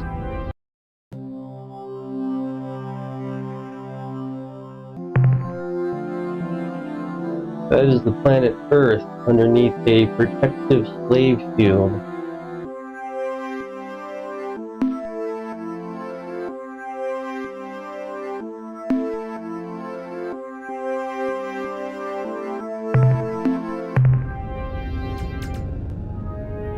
And this is our space station. Very nice space station with very upbeat music. Dropping the bass.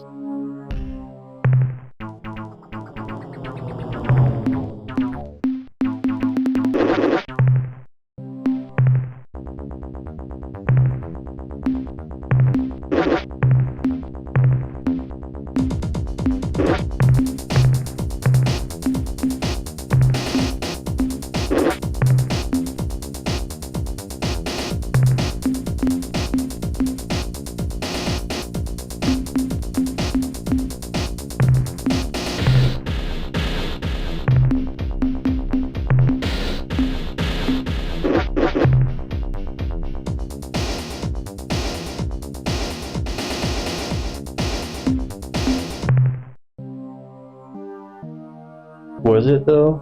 What about Starflight 2? What about Starflight?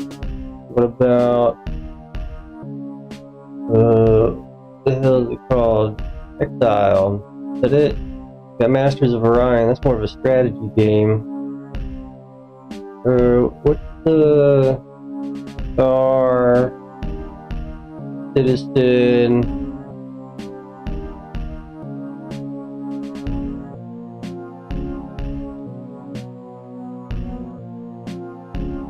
Strategy? No, it's more action game than strategy.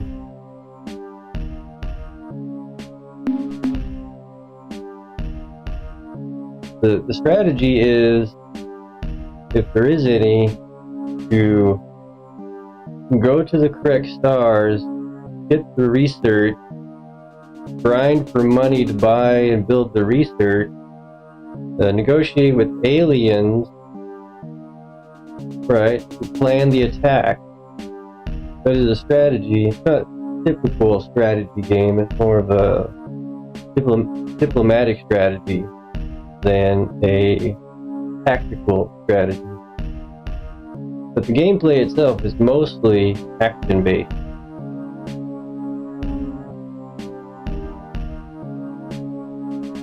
Anyway, I'm sure the commander has a few annoying things to say to us in his militaristic tone. Let's listen. Greetings, Captain. I'm ready to assist you. I've been waiting to inform you of a new situation. Captain, a delegation of Spathi has just arrived here under orders from their High Council to form an alliance and assist you against the hierarchy. They have provided fabricator blueprint data for their eluder spacecraft and promise a steady supply of captains for as many ships as we build. Excellent work, Captain. Also, well, Captain, we have another problem. Your efforts on our behalf have been amazing. I truly believe we may win this struggle, but these achievements have not been gained without a price. Over 1,000 of my people have gone away with you on your ship and not returned. 1,000, Captain. Crew are quickly becoming a valuable commodity, and I expect their RU cost will reflect this. But you just said the Spathi are helping us in providing crew. So now we have more crew. Shouldn't it be cheaper? No?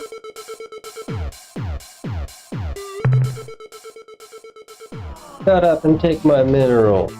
More fuel for the fire, eh?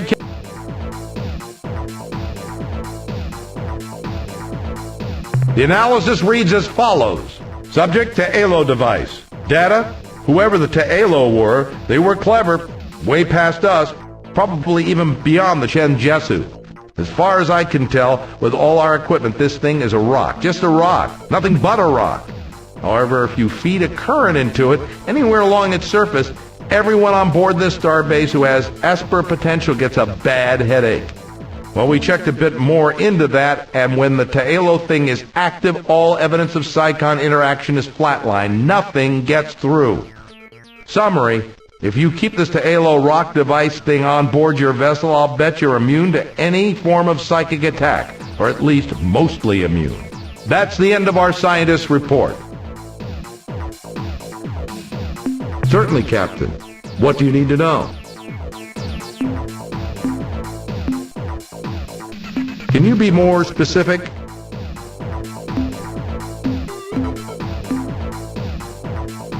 What else can I... Fine. Is there anything else you need? Be careful out there, Captain.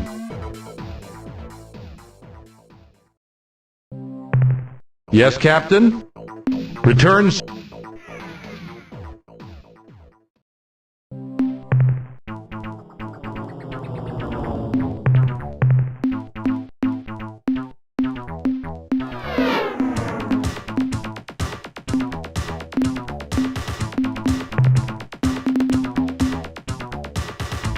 Need more tech. Need some upgrades. I need those artifacts.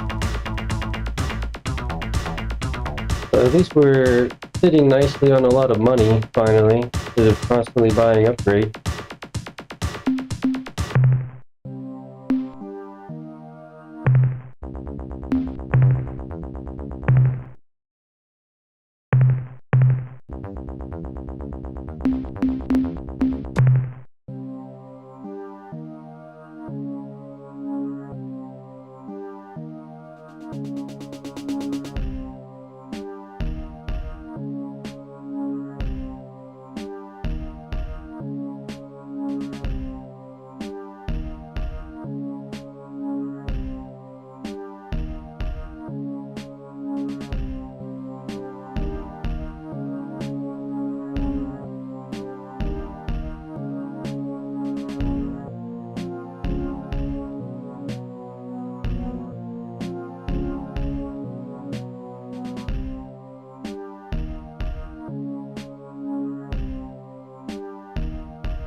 Plus, you also had first-person shooter Wing Commander,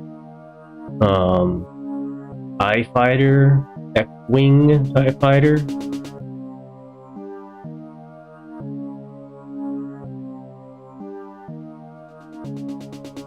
What is that game I was thinking of?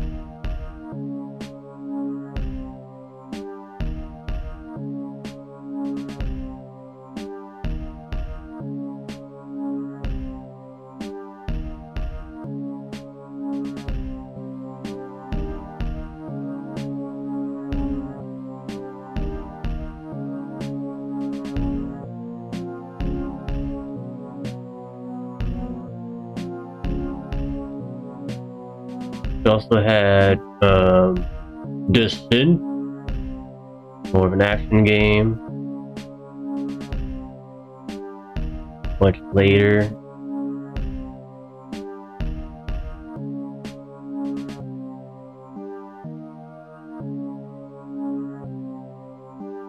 Oh, Elite.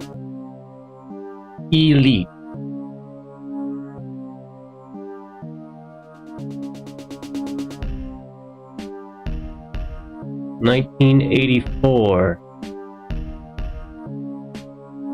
Open-ended game.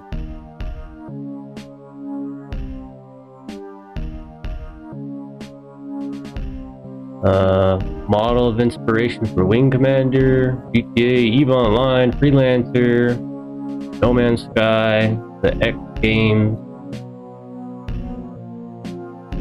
Ported to over a dozen platforms.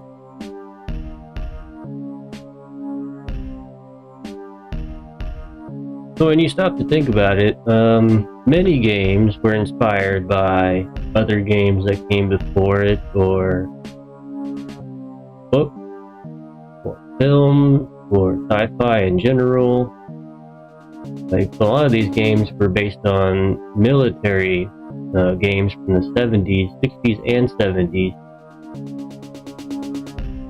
Some would say 1972 was the first official video game.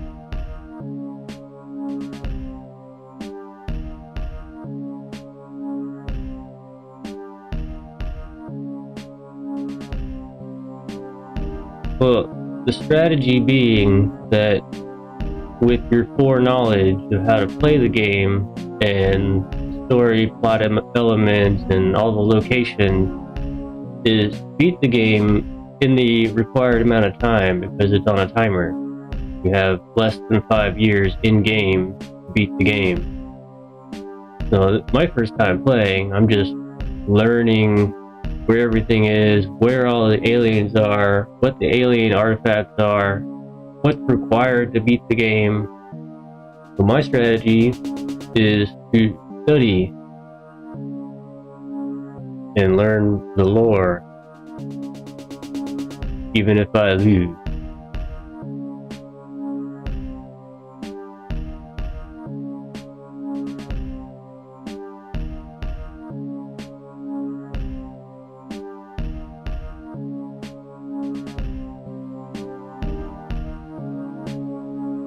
But you're almost saying that a visual novel, in the sense of an anime waifu simulator, is a strategy game because you're dealing with diplomacy to advance the story. That's not really a strategy. That's like dialogue, narration.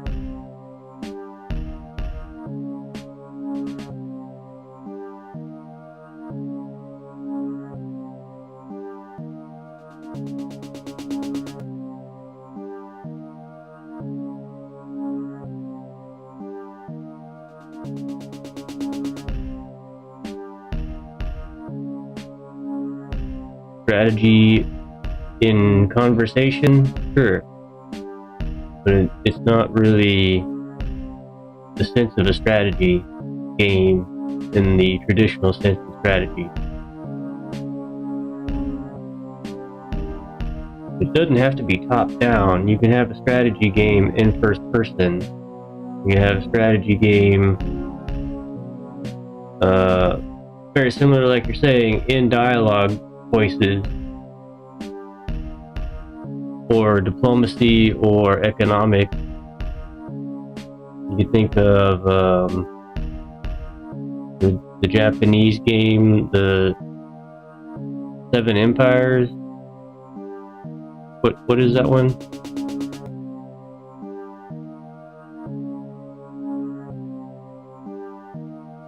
Well, I don't like Mass Effect at all.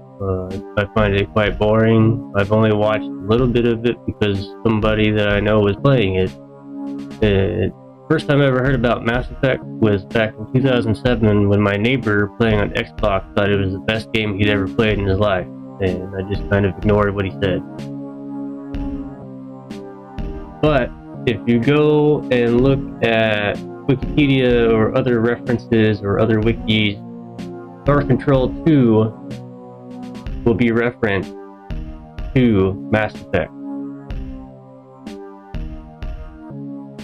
And from little that I've seen, yeah, the gameplay similarities are there. There is a similarity.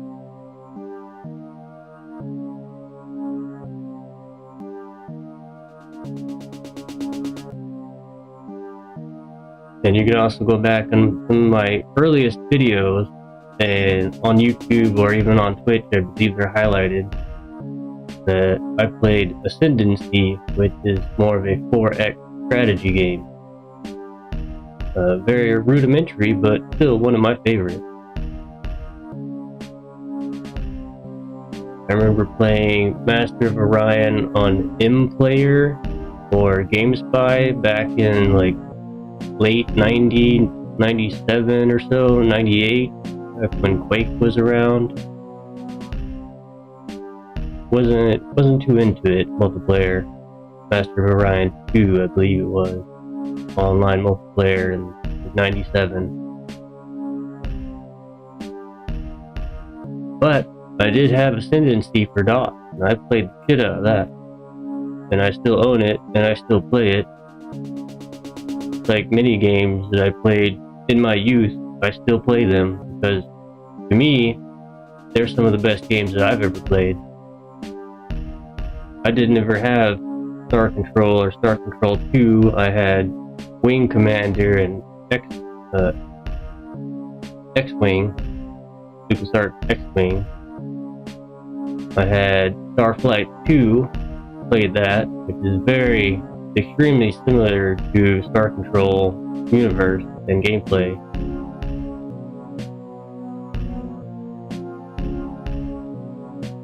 And no, I do not really want to play through Starflight 2 again on stream or anything.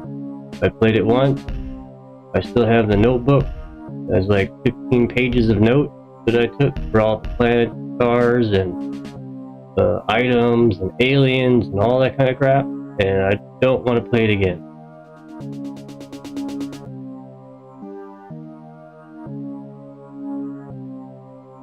"15 pages of notes.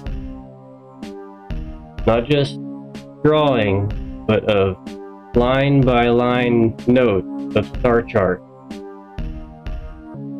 I have no interest in going back to that stuff. Although I was playing Ascendancy, I stopped playing that. I still have the save. Probably go back and play that one of these days. Yeah, the inspiration, of course.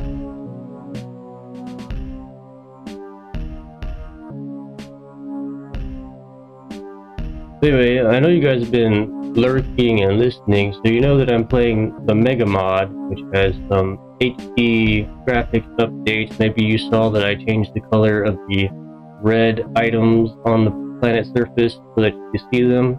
I'm not colorblind, it's just that they were so close in color that I had to squint really hard to see which one is which.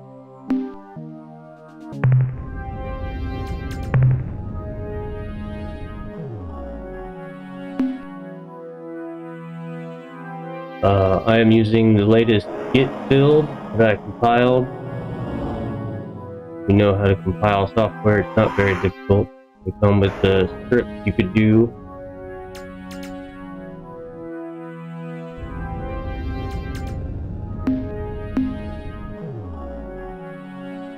So the the little press buffers are over here, right?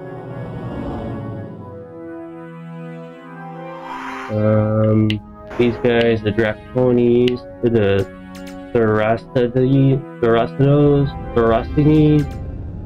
what the hell they're called? Beta Corvi. Need to go there. Something. What hasn't been mentioned are the guys that are down here. This area. And then I don't know if these guys still exist. They might have been wiped out. Yeehaw area. Need to visit.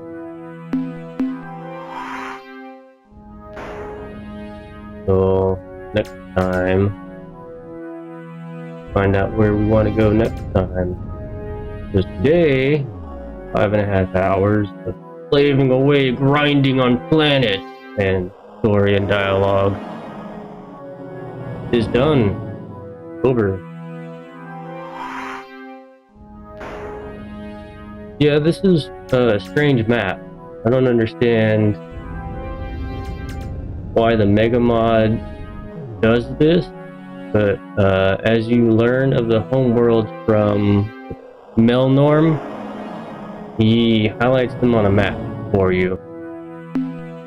Then this one, or the Rainbow World, which is really kind of a cheat. I'm not sure why this was included, but these are the Rainbow World. And when I started a new game, you don't have these maps, right? But I learned the map from somewhere.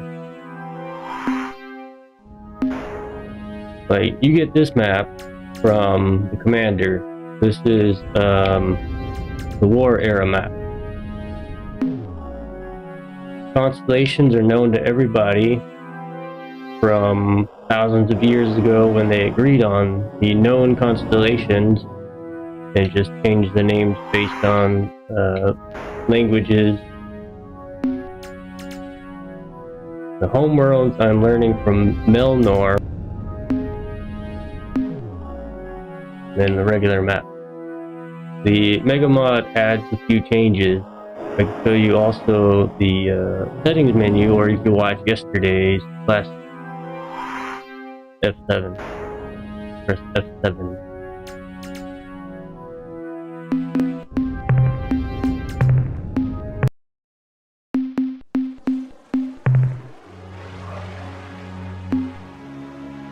Bottom right there says 8.1 MegaMod.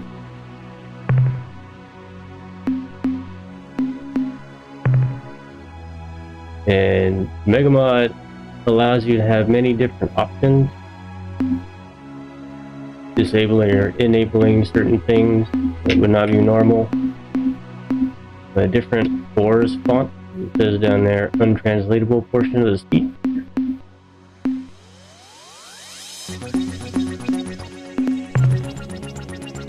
I am not using any cheats. Some basic stuff. Visited stars was one of the reasons I wanted to update.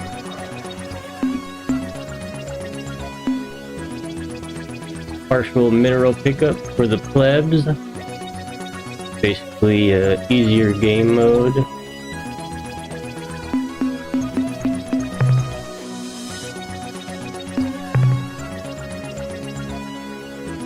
few extra 3DO options that you turn on and off beyond the regular UQM.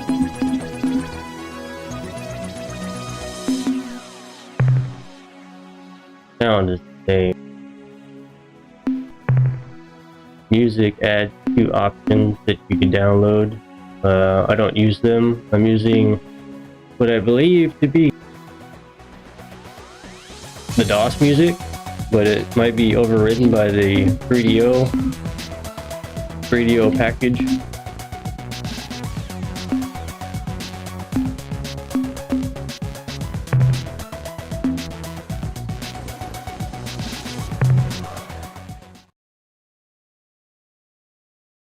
So there you go. Thank you for stopping by and watching and chatting, all that kind of stuff.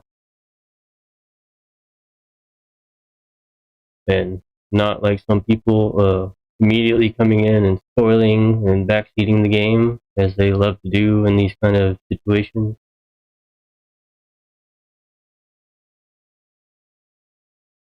It can be very annoying. They don't say hello. They immediately just start telling you how to play the game and what to do, and you did it wrong, and you know how it is. That's when I just start to troll them.